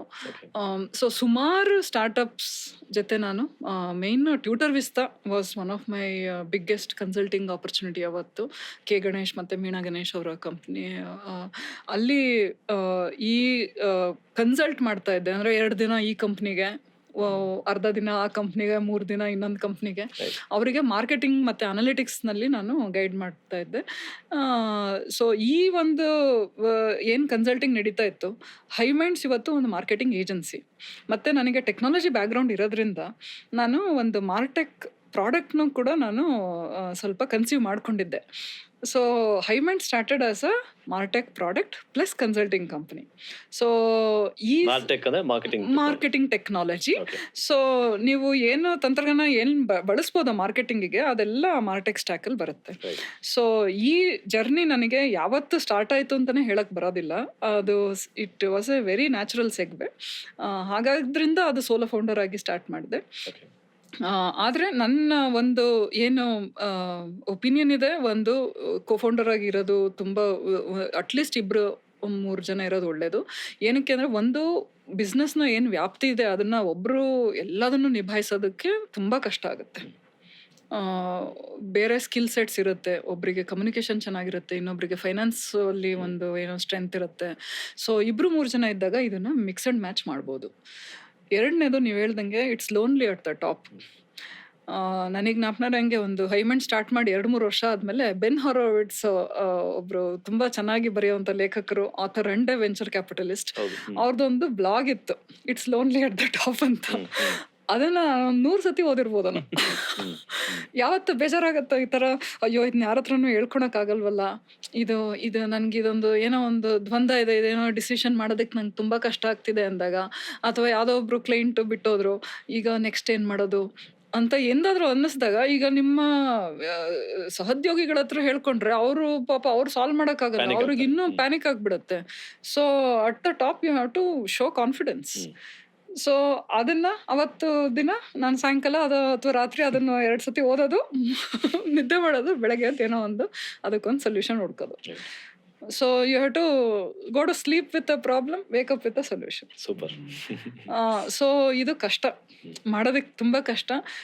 ನನಗೆ ಅದು ನಾನು ಹೇಗೋ ಮಾಡಿದೆ ಅನ್ನೋದು ನನಗೆ ಒಂದು ಹೆಮ್ಮೆ ಇದೆ ಆ್ಯಸ್ ಅ ಸೋಲೋ ಫೌಂಡರ್. ಆದರೆ ಒಂದು ಪಾಸಿಟಿವ್ ಹೇಳಬೇಕು ಅಂದರೆ, 2-3 ಜನ ಫೌಂಡರ್ಸ್ ಇದ್ದಾಗ ಈ ಡಿಸಿಷನ್ ಮೇಕಿಂಗ್ ಸ್ವಲ್ಪ ಸ್ಲೋ ಆಗೋ ಚಾನ್ಸಸ್ಸು ಇರುತ್ತೆ. ಯಾಕೆಂದರೆ ಎಲ್ಲರೂ ಇಂಡಿವಿಜುವಲ್ ಒಪಿನಿಯನ್ ಇದ್ದೇ ಇರುತ್ತೆ. ಈಗ ಈಗ ಈಗ ಕ್ವಿಕ್ ಕಾಮರ್ಸ್ ಕಂಪ್ನಿಗಳೇ ಆಗಲಿ, ಈಗ ಸ್ಟೋರ್ ಓಪನ್ ಮಾಡಿದ್ರು ಮೊನ್ನೆ ಇನ್ಸ್ಟಾಮಾರ್ಟ್ ಅವರು, ಈಗ maybe in another board room there is a lot of discussion, ಮಾಡಬೇಕು ಮಾಡಬಾರ್ದು ಅಂತ. ಇವಾಗ ದೊಡ್ಡ ಕಂಪ್ನಿಗಳು ಇರೋದ್ರಿಂದ ಬೋರ್ಡ್ ರೂಮ್ಸ್ ಇರುತ್ತೆ. ಈಗ ಬೋರ್ಡ್ ರೂಮ್ ಮೀಟಿಂಗ್ ಇಲ್ಲ ಅಂದಾಗ, ಈಗ ಏನೋ 2-3 ಜನ ಹಿಂಗೆ cross the table if you're sitting and discussing, ಅದು ಹೀಟೆಡ್ ಡಿಸ್ಕಷನ್ ಆಗುತ್ತೆ. ಮತ್ತು ಡಿಸಿಷನ್ಸು ಈಗ ಒಬ್ಬರು ತಗೊಂಡು ಇನ್ನೊಬ್ಬರು ಅದಕ್ಕೆ ತುಂಬ ಬೆಂಬಲ ಕೊಡೋದಕ್ಕೆ ಹಿಂದೇಟಾಗ್ತಾರೆ. ಸೊ ಈ ಥರ ಇದ್ದಾಗ, ಸಿಂಗಲ್ ಫೌಂಡರ್ ಇದ್ದಾಗ it becomes a bit authoritative, but ಅದರಿಂದ ನಮಗೆ ತುಂಬ ಸ್ಪೀಡ್ ಅಡ್ವಾಂಟೇಜ್ ಇದೆ. ಮತ್ತು ಈಗ ಒಂದು ಸ್ಟಾರ್ಟಪ್ ಜರ್ನಿನಲ್ಲಿ ಒಂದು 100 ರೀತಿನೆಲ್ಲ ಅದು ಚೇಂಜ್ ಆಗ್ಬೋದು. ಪ್ರತಿ ಹೆಜ್ಜೆ ಬೇರೆ ಬೇರೆ ರೀತಿನಲ್ಲಿ ಅದನ್ನು ನಮ್ಮ ಒಂದು ದಾರಿ ಏನಿದೆ ಅದನ್ನು ರೂಪಿಸ್ಬೋದು. ಒಂದು ಡಿಸಿಷನ್ನಿಂದ ಏನು ದೊಡ್ಡ ಫೇಲ್ಯೂರ್ ಆಗುತ್ತೆ ಅಂತ ಹೇಳೋಕ್ಕಾಗಲ್ಲ. ಸ್ಪೀಡ್ ಈಸ್ ಇಂಪಾರ್ಟೆಂಟ್, ಅದ್ರ ಬಗ್ಗೆ ಒಂದು confidence is important. So as a sole founder ಏನಾಗುತ್ತೆ, ಅದನ್ನು ನೀವು you are never doubting your own decision. ಆದ್ರಿಂದ ನೀವು ಏನೋ ಒಂದು ಮನ್ಸಿಗೆ ತಗೊಂಡಿದ್ದು ಮಾಡಿಬಿಡ್ತೀರ. ಅದು ಸರಿ ಇರ್ಬೋದು, ತಪ್ಪಿರ್ಬೋದು, ಅದನ್ನು ಆಮೇಲೆ ಯೋಚನೆ ಮಾಡೋದು, hindsight. And a lot of things in hindsight can always be reasoned, ಅದು ಸರಿನೋ ತಪ್ಪೋ ಅಂತ. So it's a huge positive to start from a speed point of view. ನಮಗೆ ಇವಾಗ Jeff Bezos is a solo founder, Amazon is a solo founder company. It's a few. Kiran Mazumdar Shaw solo founder. So ಸುಮಾರು examples ಇದೆ. So Jyotirmaya ಅವರೇ, last ಒಂದು 25-30 ನಿಮಿಷದ ನಿಮ್ಮ journey ಕೇಳಿದಾಗ ನಿಮ್ಮಲ್ಲಿ ಸಾಕಷ್ಟು ಛಲ ಇರೋದು ಕಾಣಿಸುತ್ತೆ. ಅಂದರೆ ಅದು ಬಿಫೋರ್ 30 ನೀವು ಇರಬೇಕಾದ್ರೆ, ಅದು 2005-2006 ಯಾವ ಕಾಲಘಟ್ಟ ಅಂತ ಹೇಳಿದ್ರೆ, ಇನ್ಫೋಸಿಸಲ್ಲಿ ಜಾಬ್ ಸಿಕ್ಕಿ ಅಮೇರಿಕಕ್ಕೆ ಹೋದರೆ he is like super successful ಅಲ್ವಾ? ಅದು ಕರ್ನಾಟಕದಲ್ಲಂತೂ ಆ ಥರ ವಾತಾವರಣ ಇತ್ತು. ಸೊ ಅದನ್ನ ನೀವು ಅದಕ್ಕೆ ಯಾವುದಕ್ಕೂ ಹೋಗದೆ ನಾನೇ ಕಟ್ತೀನಂತ ಕಂಪ್ನಿ ಕೊಟ್ಟೋದು, ಮನೆಯಲ್ಲಿ ಅದ್ರ ಬಗ್ಗೆ ಸ್ವಲ್ಪ ಒತ್ತಾಯಪೂರ್ವಕವಾಗಿ ಅದನ್ನು ಸಾಧಿಸೋದಾಗಿರ್ಬೋದು, ಕಂಪ್ನಿ ಬ್ಯಾಂಕ್ರಪ್ಸಿ ಹೋದಾಗ ಇನ್ನೊಂದು ಕಂಪ್ನಿ ವರ್ಕ್ ಮಾಡಿಬಿಟ್ಟು ಎಂಪ್ಲಾಯೀಸ್ಗೆ ಸ್ಯಾಲ್ರಿ ಕೊಡೋದು. ನೀವು ಅಂದರೆ ಛಲಗಾರ್ತಿ ಅಲ್ವಾ? ಈಗ ಪ್ರಶ್ನೆ ಇರೋದು, ಕೆಲವರಿಗೆ ಇದು ತನ್ನಿಂದ ತಾನೇ ಬರುತ್ತೆ ಅಲ್ವಾ? ನಿಮ್ಗೇನೋ ಒಳ್ಳೆ ಸ್ಕೂಲಿಂಗ್ ಸಿಕ್ಕಿರ್ಬೋದು. ಈ ನಮ್ಮ ಶೋನ ನೋಡ್ತಾ ಇರೋರು, ಈಗ ಎಲ್ಲೋ ಇದ್ದಾರೆ ಅಂತ ಇಟ್ಕೊಳ್ಳಿ, ಹುಬ್ಳಿಯಲ್ಲಿದ್ದಾರೋ ಅಥವಾ ಬಾಗಲಕೋಟೆಯಲ್ಲಿದ್ದಾರೋ, ಅವರು ಅಂಡರ್ 30 ಇದ್ದಾರೆ ಲೇಡೀಸ್. ಈ ಸ್ಪಷ್ಟತೆ ಗಳಿಸ್ಲಿಕ್ಕೆ ಅವ್ರು ಏನು ಮಾಡ್ಕೋಬಹುದು? ತುಂಬ ಇದು ಏನು ನಾವು ಛಲ ಅಥವಾ ಒಂದು ಮನಸ್ಸಿನ ದೃಢತೆ ಏನು ಅಂತೀವಿ, ನನ್ಗನ್ಸೋ ಪ್ರಕಾರ ಅದು ಶಿಕ್ಷಣದಿಂದ ಬರೋಂಥ ವಿಷಯ ಅಲ್ಲ, ಸ್ಕೂಲಿಂದ ಬರೋಂಥ ವಿಷಯ ಅಲ್ಲ. ಶಿಕ್ಷಣ ಅಂತ ಹೇಳೋದು ಬೇಡ, ಸ್ಕೂಲ್ ಇಂದ ಬರೋಂಥ ವಿಷಯ ಅಲ್ಲ. ನಮ್ಮ ಏನು ಬಾಲ್ಯದಲ್ಲಿ ನಮ್ಮ ಏನು ಎಕ್ಸ್ಪೀರಿಯನ್ಸಸ್ ಇರುತ್ತೆ, ಅದರಿಂದ ಅದು ಸುಮಾರು ಒಂದು ಏನು ಪರ್ಸ್ನಾಲಿಟಿ ಡೆವಲಪ್ ಆಗುತ್ತೆ, ಆ ಟೈಮಲ್ಲಿ ಬರುತ್ತೆ. ನನಗೆ ಹೆಣ್ಮಕ್ಳು ಫೋಕಸಲ್ಲಿ ಇಟ್ಕೊಂಡು ಹೇಳಬೇಕು ಅಂತಂದರೆ, ಸುಮಾರು ಸತಿ ಏನಾಗ್ಬಿಡುತ್ತೆ, ಸ್ವಲ್ಪ ಅದೇನು ಬೇಡ, ಈಗ ಒಬ್ಬರು ಅಣ್ಣ ತಂಗಿ ಇದ್ದಾರೆ ಅಂದ್ಕೊಳ್ಳಿ ಮನೆಯಲ್ಲಿ, ಒಂದು ಸಾಮಾನು ತರ್ಸೋದಕ್ಕಾಗ್ಲೂ ಆಗಲಿ, ಹೋಗು ಸಕ್ಕರೆ ತೊಗೊಂಬೋಗು, ನೀನು ಹೋಗೋ ಅಂತಾರೆ. ಈ ಹೆಣ್ಮಕ್ಳಿದ್ದಾಗ ಈಗ ನನಗೆ ಒಂದು ಪಾಸಿಟಿವ್ ಆ್ಯಕ್ಚುಲಿ ಹೇಳ್ಬೇಕು ಅಂದರೆ, ಇಬ್ರು ಹೆಣ್ಮಕ್ಳು ನಮ್ಮ ತಂದೆ ತಾಯಿಗೆ. ಹಾಗಾಗಿ ನಮ್ಮ ಮನೇಲಿ ನಮ್ಮ ಈಗಲೂ ಅಂತಾರೆ, ನಾನು 5ನೇ ಕ್ಲಾಸಿಗೆ ಹೋಗಿ ನಮ್ಮ ಮನೇದು ಇಡೀ ರೇಷನ್ ತೊಗೊಂಬರ್ತಿದ್ದೆ. ಸೊ ಒಂದು ದುಡ್ಡಿನ ಹಣಕಾಸಿನ ವಿಚಾರ ಆಗಲಿ, ಅವಾಗ ಎಷ್ಟು ಚಿಲ್ಲರೆ ಏನು ಎಷ್ಟು, ಅಥವಾ ಒಂದು ಏನೇನು ಬೇಕು ಮನೆಗೆ, ಇದು ಬೇಕಾಗಿರಬಹುದಾ ಅನ್ನೋ ಲಿಸ್ಟ್ ಬರ್ಕೊಡ್ತಿದ್ರು ಅಂದರು. ಈಗ ಒಂದು ಇಡೀ ಮನೆಗಳಲ್ಲಿ ಹೆಣ್ಮಕ್ಳಿಗೆ ಯೂಶಲಿ ಈ ಥರದ್ದು ಏನಾದರೂ ಒಂದು, ಈಗ ಒಂದು ಮರ ಹತ್ತೋದಾಗ್ಲಿ, ಅದರಿಂದ ನಾನು ಅದು ಮರ ಹತ್ತಬೇಕು ಅಂತ ಹೇಳ್ತಿಲ್ಲ, ಉದಾಹರಣೆಗೆ ಹೇಳ್ತಾ ಇದ್ದೀನಿ, ಸ್ವಲ್ಪ ಹಿಂಜರಿಕೆಯಿಂದನೇ ಕಾಣೋದು ಜಾಸ್ತಿ ಇರೋದ್ರಿಂದ ಪ್ರೊಟೆಕ್ಟೆಡ್ ಆಗಿ ಬೆಳೀತಾರೆ. ಅದು ಸ್ವಲ್ಪ ಅಫೆಕ್ಟ್ ಆಗುತ್ತೆ. ಛಲ ಅನ್ನೋದು ಬೇರೆ, ಅದು ಕಾನ್ಫಿಡೆನ್ಸಿಗೆ. ಛಲ ಅನ್ನೋದು ನಾನು ಧ್ಯೇಯ ಒಂದು ಇಟ್ಕೊಂಡು ಅದನ್ನು ನಾನು ಮಾಡ್ತೀನಿ, ಹೇಗಾದರೂ ನಾನು ಅದನ್ನು ಆ ಗುರಿ ತಲುಪ್ತೀನಿ ಅನ್ನೋದು ಒಂದು ಛಲ ಏನಿರುತ್ತೆ. ನನಗನ್ಸೋದು ಹಳ್ಳಿ, ಈಗ ನೀವು ಬಾಗಲಕೋಟೆ ಒಂದು 30 ವರ್ಷದ ಒಂದು ಹೆಣ್ಮಗಳು ಅಲ್ಲಿ ಇದ್ದಾರೆ ಅಂತಂದಾಗ ನನಗನ್ಸೋದು, ಈ ಸುಮಾರು ಹಳ್ಳಿಗಳಲ್ಲಿ ಬಂದಿರೋ ಹುಡುಗರಿಗೆ, ಹುಡುಗಿರಿ ಯಾರಾದರೂ ಆಗಿರಲಿ, ಅದು ಆ್ಯಕ್ಚುಲಿ ತುಂಬ ಸ್ಟ್ರಾಂಗ್ ಆಗಿರುತ್ತೆ. ಈ ಸಿಟಿನಲ್ಲಿ ಈಗ ನನ್ನ ಮಗನ ಬಗ್ಗೆ ಭಯ ಇದೆ, ಯಾಕಂದ್ರೆ ತುಂಬ ಪ್ರೊಟೆಕ್ಟ್ ಆಗೇ ಬೆಳೀತಾ ಇರೋದು. ಎಲ್ಲಾದ್ರೂ ಕರ್ಕೊಂಡೋಗಿ ಅಟ್ಲೀಸ್ಟ್ ಎಲ್ಲಾದ್ರೂ ಒಂದು ಸ್ವಲ್ಪ ಜಾಸ್ತಿ ಹಳ್ಳಿಗಳಲ್ಲಿದ್ದರೆ ಏನಾದರೂ ಒಂದು ನಾವೇವಾಗಿ ಏನಾದರೂ ಒಂದು ಮಾಡಬೇಕಾಗಿರುತ್ತೆ. ಯಾವತ್ತಾದರೂ ಆಗಲಿ ಏನೋ ಒಂದು ಸಣ್ಣ ಪುಟ್ಟ ನೀರು ಬರ್ತಾ ಇರಲ್ಲ, ಮೋಟ್ರ್ ನೋಡಬೇಕು, ಅದೇನೋ ಫಿಕ್ಸ್ ಮಾಡು ಅಂತನೋ ಏನೋ ಒಂದು ಹೊಡ್ಕೊಂಡೋಗಿರುತ್ತೆ, ಅದಕ್ಕೆ ಏನಾದರೂ ಒಂದು ನಾವೇ ಒಂದು ಕಾರ್ಪೆಂಟ್ರಿ ವರ್ಕ್ ಮಾಡಬೇಕಾಗತ್ತೆ. ಸೊ ಅದು ಈ ಸಣ್ಣ ಪುಟ್ಟ ಬಾಲ್ಯದಲ್ಲಿ ಏನು ಕಷ್ಟ ನೋಡ್ತೀವಿ, ಅದರಿಂದ ಬರೋ ಅಂಥ ಒಂದು ಛಲ ಅಲ್ಲಿ ಒಂದು ಎಕ್ಸ್ಪೀರಿಯನ್ಸು, ಸಣ್ಣ ಪುಟ್ಟ ಎಕ್ಸ್ಪೀರಿಯನ್ಸಸ್ಸು. ಸೆಕೆಂಡ್, ಅದು ಸಪ್ರೆಸ್ ಆಗಬಾರ್ದು. ಆ ಕಾನ್ಫಿಡೆನ್ಸ್ ಏನಿರುತ್ತೆ ಅದು ಸಪ್ರೆಸ್ ಆಗಬಾರ್ದು. ಬಟ್ ಇವಾಗ ಆಲ್ರೆಡಿ ಈಗ ಒಂದು 20ರ ಹರೆಯದ ಒಂದು ಈಗ ಸೆಕೆಂಡ್ ಟಿಯರ್ 2 ಸಿಟಿನಲ್ಲಿರೋರು ಬರೀ ಧ್ಯೇಯ ಮತ್ತು ಕಾನ್ಫಿಡೆನ್ಸ್ ಸಾಕಾಗೋದಿಲ್ಲ, ಅದಕ್ಕೆ ಬೇಕಾಗಂಥ ಒಂದು ಸ್ಕಿಲ್ಸ್ನ ಡೆವಲಪ್ ಮಾಡ್ಕೋಬೇಕು. ಈಗ ನಾನು ಹೋಗಿ ಒಂದು ಯಾವುದೋ ಒಂದು ವ್ಯಾಪಾರದಲ್ಲಿ ಏನೋ ಒಂದು, ಈವನ್ ಸಂಡಿಗೆ ಇರ್ಬೋದು, ಅಥವಾ ದೊಡ್ಡದು ಈಗ ಗಾರ್ಮೆಂಟ್ ಇಂಡಸ್ಟ್ರಿ ಇರ್ಬೋದು, ಅಥವಾ ಅವರು ಏನೋ ಒಂದು ಉತ್ಪಾದನೆ ಇರ್ಬೋದು, ಬೇರೆ ಏನೋ ಪ್ರೊಡಕ್ಷನ್ನೇ ಲೈನಲ್ಲೇ ಅವರು ಹೋಗಿದ್ರು ಕೂಡ, ಅದಕ್ಕೆ ಏನೇನು ಬೇಕು ಅದನ್ನು ಅವರು ತಿಳ್ಕೊಂಡ್ರೆ ಯೂಶಲಿ ನಾಲೆಡ್ಜಿಂದ ಕಾನ್ಫಿಡೆನ್ಸ್ ಬರೋದು ಜಾಸ್ತಿ. ನಿಜ. ಐ ವುಡ್ ಸಜೆಸ್ಟ್ ಅವರು ಸ್ವಲ್ಪ ಅದ್ರ ಬಗ್ಗೆ ತಿಳುವಳಿಕೆ. ಇವತ್ತಿನ ಒಂದು ಇಂಟರ್ನೆಟ್ ಏನು ಪೆನೆಟ್ರೇಷನ್ ಇದೆ, ಹಳ್ಳಿಲಿರೋದು ಸಿಟಿಲಿರೋದು ಎಲ್ಲ ಒಂದೇ. ಎಲ್ಲ ಕಂಟೆಂಟು ಎಲ್ಲ ಕಡೆ. ಇವತ್ತು ನಾವು ಮುಂದೆ ಬನ್ನಿ ಪಾಡ್ಕಾಸ್ಟಿನ ಉದ್ದೇಶನೇ ಅದು. ಈ ಕಂಟೆಂಟ್ ನಾವಿಲ್ಲಿ ಬೆಂಗಳೂರಲ್ಲಿ ಕುತ್ಕೊಂಡು ಮಾಡ್ತಾ ಇದೀವಿ, ಅದು ಎಲ್ಲ ಕಡೆ ಹೋಗುತ್ತೆ. ಅದರಿಂದ ಅದನ್ನ ಈಗ ಅವರು ಕಂಟೆಂಟ್ ಆಕ್ಸೆಸ್ ಇರೋದ್ರಿಂದ the play ground is even. ಮನಸ್ಸಿಗೆ ಅದನ್ನು ತಗೊಂಡ್ಲೇಬಾರ್ದು. ನಾನು ಹೆಣ್ಮಗಳು, ನನ್ನ ಕೈಲಿ ಆಗುತ್ತೋ ಇಲ್ವೋ, ನನಗೆ ಸಪೋರ್ಟ್ ಸಿಗುತ್ತೋ ಇಲ್ವೋ ಅನ್ನೋದು ಮನಸ್ಸಲ್ಲಿ ಇದ್ದಷ್ಟು ಅದು ನಮ್ಮನ್ನು ಕುಗ್ಸುತ್ತೆ. ಎರಡನೇದು, ನಾವು ತಿಳ್ಕೊಂಡಷ್ಟು ನಮ್ಮನ್ನ ಅದು ಹಿಗ್ಗಿಸುತ್ತೆ. ಅಷ್ಟು ನಾವು ಅದನ್ನು ಸ್ವಲ್ಪ ಕಾನ್ಫಿಡೆನ್ಸ್ನ ಬೆಳೆಸ್ಕೋಬೇಕು, ನಾಲೆಡ್ಜ್ನ ಅಕ್ವೈರ್ ಮಾಡ್ಕೋಬೇಕು. ಬೆಳೆಯೋದು ಒಳ್ಳೇದು ಅಂತ ಆ ರೀತಿ ಅದನ್ನು ನೋಡಬೇಕು. ಅಂದರೂ ನಮ್ಮ ಒಂದು ಸೊಸೈಟಿಯಿಂದ ಸಪೋರ್ಟು ಈಗಲೂ ಸಾಕಾಗಲ್ಲ. ಅದಿನ್ನೂ ಎಷ್ಟು ವರ್ಷ ಬೇಕೋ, ಆದರೆ ಅದು ಪಾಸಿಟಿವ್ ಡೈರೆಕ್ಷನಲ್ಲಿ ಇದೆ, ಅದೆಲ್ಲರೂ ಒಪ್ತಾರೆ. ಆ ಪಾಸಿಟಿವಿಟಿನಲ್ಲಿ ಐ ಥಿಂಕ್ ಎಲ್ಲ ಹೆಂಗಸರು ಮೂವ್ ಆಗ್ಬೇಕು. ಮೊನ್ನೆ ಒಂದು ಅಮೆರಿಕನ್ ಸೈಕಾಲಜಿಸ್ಟ್ ಏನೋ ಒಂದು ವಿಡಿಯೋ ಸರ್ಕ್ಯುಲೇಟ್ ಆಗ್ತಾ ಇತ್ತು. ಅದರಲ್ಲಿ ಮಕ್ಕಳಿಗೆ ಮನೆಯಲ್ಲಿ ಎಲ್ಲಾ ತರದ ಕೆಲಸಗಳನ್ನ ಮಾಡೋದೆಲ್ಲ ಕಲಿಸಿ ಪುಷ್ ಮಾಡಿ ಅವ್ರನ್ನ. ಇಲ್ದೇ ಇದ್ರೆ ನೀವು ಅವರ ಸೆಲ್ಫ್ ಎಸ್ಟೀಮ್ ಕದೀತಾ ಇದ್ದೀರಾ. ನೀವು ನಿಮ್ ಸಮಾಧಾನ ಮಾಡ್ಕೊತಾ ಇದೀರಾ, ಮಗಲಿ ನಾ ಇದೆಲ್ಲ ಮಾಡ್ಕೊಟ್ಬಿಟ್ಟೆ ಅಂತ, ಬಟ್ ಆ ಮಗನ್ ಸೆಲ್ಫ್ ಎಸ್ಟೀಮ್ ನೀವು ಕದೀತಾ ಇದ್ದೀರಾ ಅಂತ ಒಂದು ಆರ್ಗ್ಯುಮೆಂಟ್ ಮಾಡಿದ್ರು. ತುಂಬಾ ಒಳ್ಳೇದು. ಹೌದು, ಯಾಕಂದ್ರೆ self esteem and small skills, even ಈಗ ಒಂದು ಕೈಯಿನ ಡೆಕ್ಸ್ಟರಿಟಿ ಏನಿದೆ, ಅದು ಈಗ ಮುಂದೆ ನಿಮ್ಮ ಮಕ್ಕಳು ಸರ್ಜನ್ಸ್ ಆಗ್ಬೋದು. ಆದ್ರೆ ಅದು ನಮ್ಮ ಅಕ್ಕ ಹೇಳ್ತಾಳೆ, ಸ್ಟಿಚಿಂಗು ಮತ್ತೆ ಅವಳು ಸ್ವಲ್ಪ ಕರಕುಶಲ ಕೆಲಸ ಜಾಸ್ತಿ, ಶೀಸ್ ಅ ಸರ್ಜನ್. ನನಗೆ ತುಂಬಾ ಚೆನ್ನಾಗಿ ಮೂವ್ ಆಗುತ್ತೆ ಇಷ್ಟರಲ್ಲೇ. ಮತ್ತೆ ಹಿಂಗೆ ಇಟ್ಕೊಂಡಿರ್ಬೇಕು ಅವ್ರು ಆಪರೇಷನ್ ಮಾಡ್ಬೇಕಾದ್ರೆ ಕೈ ಸ್ಟಡಿ ಇರ್ಬೇಕು. ಅವಳು ಫಿಟ್ನೆಸ್ ಎಲ್ಲ ಸ್ವಲ್ಪ ಜಾಸ್ತಿ, ಹಂಗಾಗಿ ಅವೆರಡು ಈಗ ಕ್ರಾಸ್ ಎಷ್ಟು ಇನ್ಫ್ಲೂಯೆನ್ಸ್ ಆಗುತ್ತೆ ಅಂತ. ಒಂದು ಈಗ ರನ್ನಿಂಗು ಫಿಟ್ನೆಸ್ ಇಂದಾಗ್ಲಿ ಅಥವಾ ಒಂದು ಕ್ರಾಫ್ಟ್ ವರ್ಕ್ ಇಂದಾಗ್ಲಿ ಸರ್ಜನಿಗೆ ಹೆಲ್ಪ್ ಆಗ್ತಾ ಇದೆ. ಅದರಿಂದ ಎಲ್ಲಾ ಕೆಲಸಗಳಿಂದ ಕಲಿಯೋದು ಮತ್ತೆ ವಿಶ್ವಾಸ ಬೆಳೆಯೋದು ತುಂಬಾ ಚೆನ್ನಾಗಿ ಒಳ್ಳೇದು. ಸೊ ಜ್ಯೋತಿ ಅವರೇ, ಹೈವ್ ಮೈಂಡ್ಸ್ ನ ನೀವು 2006 ಸ್ಥಾಪನೆ ಮಾಡಿ? ಹೈ ಮೈಂಡ್ಸ್ ಸ್ಥಾಪನೆ ಆಗಿದ್ದು 2010. ಸೊ ಆನಂತರ ಐ ಥಿಂಕ್ 2 ಫೇಸ್ ಅಲ್ಲಿ ಅದು ಅಕ್ವೈರ್ ಆಯ್ತು. ಮೆಡಿಸನ್ ಮೀಡಿಯಾ ಅಂತ ಒಂದು ಮೀಡಿಯಾ ಏಜೆನ್ಸಿ, ಇಂಡಿಯಾದಲ್ಲಿ ಲಾರ್ಜೆಸ್ಟ್, ವರ್ಲ್ಡ್ ಅಲ್ಲಿ I think 4th largest independent agency. ಅವರು ಅದನ್ನ ಅಕ್ವೈರ್ ಮಾಡುವಂತದ್ದಾಯ್ತು. ಸೊ ಈಗ ಒಂದು ಕ್ವಶನ್ ಏನಂತಂದ್ರೆ, ಒಂದು ಅದ್ರ ಬಗ್ಗೆ ಸ್ವಲ್ಪ ಹೇಳಿ ಏನಾಯ್ತು ಅಂತ ಹೇಳೋದು. ಎರಡನೇದು, ಪ್ರತಿಯೊಬ್ಬ ಫೌಂಡರ್ಗೂ ಒಂದು ಎಂಡ್ ಗೇಮ್ ಅನ್ನೋದು ತಲೆಯಲ್ಲಿ ಇರ್ಬೇಕಾ? ಅಂದ್ರೆ ನಾನು ಅಕ್ವೈರೇ ಆಗ್ಬೇಕು ಅಂತ ನೀವು ಪ್ಲಾನ್ ಮಾಡ್ಕೊಂಡು ಏನಾದ್ರು ಮಾಡಿದ್ರ ಹೈವ್ ಮೈಂಡ್ಸ್ ಈ ರೀತಿ, ಆರ್ ಒಂದು ಎಂಡ್ ಗೇಮ್ ಅಂತ ಏನಾದ್ರು ಇತ್ತ ನಿಮ್ ತಲೆಯಲ್ಲಿ ಇದನ್ನ ಕಟ್ಬೇಕಾದಾಗ ಅಂತ? ಹೈವ್ ಮೈಂಡ್ಸ್ ಒಂದು ಸ್ಟಾರ್ಟ್ಅಪ್ ನನಗೆ ಹೇಳ್ದಂಗೆ ಅದು ಇನ್ ದ ಫ್ಲೋ ಆಗಿದ್ದು. ಅದರಿಂದ ನಾನು ಇದೇ ರೀತಿ ಒಂದು ಮಾಡಬೇಕು ಅಂತ ಒಂದು ಎಂಡ್ ಗೇಮ್ ನನ್ನ ಮನಸ್ಸಲ್ಲಿ ಅವಾಗ ಇರಲಿಲ್ಲ. ಆದ್ರೆ ಎಂಡ್ ಗೇಮ್ ಇರೋದು ಒಂದು ಚೌಕಟ್ಟಿರ್ಬೇಕು. ಎಂಡ್ ಗೇಮ್ ಅಂದ್ರೆ ಹಿಂಗೇ ಮಾಡ್ತೀನಿ, ಇಷ್ಟೇ ದುಡ್ಡಿಗೆ ನಾನು ಅದನ್ನ ಸೆಲ್ ಮಾಡ್ತೀನಿ ಅಥವಾ ಈ ರೀತಿಯಾಗಿ IPO ಹೋಗ್ತೀನಿ ಅಂತ ಫರ್ಮ್ ಆಗಿರೋದಕ್ಕೆ ತುಂಬಾ ಕಷ್ಟ.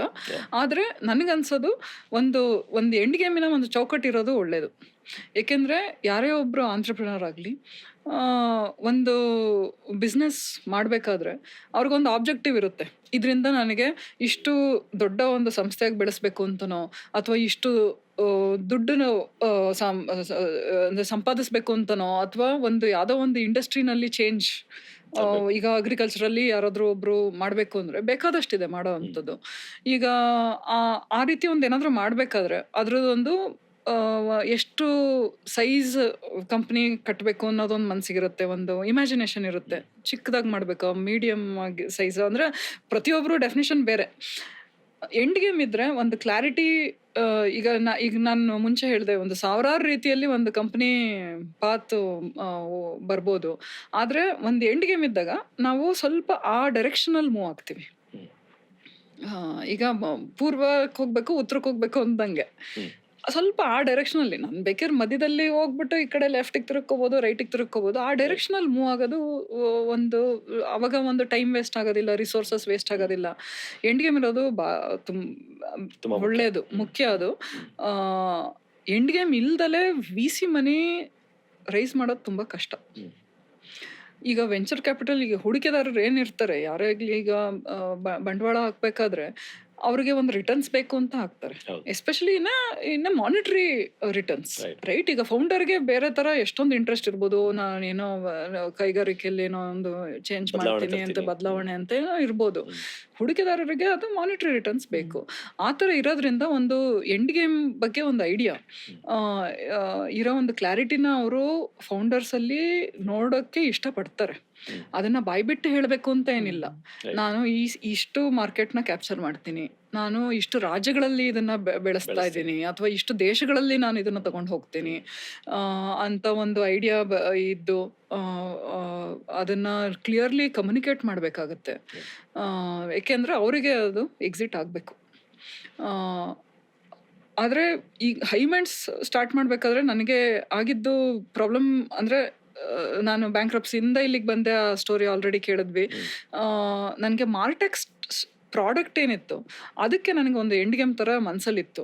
ಅದು ಅನ್ಫಾರ್ಚುನೇಟ್ಲಿ ಅದನ್ನು ನಾವು ರಿಯಲೈಸ್ ಮಾಡೋ ಅಷ್ಟೊತ್ತಿಗೆ 2015ರಿಂದ 2017 ಒಂದು ಇಂಟ್ಯೂಟಲ್ ಅಂತ ಒಂದು ಮಾರ್ಟೆಕ್ ಪ್ರಾಡಕ್ಟ್ನ ಬಿಲ್ಡ್ ಮಾಡಿದ್ವಿ. ಮ್ಯಾಡಿಸನ್ ಅಕ್ವಿಸಿಷನ್ ಆಗಿದ್ದು 2017. ಅಂದ್ರೆ ಅವರು ಹೈಮಂಡ್ಸ್ ಕಂಪ್ನಿಯ 51% ಮೆಜಾರಿಟಿ ಸ್ಟೇಕ್ಸ್ ತಗೊಂಡ್ರು ಅವಾಗ. ಅದಾದ್ಮೇಲೆ ನಾವು ಆ ಮಾರ್ಟೆಕ್ ಪ್ರಾಡಕ್ಟ್ನ ಕಂಟಿನ್ಯೂ ಮಾಡಕ್ ಆಗ್ಲಿಲ್ಲ. ಸೊ ನನ್ನ ಒಂದು ಧ್ಯೇಯ ಇದ್ದಿದ್ದು, ನಾನು ಟೆಕ್ನಾಲಜಿ ಬ್ಯಾಕ್ಗ್ರೌಂಡಿಂದ ಬಂದಿರೋ ಪರ್ಸನ್, ಮಾರ್ಕೆಟಿಂಗಲ್ಲಿ ನನಗೆ ಸುಮಾರು ಎಕ್ಸ್ಪೀರಿಯನ್ಸ್ ಆಗಿದೆ. ಇವೆರಡೂ ಎಕ್ಸ್ಪರ್ಟೀಸ್ನ ಒಂದುಗೂಡಿಸಿ ಒಂದು ಮಾರ್ಟೆಕ್ ಒಂದು ಪ್ರಾಡಕ್ಟ್ ಮಾಡಿ ಅದನ್ನು ಒಂದು ಗ್ಲೋಬಲ್ ಸ್ಕೀಮಲ್ಲಿ ಅದನ್ನ ಒಂದು ಪ್ಲಾಟ್ಫಾರ್ಮ್ ಅಲ್ಲಿ ತಗೊಂಡು ಹೋಗ್ಬೇಕು ಅಂತ ಇತ್ತು ನನಗೆ. ಅದನ್ನ ಆ ಜರ್ನಿ ಕಂಪ್ಲೀಟ್ ಮಾಡೋಕ್ಕೆ ಆಗಲಿಲ್ಲ. ಆದರೆ ನನಗೆ ಈ ಮ್ಯಾಡಿಸನ್ ಪಾರ್ಟ್ನರ್ಶಿಪ್ ಅಲ್ಲಿ ಏನು ಸಿಕ್ತು ಅಂದರೆ, ಮ್ಯಾಡಿಸನ್ ಈಗ ಸುಮಾರು 38 ವರ್ಷಗಳಾಗಿದೆ company. Sam Balsara is a legendary person in advertising. ಅವ್ರು ಸ್ಟಾರ್ಟ್ ಮಾಡಿ, ಸೊ ನಮ್ಮ ಕಂಪ್ನಿನಲ್ಲಿ ಅವರು ಆಸಕ್ತಿ ಹೂಡಿ 51% ಶೇರ್ಸ್ ತಗೊಂಡಾಗ ಅದರಿಂದ ನಮಗೆ ಸುಮಾರು ಪಬ್ಲಿಸಿಟಿ ಸಿಕ್ತು. ಮತ್ತೆ ದೊಡ್ಡ ದೊಡ್ಡ ಬ್ರ್ಯಾಂಡ್ಸ್ಗಳಿಗೆ ಇಂಟ್ರೊಡಕ್ಷನ್, ಮತ್ತೆ ಅವರ ಒಂದು ಅಂದ್ರೆ ಈಗ ದೊಡ್ಡ ಕಂಪ್ನಿಗಳಿಗೆ ಈ ಮ್ಯಾರಿಕೋ ಅಂತ ಒಂದು ದೊಡ್ಡ ಕಂಪನಿ ಒಂದು ಏಜೆನ್ಸಿನ ತಗೋಬೇಕಾದ್ರೆ ಅವರಿಗೆ ಸ್ಟೆಬಿಲಿಟಿ ಬೇಕು. ನಾವು ಬೆಂಗಳೂರಲ್ಲಿ ಇದ್ಕೊಂಡು ತುಂಬಾ ಚೆನ್ನಾಗಿ ಕಂಪ್ನಿ ಕಟ್ಟಿದ್ವಿ. ನಾವು ಅಷ್ಟೊತ್ತಿಗೆ 2017ರಲ್ಲಿ ಆಲ್ರೆಡಿ ನಾವು ಆಲ್ಮೋಸ್ಟ್ ಇಲ್ಲಿ redBus, Simplilearn, BigBasket, Curefit, MobiKwik ಸುಮಾರು ಸ್ಟಾರ್ಟ್ಅಪ್ಸ್ಗೆ ನಾವು ಏಜೆನ್ಸಿ ಆಗಿ ಎಷ್ಟೊಂದು ವರ್ಷ ಕೆಲಸ ಮಾಡಿದ್ವಿ. ಸೊ ಸ್ಟೆಬಿಲಿಟಿಯ ಯಾವುದೇ ಕೊರತೆ ಇರಲಿಲ್ಲ. ಆದ್ರೆ ಕ್ಲೈಂಟೇಲ್ ನೋಡಿ ಅಪ್ರೋಚ್ ಮಾಡಿದ ಅಥವಾ ನಿಮ್ಮ ರೆವಿನ್ಯೂ ಸ್ಟೇಟ್ ನೋಡಿ ಕ್ಲೈಂಟೇಲ್ ಅವರಿಗೆ, ಯಾಕೆಂದ್ರೆ ಮ್ಯಾಡಿಸನ್ ಮತ್ತೆ ಆವಾಗ ಏನು ಬಿಗ್ 5 ಅಂತ ನಮ್ಮ ಇಂಡಸ್ಟ್ರಿನಲ್ಲಿ ನಾವು ಹೇಳ್ತೀವಿ, ಅವ್ರಿಗೆ ಸ್ಟಾರ್ಟಪ್ ಇಂಟ್ರೊಡಕ್ಷನ್ ಇರಲಿಲ್ಲ. ಈ 2015ರಿಂದ 17 ಏನಾಯ್ತು ಅಂದ್ರೆ ಇಂಡಿಯಾದಲ್ಲಿ ಯೂಶಲಿ ಮಾರ್ಕೆಟಿಂಗಲ್ಲಿ ಹೆಚ್ಚಾಗಿ ದುಡ್ಡು ಸ್ಪೆಂಡ್ ಮಾಡೋದು FMCG ಕಂಪ್ನಿಗಳು. ಈ ನಾವು ಏನು ದಿನ ಬೆಳಕೆಯ ವಸ್ತುಗಳಿರುತ್ತೆ, ಈ PNG, ಯೂನಿಲಿವರ್, ಮ್ಯಾರಿಕೋ, ಗೋದ್ರೇಜ್, ಇವ್ರುಗಳು ಯೂಶಲಿ 600ರಿಂದ 800 ಕೋಟಿ ಅಥವಾ 1,000 ಕೋಟಿ ರಿಕ್ವೈರ್ಮೆಂಟ್ಸ್ ಅಲ್ಲಿಯವರು ಅಷ್ಟು ಖರ್ಚು ಮಾಡ್ತಾರೆ ಒಂದು ವರ್ಷಕ್ಕೆ. ಆದರೆ 2014ರಿಂದ ಈಗ 2014ರಲ್ಲಿ ಈಗ ಬೈಜು ಲಾಂಚ್ ಆಯಿತು. ಅದೆಲ್ಲ ಆದಮೇಲೆ ಈಗ ಸ್ವಿಗ್ಗಿ ಎಲ್ಲವೂ ಈ 15, 16, 17ರಲ್ಲಿ ಸುಮಾರು ದುಡ್ಡನ್ನು ಖರ್ಚು ಮಾಡಿದ್ರು, ಫ್ಲಿಪ್ಕಾರ್ಟ್ ಎಲ್ಲರೂ. ಸೊ ಹೈಮೆಂಡ್ಸ್ ಮತ್ತು ಸೊಕ್ರಾತಿ ಇದೇ ಥರ ನಮ್ಮ ಕಾಂಪಿಟೇಷನಲ್ಲಿ ಒಂದೆರಡು ಕಂಪ್ನಿಗಳು ಇದ್ವು. ನಾವುಗಳು ಅಷ್ಟೇ ಇಂಡಿಪೆಂಡೆಂಟ್ ಕಂಪ್ನಿಗಳು ಈ ಸ್ಟಾರ್ಟ್ಅಪ್ಸ್ ಜೊತೆ ವರ್ಕ್ ಮಾಡಕ್ಕೆ ಹೇಳಿದ್ರು. ನೀವು ಮೊನ್ನೆ ಏಮ್ ಹೈ ಅವ್ರ ರವಿಶಂಕರ್ ಕರ್ಕೊಂಡ್ಬಂದಿದ್ರಿ. ಈ ಥರ ಚಿಕ್ಕ ಚಿಕ್ಕ ಕಂಪ್ನಿಗಳು ದೊಡ್ಡ ದೊಡ್ಡ ಸ್ಟಾರ್ಟ್ಅಪ್ಸ್ ಜೊತೆ ಕೆಲಸ ಮಾಡ್ತಾ ಇದ್ವು. ಈ ಸ್ಟಾರ್ಟ್ಅಪ್ಗೆ ಈ ದೊಡ್ಡ ಕಂಪ್ನಿಗಳಿಗೆ ಈ ಸ್ಟಾರ್ಟ್ಅಪ್ಗಳ ಜೊತೆ ಹೇಗೆ ಕೆಲಸ ಮಾಡೋದು ಅಂತ ಅಷ್ಟು ಪರಿಚಯ ಇರಲಿಲ್ಲ. ಹಾಗಾಗಿ ಅದು ಒಂದು ಇಂಟ್ರೆಸ್ಟ್, ಕ್ಲೈಂಟ್ಸ್ ಬಗ್ಗೆ ಇಂಟ್ರೆಸ್ಟ್. ಯಾಕೆಂದ್ರೆ ರೆವಿನ್ಯೂ ವೈಸ್ ನಮ್ದೇನು ತುಂಬಾ ದೊಡ್ಡ ಕಂಪ್ನಿ ಇರಲಿಲ್ಲ ಆ ಲೆಕ್ಕಕ್ಕೆ ಆವಾಗಿನ ಟೈಮಿಗೆ. ಇವತ್ತು ಆಲ್ಮೋಸ್ಟ್ ನಾವು 1,500 ಕೋಟಿ ಮೀಡಿಯಾ ಮ್ಯಾನೇಜ್ ಮಾಡ್ತೀವಿ ಹೈಮೈಂಡ್ಸ್. ಬಟ್ ಅವತ್ತಿನ ಲೆಕ್ಕಕ್ಕೆ ತುಂಬಾ ಕಮ್ಮಿನೇ ಇತ್ತು. So client was the interest. ನಮಗೆ ಅದರಿಂದ ಸ್ವಲ್ಪ ದೊಡ್ಡ ದೊಡ್ಡ ಕ್ಲೈಂಟ್ಸ್ಗೆ ಮೀಟ್ ಮಾಡಿದಾಗ ಫಸ್ಟ್ ಎಕ್ಸ್ಪೀರಿಯನ್ಸ್ ಏನಿತ್ತು? ಸೊ ಒಂದು ವಿಚಿತ್ರವಾದ ಇದು ಅಂದ್ರೆ, ನಾನು ಮಾರ್ಕೆಟಿಂಗ್ ಅಂತ ತುಂಬಾ ಈಗ ಆಲ್ರೆಡಿ ಮಾತಾಡ್ತಾ ಇದ್ದೀನಿ. ನನಗೆ ಮಾರ್ಕೆಟಿಂಗ್ ಅಲ್ಲಿ ಯಾವುದೇ ರೀತಿಯ ಫಾರ್ಮಲ್ ಬ್ಯಾಕ್ ಗ್ರೌಂಡ್ ಇಲ್ಲ. ನಾನು MBA ಓದ್ಲಿಲ್ಲ, ಅವಾಗ ಇಂಜಿನಿಯರಿಂಗ್ ಮಾಡಿ ಹೈಮೈಂಡ್ ಸ್ಟಾರ್ಟ್ ಮಾಡಿದ್ದು. ಹಾಗಾಗಿ ನನಗೆ ಮಾರ್ಕೆಟಿಂಗ್ ಬ್ಯಾಕ್ ಗ್ರೌಂಡ್ ಇರಲಿಲ್ಲ. ನನಗೆ sample sir I had to look him up. So ಮತ್ತೆ ಫಿಲಿಪ್ ಕೋಟ್ಲರ್ ನನಗೆ ತಮಾಷೆ ಮಾಡೋರು, ಜೊತೆ ಫಿಲಿಪ್ ಕೋಟ್ಲರ್ ಇಡ್ಲಿ ಬಿಡಪ್ಪ ಅಂತೀನಿ. ಯಾಕಂದ್ರೆ MBA ಓದೋರ್ಗೆಲ್ಲ it is like the first thing that you read in marketing. So Sam ನಮ್ಮ ಆಫೀಸಿಗೆ ಬಂದರು. ನಮ್ಮ ಬೆಂಗಳೂರಲ್ಲಿ ಮಾರ್ಕೆಟಿಂಗಿನ ಅವಾಗ ಸ್ವಲ್ಪ ಏನೂ ಅಷ್ಟು ಪರಿಚಯ ಈಗಲೂ ಇಲ್ಲ. ಸ್ಯಾಮ್ ಬಂದಾಗಲೂ ನಮ್ಮ ಎಂಪ್ಲಾಯೀಸ್ಗೂ ಯಾರಿಗೂ ಅಷ್ಟೊಂದು ಜನಕ್ಕೆ ಗೊತ್ತಾಗಿಲ್ಲ. ಒಂದಿಬ್ರು ಮಾತ್ರ ಮೈಕಾದಲ್ಲಿ ಓದೋರು, ಅಲ್ಲಿ ಇಲ್ಲಿ ಓದೋರು, ಹೇ ಸ್ಯಾಮ್ ಅಂತ ಹಿಂಗೆಲ್ಲ. ಬಟ್ ನನಗೆ ತುಂಬ ಇಂಪ್ರೆಸ್ ಆಗಿದ್ದೇನು ಅಂದರೆ, as A founder he has the same. ಈಗ ನೀವೇನು ತುಂಬ ಗ್ರಿಟ್ ಮತ್ತು ಛಲದಿಂದ ಒಂದು ಕಂಪ್ನಿ ಕಟ್ಟಿದ್ದಾರೆ ಅಂದರೆ, ದೊಡ್ಡ ದೊಡ್ಡ ಈ WPP, ಡೆಂಟ್ಸು, ಆಮ್ನಿಕಾಮ್ ಥರದ ದೊಡ್ಡ ಕಂಪ್ನಿಗಳ ಎದುರಾಗಿ ಇಂಡಿಪೆಂಡೆಂಟ್ ಆಗಿ ಭಾರತದಿಂದ ಒಂದು ಏಜೆನ್ಸಿ ಕಟ್ಟಿ ಅದನ್ನು ಅವರು ಸೆಲ್ ಮಾಡಿರಲಿಲ್ಲ. He was holding it. ಆ ಎನರ್ಜಿ ಅವರಲ್ಲಿ ಆ ಏಜಲ್ಲಿ ಇತ್ತು, ಈಗಲೂ ಇದೆ. ಈಗ ಈಸ್ ಆಲ್ರೆಡಿ 74. ಬಟ್ ಆ ಎನರ್ಜಿ ನನಗೆ ತುಂಬ ಇಂಪ್ರೆಸ್ ಆಯಿತು. ಈವನ್ ಬಿಸ್ನೆಸ್ ಟ್ರೆಡಿಷ್ನಲಿ ಯಾವ ರೀತಿ ನಡೆಸ್ತಾರೋ ಅದು basics are very strong. So it's a good ethically sound organisation. So ಆ ರೀತಿಯಲ್ಲಿ ನನಗೆ ಒಂದು ಒಳ್ಳೆ ಪಾರ್ಟ್ನರ್ ಸಿಗ್ದಂಗೆ ಆಯ್ತು Okay. ಆ ಟೈಮಲ್ಲಿ. ಈಗ ಸಾಮಾನ್ಯವಾಗಿ ಡಿಜಿಟಲ್ ಮಾರ್ಕೆಟಿಂಗ್ ಬಗ್ಗೆ ಫೌಂಡರ್ಸ್ ಒಂದು ಪರ್ಸ್ಪೆಕ್ಟಿವ್ ಏನಪ್ಪ, ಒಂಥರ ವೆಂಡಿಂಗ್ ಮೆಷಿನ್ ತರ ಇದು. ಈ ಕಡೆ ಕಾಸು ಹಾಕಿ ಯಾರೋ ಇನ್ಫ್ಲೂಯೆನ್ಸರ್ ಇಟ್ಕೊಂಡ್ ಬಂದ್ಬಿಡಿ, ಇಲ್ಲ DMU ಅಚೀವ್ ಮಾಡೋದಕ್ಕೆ ಏನ್ ಬೇಕೋ ಅದ್ ಮಾಡ್ಬಿಡಿ, ಆಮೇಲೆ ತಾನೇ ರೆವಿನ್ಯೂ ಬಂದ್ಬಿಡುತ್ತೆ ಅನ್ನೋ ತರ ಹೌದು. ಬ್ಲಾಕ್ ಬಾಕ್ಸ್ ತರ ನೋಡೋ ಒಂದು ಅಪ್ರೋಚ್ ಇದೆ. ಸೊ ಹಾಗಾಗಿ ಒಂದು ಮಿತ್ ಬಸ್ಟಿಂಗ್ ಮಾಡೋದಾದ್ರೆ ಡಿಜಿಟಲ್ ಮಾರ್ಕೆಟಿಂಗ್ ಅಂದ್ರೆ ಏನು ಅನ್ನೋದ್ರ ಬಗ್ಗೆ ಒಂದಿಷ್ಟು ಮಿತ್ ಬಸ್ಟಿಂಗ್ ಮಾಡೋದಾದ್ರೆ ಒಂದ್ 2-3 ವಿಷಯ. I think the first myth bust would be virality trap. ಈ ವೈರಲ್ ಆಯ್ತು ವಿಡಿಯೋ ಅನ್ನೋದು is equal to views, is not equal to engagement. So ನಿಮ್ಗೆ ಒಂದು ಪ್ರಾಡಕ್ಟ್ ಏನೋ ಒಂದು ಸೇಲ್ ಆಗ್ಬೇಕು ಅಥವಾ ಅದರಿಂದ ಕನ್ಸ್ಯೂಮರ್ ಅದನ್ನ ಇಷ್ಟಪಡ್ಬೇಕು ಅಂತ ಅಂದಾಗ engagement is important, views is a trap. Right. So that would be my very first myth busting. Okay, that okay. ನಾನು ಈಗ ಮುಂದೆ ಬನ್ನಿ ವೀಕ್ಷಕರು ಸುಮಾರು ಈಗ ಲಾಸ್ಟ್ ಎಪಿಸೋಡ್ ಆಲ್ಮೋಸ್ಟ್ 10,000 ಜನನ್ ತಲುಪ್ತು, ಎಲ್ಲ ಇದೆ. ಅದು ಇನ್ನೂ ಜಾಸ್ತಿ ಜನನ್ ತಲುಪಬೇಕು ಅಂದ್ರೆ ಈಗ ಒಂದು ಎಂಗೇಜ್ಮೆಂಟ್ ಅಂತ ಮಾತಾಡಿದ್ವಿ. ಆ ಎಂಗೇಜ್ಮೆಂಟ್ ಇಸ್ ವೆರಿ ಇಂಪಾರ್ಟೆಂಟ್. 2 ರೀತಿಯಾಗಿ ಎಲ್ಲ ಆಲ್ಗರಿಥಮ್ಸ್ ಅಲ್ಲಿ ನಡೆಯೋದ್ರಿಂದ you should like, comment, subscribe on ಮುಂದೆ ಬನ್ನಿ ಪಾಡ್ಕಾಸ್ಟ್. ಅದರಿಂದ ಇನ್ನು ಎಷ್ಟು 1000 ಜನಕ್ಕೆ ಅದು ತಲುಪಬಹುದು, ಅಷ್ಟು ಅದು ಒಳ್ಳೇದಾಗತ್ತೆ. ಮತ್ತೆ ನಮ್ಮ ಈ ವಸಂತ್, ಕಿರಣ್ ಎಲ್ಲ ಈ ಮುಂದೆ ಬನ್ನಿ ತಂಡ ಏನಿದೆ ಅವ್ರಿಗೂ ಒಂದು ದೊಡ್ಡ ಪ್ರೋತ್ಸಾಹ. ಅದರಿಂದ ಬೆಂಬಲ ತೋರಿಸ್ಬೇಕೆಲ್ಲರೂ. Thank you so much. Thank you Jyothi ಅವ್ರೆ. ಅದಕ್ಕೆ ಅಟ್ಯಾಚ್ಡ್ ಆಗಿ ಕರೋಲರಿ ಹೇಳ್ಬೇಕು ಅಂತಂದ್ರೆ ಡಿಜಿಟಲ್ ಟ್ರ್ಯಾಪ್. ಡಿಜಿಟಲ್ಲಿ ವೈರಲ್ ಆಯ್ತು, ಸಕ್ಸಸ್ ಆಯ್ತು ಅಂದ್ರೆ ಈ ಫಿಸಿಕಲ್ ಪ್ರಾಡಕ್ಟ್ಸ್ ಎಲ್ಲಾಗುತ್ತೆ ಅನ್ನೋ ಒಂದು ಯಾವುದೇ ರೀತಿಯ ಒಂದು ಡೈರೆಕ್ಟ್ ಕೊರಿಲೇಷನ್ ಇಲ್ಲ. ಏಕೆಂದ್ರೆ ಪ್ರಾಡಕ್ಟ್ ನ ಎಕ್ಸ್ಪೀರಿಯನ್ಸ್ ಮಾಡಬೇಕು, ಅದ್ರದ್ದು ಸೇಲ್ಸ್ ಪ್ರಾಸೆಸ್ ಅಲ್ಲಿ ಎಷ್ಟೊಂದು ಸ್ಟೆಪ್ಸ್ ಇರುತ್ತೆ. ಸೊ ಬರೀ ಡಿಜಿಟಲ್ ಅಡ್ವರ್ಟೈಸ್ಮೆಂಟ್ ಇಂದ ಪ್ರಾಡಕ್ಟ್ ಕಂಪ್ನಿಗಳನ್ನ ಬಿಲ್ಡ್ ಮಾಡೋದು ತುಂಬಾ ಕಷ್ಟ. ಸೊ ನಾವು ಮಾರ್ಕೆಟಿಂಗ್ ಅಲ್ಲಿ ಲೀನ್ ಇನ್ ಮೀಡಿಯಾ ಮತ್ತೆ ಲೀನ್ ಬ್ಯಾಕ್ ಮೀಡಿಯಾ ಅಂತೀವಿ. ಈ ಟಿವಿ ಮತ್ತೆ ಇವನ್ ಹೋರ್ಡಿಂಗ್ ಬೋರ್ಡ್ಸ್ ನೀವು ಕಾರಲ್ಲಿ ಹೀಗ್ ಕುತ್ಕೊಂಡು ನೋಡ್ತೀರಾ, ಟಿವಿನೂ ಹೀಗ್ ಕುತ್ಕೊಂಡು. Lean in is this. So ನಮ್ಮ ಅಟೆನ್ಷನ್ ಸ್ಪ್ಯಾನ್ ಏನಿದೆ ಲೀನ್ ಇನ್ ಅಲ್ಲಿ ತುಂಬಾ ಕಮ್ಮಿ. ಲೀನ್ ಬ್ಯಾಕ್ ಅಲ್ಲಿ ಮನ್ಸು ಸ್ವಲ್ಪ ರಿಲ್ಯಾಕ್ಸ್ಡ್ ಮೂಡ್ ಅಲ್ಲಿ ಇರುತ್ತೆ. ಸೊ ಸಿನಿಮಾ ಹಾಲ್ಗಳಲ್ಲಿ ಏನ್ ಅಡ್ವರ್ಟೈಸ್ಮೆಂಟ್ ಇದೆ ಅದು ಸ್ವಲ್ಪ ರಿಜಿಸ್ಟರ್ ಆಗೋ ಚಾನ್ಸಸ್ ಇರುತ್ತೆ. ನೀವು ಸ್ವಲ್ಪ ಡಿಸ್ಟ್ರಾಕ್ಟ್ ಆಗಿರ್ಬೋದು, ಏನೋ ಕಾಫಿ ತಗೊಂಡ್ಬರೋಣ ಅದು ಇದು ಅಂತ. But still that impact is slightly reasonably better on attention, right? So ನಮ್ಮ ಡಿಜಿಟಲ್ ಅಲ್ಲಿ attention is a big problem. So this is one of the myth busting thing that ಈಗ ಏನಾದ್ರು ಇಂಪಾರ್ಟೆಂಟ್ ಪರ್ಚೇಸ್ ಇದ್ರೆ ಅದಕ್ಕೆ ನೀವು ಈ ರಿಯಲ್ ಎಸ್ಟೇಟ್ ಇರ್ಬೋದು, ಚಿನ್ನ ಬೆಳ್ಳಿ ಅಡ್ವರ್ಟೈಸ್ಮೆಂಟ್ ಇರ್ಬೋದು, ನೀವು ಔಟ್ಸೈಡ್ ಡಿಜಿಟಲ್ ತುಂಬಾ ನೋಡ್ತೀರಾ. ಹೌದು. ನೀವು ಇಂಪಲ್ಸ್ ಅಲ್ಲಿ ಏನ್ ತಗೊಂತೀರಾ, ಫ್ಯಾಷನ್, ಇವನ್ ಒಡವೆನೂ ಇಂಪಲ್ಸ್ ಅಲ್ಲಿ ತಗೊಂತಾರೆ.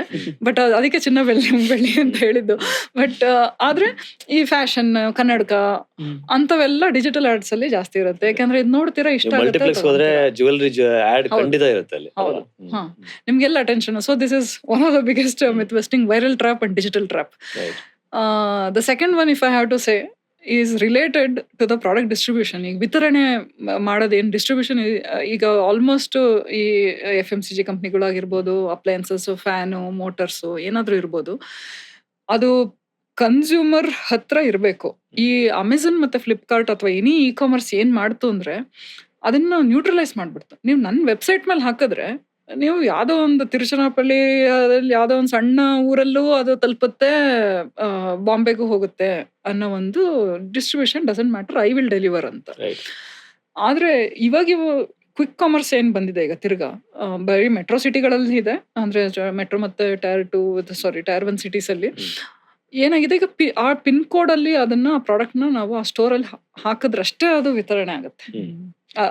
ಅದು ಅಲ್ಲಿಂದ ಸೇಲ್ ಆಗುತ್ತೆ. ವಿತರಣೆ ಮಾಡಿದ್ರಷ್ಟೇ ಸೇಲ್ ಆಗುತ್ತೆ. ಸೊ ಈ distribution power was the biggest power of business in any product marketing. Only if distribution has worked will you start marketing. ಅದು ಇವಾಗ ರಿವರ್ಸ್ ಆಗಿತ್ತು ಈ ಡಿಜಿಟಲ್ ಅಡ್ವರ್ಟೈಸಿಂಗ್ ಇಂದ. ಬಟ್ ನನಗೆ ಇವಾಗ ಕಾಣ್ತಾ ಇರೋ new wave myth busting is ಈ ಕ್ವಿಕ್ ಕಾಮರ್ಸ್ ಇಂದಾಗಿ ತಿರ್ಗಾ ಈ pin code level, store level ಅಲ್ಲಿ ನಾವು ಪ್ಲಾನಿಂಗ್ ಮಾಡೋದು ತಿರ್ಗಾ it is back in power. ಅದನ್ನ ಅದು ತಿರ್ಗಾ ಸಿಂಹಾಸನ ತಗೊಂತು ಅಂದಂಗೆ ಅದು. Right, right. So this is the second biggest thing that I am seeing as a current wave. So basics of broad based distribution ಅಲ್ಲ, like specific location based. Location based distribution has become the key for sales. ಈಗ ನೀವೇನೋ coffee powder order ಮಾಡಬೇಕು, ಇನ್ಸ್ಟಾಮಾರ್ಟ್ ಯಾವ್ದೋ ಒಂದು quick ಕಾಮರ್ಸ್ಗೆ ಹೋಗ್ತೀರಾ, ನಿಮಗೆ ಯಾವ್ದೋ ಕೋತಾಸೋ ಯಾವ್ದೋ ಬೇಕಿತ್ತು, ಅದಿಲ್ಲ, ಯಾವ್ದೋ ಹೊಸ ಮುಂದೆ ಬನ್ನಿ ಏನೋ ಒಂದು ಬ್ರ್ಯಾಂಡ್ ಅಲ್ಲಿ ಏನೋ ಇರುತ್ತೆ ಅನ್ಕೊಳ್ಳಿ, ಯಾರೋ ಒಂದು ಮುಂದೆ ಬನ್ನಿ ವೀಕ್ಷಕರದ್ದು ಯಾವ್ದೋ ಒಂದು ಬ್ರ್ಯಾಂಡ್ ಇರುತ್ತೆ ಅನ್ಕೊಳ್ಳಿ. It's A positive also. ಈಗ ಯಾರೊಬ್ರು ನೀವು ಒಬ್ರು ನೋಡಿ ಉತ್ತೇಜನಗೊಂಡು ಕಾಫಿ ಪೌಡರ್ ಚಿಕ್ಕಮಂಗ್ಳೂರಿಂದ ತಂದ್ಬಿಟ್ಟು ಇನ್ಸ್ಟಾಮಾರ್ಟ್ ಅಲ್ಲಿ ಹಾಕ್ತಾರೆ, ಅದನ್ನ ನೋಡ್ತೀರಾ ನೀವು, ಚಿಕ್ಕಮಂಗ್ಳೂರ್ ಕಾಫಿ ಅಂತ. ಈಗ ಇದೆಯಲ್ಲ, ತಕ್ಷಣ ಆರ್ಡರ್ ಮಾಡ್ತೀರಾ, ನಿಮ್ಗೆ ಅದು ಇಷ್ಟ ಆದ್ರೆ ಅದನ್ನೇ ಆರ್ಡರ್ ಮಾಡ್ತೀರಾ ತಿರ್ಗಾ. So it is also A positive that unknown brands can get ಇದು, ಬಟ್ ಅಷ್ಟೊಂದು ಅಂದ್ರೆ ಅದಕ್ಕೆ ಬಂಡವಾಳ ಬೇಕು ಅಷ್ಟು ಎಲ್ಲ ಸೆಟಪ್ ಮಾಡೋದಕ್ಕೆ. ಸೊ ಹಾಗಾಗಿ this is the second myth busting that very small companies ಏನಿದೆ ಈ ಡಿಜಿಟಲ್ ಇಂದ ಎಲ್ಲರೂ ಎಲ್ಲದನ್ನು ಮಾಡ್ಬೋದು ಅನ್ನೋದು ಒಂದು ಬಂದಿತ್ತು. ತಿರ್ಗಾ ಅದು ಸ್ವಲ್ಪ ಯಾಕೋ ಕ್ಯಾಪಿಟಲ್ ಇಂಟೆನ್ಸಿವ್ ಆಗಿ ಹೋಗೋ ಒಂದು ಡೈರೆಕ್ಷನ್ ಅಲ್ಲಿ ಕಾಣ್ತಾ ಇದೆ ನನಗೆ. ನನಗೆ ಇದು ಇನ್ನೊಂದು ದೊಡ್ಡ ಮಿತ್ ಬಸ್ಟಿಂಗ್ ಇದು ಹೇಳ್ಬೇಕು ಅಂದ್ರೆ, ಡಿಜಿಟಲ್ ಅಲ್ಲಿ LTV ಮತ್ತೆ ಅಂದ್ರೆ ಕನ್ಸ್ಯೂಮರ್ ಪ್ರಾಡಕ್ಟ್ ಇಸ್ ದ, ಈಗ Domino's pizza, I'll give a real example. ನನಗೆ CEO ಒಂದ್ಸತಿ ಹೇಳಿದ ಜೊತೆ, ನಿಮ್ಮ job is marketing is only a multiplier.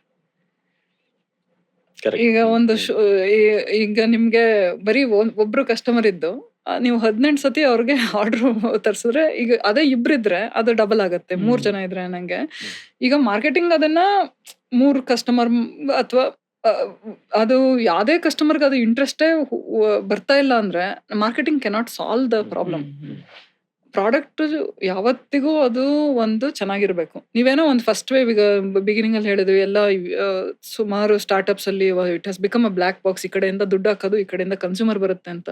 ಒಂದ್ಸತಿ ಕನ್ಸ್ಯೂಮರ್ ಮೋಸ ಹೋಗ್ಬೋದು, ಒಂದ್ಸತಿ ಆರ್ಡರ್ ಮಾಡ್ಬೋದು, ಈಗ ಮತ್ತೊಮ್ಮೆ ಅದನ್ನ ಆರ್ಡರ್ ಮಾಡಲ್ಲ ಚೆನ್ನಾಗಿಲ್ಲ ಅಂದ್ರೆ. ಮತ್ತೆ ಅದ್ರಿಂದ ಬರೋಂಥ ನೆಗೆಟಿವ್ ವರ್ಡ್ ಆಫ್ ಮೌತ್ ಏನಿದೆ ಅದು ಇನ್ನೂ ಬ್ಯಾಕ್ ಫೈರ್ ಆಗುತ್ತೆ. ಸೊ ಹಾಗಾಗಿ marketing is only multiplier, product is still the hero and consumer is still the king. ಕನ್ಸ್ಯೂಮರಿಗೆ ಬೇಕಾಗಿರೋಂಥ ಪ್ರಾಡಕ್ಟ್ ಕ್ರಿಯೇಟ್ ಮಾಡಬೇಕು, ಆ ಪ್ರಾಡಕ್ಟ್ ಚೆನ್ನಾಗಿರ್ಬೇಕು. ಡಾಮಿನೋಸ್ ಅಲ್ಲಿ ನನಗೆ ಒಬ್ರು CEO ಅವಾಗ ಹೇಳಿದ್ದು ಅಂದ್ರೆ, ಜೊತೆ you can't create customers, don't you are ಅಂದ್ರೆ, ಏಕೆಂದ್ರೆ ಅಲ್ಲಿ ರಿಪೀಟ್ ಈಸ್ ವೆರಿ ಇಂಪಾರ್ಟೆಂಟ್. ನಾವು ಆರ್ಡರ್ ಮಾಡ್ತಾನೆ ಇದ್ರಷ್ಟೇ ಅದಕ್ಕೆ ಒಂದು benefit. You can only introduce my product, my kitchen will have to do the job ಅಂತ ಹೇಳಿ. ಅದು ಈ ಊಟ ತಿಂಡಿ ವಿಷಯಗಳಲ್ಲಂತೂ ಅದು ಇಷ್ಟ ಆಗಿಲ್ಲ ಅಂದ್ರೆ ಯಾರು, ಈಗ ಒಂದ್ ಸೀರೆ ನನ್ಗೇನೋ ಸ್ವಲ್ಪ ಇಲ್ಲೆಲ್ಲೋ ಅದು ಕಲರ್ ಇಷ್ಟ ಆಗಿಲ್ಲ ಅಂದ್ರೆ ನಾನೇನೋ ಬೇಕಿದ್ರೆ ಉಟ್ಕೋಬಹುದು ಆ ತರ. ಬಟ್ ಊಟ ತಿಂಡಿನಲ್ಲಿ ಯಾರು ಕಾಂಪ್ರಮೈಸ್ ಮಾಡಲ್ಲ palate. So very strongly he told, you can not create a repeat customer. You can only introduce my product to newer and newer customers. Them becoming a taste ಮಾಡಿಸ್ಬೋದು ನೀವು. You can make them taste my product. Them becoming my customer is my kitchen's job ಅಂತ. So I think this is the biggest thing which many companies are not realizing. ಯಾಕಂದ್ರೆ ಒಂದು ವರ್ಷದಲ್ಲಿ ಚೆನ್ನಾಗಿ sales ಬಂದ್ಬಿಡುತ್ತೆ. ಈಗ ಸುಮಾರು D2C ಕಂಪ್ನೀಸ್ಗೆ ಏನಾಗಿದೆ ಅಂದ್ರೆ, they are not able to hit 100 crores. 100 crore is a very small number in the context of India. ಈಗ ನೀವು ಯೂನಿಲಿವರ್ ಅಥವಾ ಮ್ಯಾರಿಕೋ ಅವ್ರದ್ದು ರೆವೆನ್ಯೂಸ್ ಎಲ್ಲ ನೋಡಿದ್ರೆ ಸುಮಾರು ಎಷ್ಟು 100 crore is a small number. D2C ಕಂಪ್ನಿಗಳಲ್ಲಿ ಎಲ್ಲೋ ಬೆಂಗಳೂರು ಸಿಟಿನಲ್ಲಿ ತಗೊಂಡಿರ್ತಾರೆ, ಅದಾದ್ಮೇಲೆ ಬೇರೆ ಕಡೆ ಎಲ್ಲೂ ಸೇಲ್ಸ್ ಆಗ್ತಾ ಇರಲ್ಲ. So that product would have been built for a urban office going person. So ಆ ರೀತಿ ಇದ್ದಾಗ ಪ್ರಾಡಕ್ಟ್ ಈಸ್ ಮೋಸ್ಟ್ ಇಂಪಾರ್ಟೆಂಟ್. ನೀವು ಮಾರ್ಕೆಟಿಂಗ್ ಅಲ್ಲಿ ಎಷ್ಟೇ ದುಡ್ಡು ಹಾಕಿದ್ರು ಅದು ನಷ್ಟ ಆಗುತ್ತೆ ಬಿಟ್ರೆ ಅದರಿಂದ ಏನು ಬೆಳೆಯೋದಕ್ಕೆ ಸಾಧ್ಯ ಇಲ್ಲ. Very very interesting 3 myths bust ಮಾಡಿದ್ದೀರಾ. ಸೊ ಈ ಸ್ಟಾರ್ಟ್ಅಪ್ ವರ್ಲ್ಡ್ ಬಂದಾಗ ಒಂದು ಸಾಕಷ್ಟು ಜಾರ್ಗನ್ಸ್ ಗಳಿರ್ತವೆ. ಅದ್ರಲ್ಲಿ ಒಂದು ಕಾಮನ್ ಕೇಳಿಸೋದು ಕ್ಯಾಕ್, ಕಸ್ಟಮರ್ ಅಕ್ವಿಸಿಷನ್ ಕಾಸ್ಟ್ ಅಂತ. ಸೊ ಈ ಒಂದು 1,000 ರೂಪಾಯಿ ಖರ್ಚು ಮಾಡಿ 10 ಗ್ರಾಹಕರು ಬಂದಿದ್ರೆ 1 ಗ್ರಾಹಕರಿಗೆ 100 ರೂಪಾಯಿ ಖರ್ಚಾಯ್ತಂತ. ಇದ್ರ ಬಗ್ಗೆನೇ ಜಾಸ್ತಿ ನಿಗಾ ವಹಿಸೋದ್ರಿಂದ ಕಸ್ಟಮರ್ ಸೆಗ್ಮೆಂಟೇಶನ್ ಬಗ್ಗೆ ಜಾಸ್ತಿ ಗಮನ ಕೊಡಲ್ಲ ಅನ್ನೋ ಒಂದು ಮಾತಿದೆ ಸ್ಟಾರ್ಟ್ಅಪ್ ಬೋರ್ಡ್ ಅಲ್ಲಿ. ಇದು ನಿಜಾನಾ? ಇದು ನಿಜ ಇದ್ರೆ ಸ್ವಲ್ಪ ಉದಾಹರಣೆ ಸಹಿತ ಹೇಳ್ಬೋದಾ? ಅದೇ ಈಗ ಮುಂಚೆ ಮಾತಾಡ್ದಂಗೆ ಅದು ಒಂದು ಬ್ಲಾಕ್ ಬಾಕ್ಸ್ ಆಗಿ ಇನ್ಪುಟ್ ಔಟ್ಪುಟ್ ಆದಾಗ ನಮಗೆ ಕಾಣಿಸೋದು ಬರೀ ಕ್ಯಾಕ್, ಕಾಸ್ಟ್ ಆಫ್ ಕಸ್ಟಮರ್, ಇದು ಅಕ್ವಿಸಿಷನ್ ಕಾಸ್ಟ್ ಅಷ್ಟೇ, ಕಸ್ಟಮರ್ ಅಕ್ವಿಸಿಷನ್ ಕಾಸ್ಟ್. ಆದ್ರೂ ಆ ಬ್ಲಾಕ್ ಬಾಕ್ಸ್ ಒಳಗಡೆ ಏನಾಗ್ತಿದೆ ಅದು ಸೆಗ್ಮೆಂಟೇಶನ್. ಯಾಕೆಂದ್ರೆ ಅದನ್ನ ನಾವು ತುಂಬಾ ಈಗ ಈವನ್ ಈ ಮೆಟಾ ಗೂಗಲ್ ಅಲ್ಲಿ ಯಾರಿಗೆ ಮ್ಯೂಸಿಕ್ ಇಷ್ಟ ಆ ರೀತಿಯಲ್ಲೂ ನಾವು ಈಗ ಒಂದು ಫೈನ್ ಲೆವೆಲ್ ಅಲ್ಲಿ ನಾವು ಅದನ್ನ ಸೆಗ್ಮೆಂಟ್ ಡೆಮೋಗ್ರಫಿ ಸೆಟ್ ಮಾಡ್ಬೇಕು, ಇಂಟ್ರೆಸ್ಟ್ ಏನು, ಏಜ್ ಗ್ರೂಪ್ ಏನು, ಆಮೇಲೆ ಎಲ್ಲಿ ಪ್ರೊಫೆಷನ್ ಏನು, ಎಲ್ಲದೂ ಸಿಗುತ್ತೆ. ಮತ್ತೆ ತುಂಬಾ ರೋಚಕವಾದ ಕನೆಕ್ಷನ್ ಸಿಗುತ್ತೆ. ಕಾಫಿ ಪುಡಿ ಇಷ್ಟ ಇರೋರ್ಗೆ ಲಿನನ್ ಬಟ್ಟೆ ಇಷ್ಟ, ಆತರ ಏನೇನೋ. ಅಂದ್ರೆ ಅದು ಸ್ವಲ್ಪ ಯೋಚನೆ ಮಾಡಿದ್ರೆ ತಿಳ್ಕೊಬಹುದು. ಯೂಶಲಿ ಸೌತ್ ಇಂಡಿಯಾದಲ್ಲಿ ಕಾಫಿ ಕನ್ಸಂಪ್ಷನ್ ಜಾಸ್ತಿ ಇದೆ. Linen is a hot weather ಅಲ್ಲಿ ನಮ್ಮ ಬಿಸಿ ಇದ್ರಲ್ಲಿ ಸ್ವಲ್ಪ ಚೆನ್ನಾಗಿ, ಮತ್ತೆ ಸ್ವಲ್ಪ ಎಕನಾಮಿಕ್ ಕಟ್ ಇರುತ್ತೆ, ಯಾಕಂದ್ರೆ ಅದು ಸ್ವಲ್ಪ ಕಾಸ್ಟ್ಲಿ ಮೆಟೀರಿಯಲ್ ದ್ಯಾನ್ ಕಾಟನ್ ಅದು. ಸೊ ಅಸೋಸಿಯೇಷನ್ ಸ್ವಲ್ಪ ಯೋಚನೆ ಮಾಡಿದ್ರೆ ಅದು ನಮಗೆ ಒಂದು ಕನೆಕ್ಷನ್ ಸಿಗುತ್ತೆ. But we find very weird amusing insights. Marketing people ತುಂಬಾ ಟ್ರಾವೆಲ್ ಮಾಡಬೇಕು, ಜನರ ಜೊತೆ ಅರಿಬೇಕು, ಮಾತಾಡ್ಬೇಕಲ್ವಾ, ಇಲ್ಲಾಂದ್ರೆ ಆ ಸಂಸ್ಕೃತಿ ಗೊತ್ತಾಗಲ್ಲ. ಹೌದು, ನಾನು ಮೆಟ್ರೋದಲ್ಲಿ ಸುಮಾರು ಓಡಾಡ್ತೀನಿ. ಅಂದ್ರೆ ನಾನು ಆ ಕಡೆ ತುಂಬಾ ಟ್ರಾಫಿಕ್ ಇರೋ ಏರಿಯಾದಿಂದ ನಾನು MG ರೋಡ್ಗೆ ಹೋಗ್ತಿದ್ರಿಂದ ನನಗೆ ಫೋನ್ ಇಟ್ಕೊಂಡು ಕುತ್ಕೊಳೋದಿಲ್ಲ, ಸುಮ್ನೆ ನೋಡ್ತಾ ಇರ್ತೀನಿ. ಬಾದ್ರೆ ಇವತ್ತಿನ ಮೆಟ್ರೋದಲ್ಲಿ ಎಲ್ಲಾರು ಫೋನ್ ಇಟ್ಕೊಂಡು ಕೂತಿರ್ತಾರೆ, ಅದೊಂದು ತೊಂದ್ರೆ. ಅಂದ್ರೆ ಒಂದು ನೋಟಿಸ್ ಮಾಡಿದೀರಾ, ಮೆಟ್ರೋದಲ್ಲಿ ಹೆಣ್ಮಕ್ಳು ಯಾರು ಹೀಲ್ಸ್ ಹಾಕೊಳಲ್ಲ, ಎಲ್ಲ ಫ್ಲಾಟ್ಸ್. ಯಾಕಂದ್ರೆ ಅಲ್ಲಿಂದ ನಡಿಬೇಕಲ್ಲ. So these are very small amusing insights ನಂಗೆ. ಬಟ್ ರೀಸನ್ ಮಾಡಿದ್ರೆ ಆಫ್ ಕೋರ್ಸ್ ಅಂತೀವಿ. ನನಗಿದು ಈಗ 4 ವರ್ಷದಲ್ಲಿ ಯಾವುದಲ್ವಾ ಯಾರು ಹಿಲ್ಸ್ ಹಾಕೊಂಡ್ ಎಲ್ಲ ಒಬ್ರ 100 ಜನದಲ್ಲಿ ಒಬ್ರು. So these are small things which you will observe. So automatically ಈ 5 ವರ್ಷದಲ್ಲಿ ಬೆಂಗಳೂರಲ್ಲಿ ಮೆಟ್ರೋ ಬಂದ್ಮೇಲೆ ಈ ಏನು ಫ್ಲಾಟ್ಸ್ ಸೇಲ್ಸ್ ಏನಿದೆ ಜಾಸ್ತಿ ಆಗಿರುತ್ತೆ ವರ್ಕ್ವೇರ್ ಅಲ್ಲಿ. ಸೂಪರ್.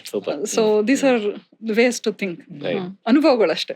ಜ್ಯೋತಿ ಅವರೇ, ಈಗ ಮಾರ್ಕೆಟಿಂಗ್ ಜಗತ್ತಲ್ಲಿ ಇದ್ದೀರಾ. ಮಾರ್ಕೆಟಿಂಗ್ ಜಗತ್ತಲ್ಲಿ ಒಂದ್ ರೀತಿಲಿ AI ಅನ್ನೋದನ್ನ ನೋಡಿದ್ರೆ ಒಂದ್ ರೀತಿಲಿ ದೊಡ್ಡ ಮಟ್ಟದ ಒಂದು ಎಕ್ಸೈಟ್ಮೆಂಟ್ ಕ್ರಿಯೇಟ್ ಮಾಡಿದೆ, ಟೆನ್ಷನ್ ಕ್ರಿಯೇಟ್ ಮಾಡಿದೆ. ಯಾಕೆಂದ್ರೆ AI ಸ್ಲಾಪ್ ಅಂತ ಕರಿತಾ ಇದಾರೆ. ನೀವು ಎಷ್ಟು ಬೇಕಿದ್ರು ಮಾರ್ಕೆಟಿಂಗ್ ಕಾಂಟೆಂಟ್ ಜನರೇಟ್ ಮಾಡ್ಬೋದು, ನ್ಯಾನೋ ಬನಾನಾ ಯೂಸ್ ಮಾಡ್ಕೊಂಡು ಇಮೇಜಸ್ ಜನರೇಟ್ ಮಾಡ್ಬೋದು, ವಿಡಿಯೋ ಜನರೇಟ್ ಮಾಡ್ಬೋದು. ಅದ್ರ ಸುತ್ತಾನೆ ಸಾಕಷ್ಟು ಸ್ಟಾರ್ಟ್ಅಪ್ಸ್ ಬರ್ತಾ ಇದೆ. ಸೊ ಈ ತರ ಒಂದು ಕಾಣಿಸ್ತಾ ಇದೆ.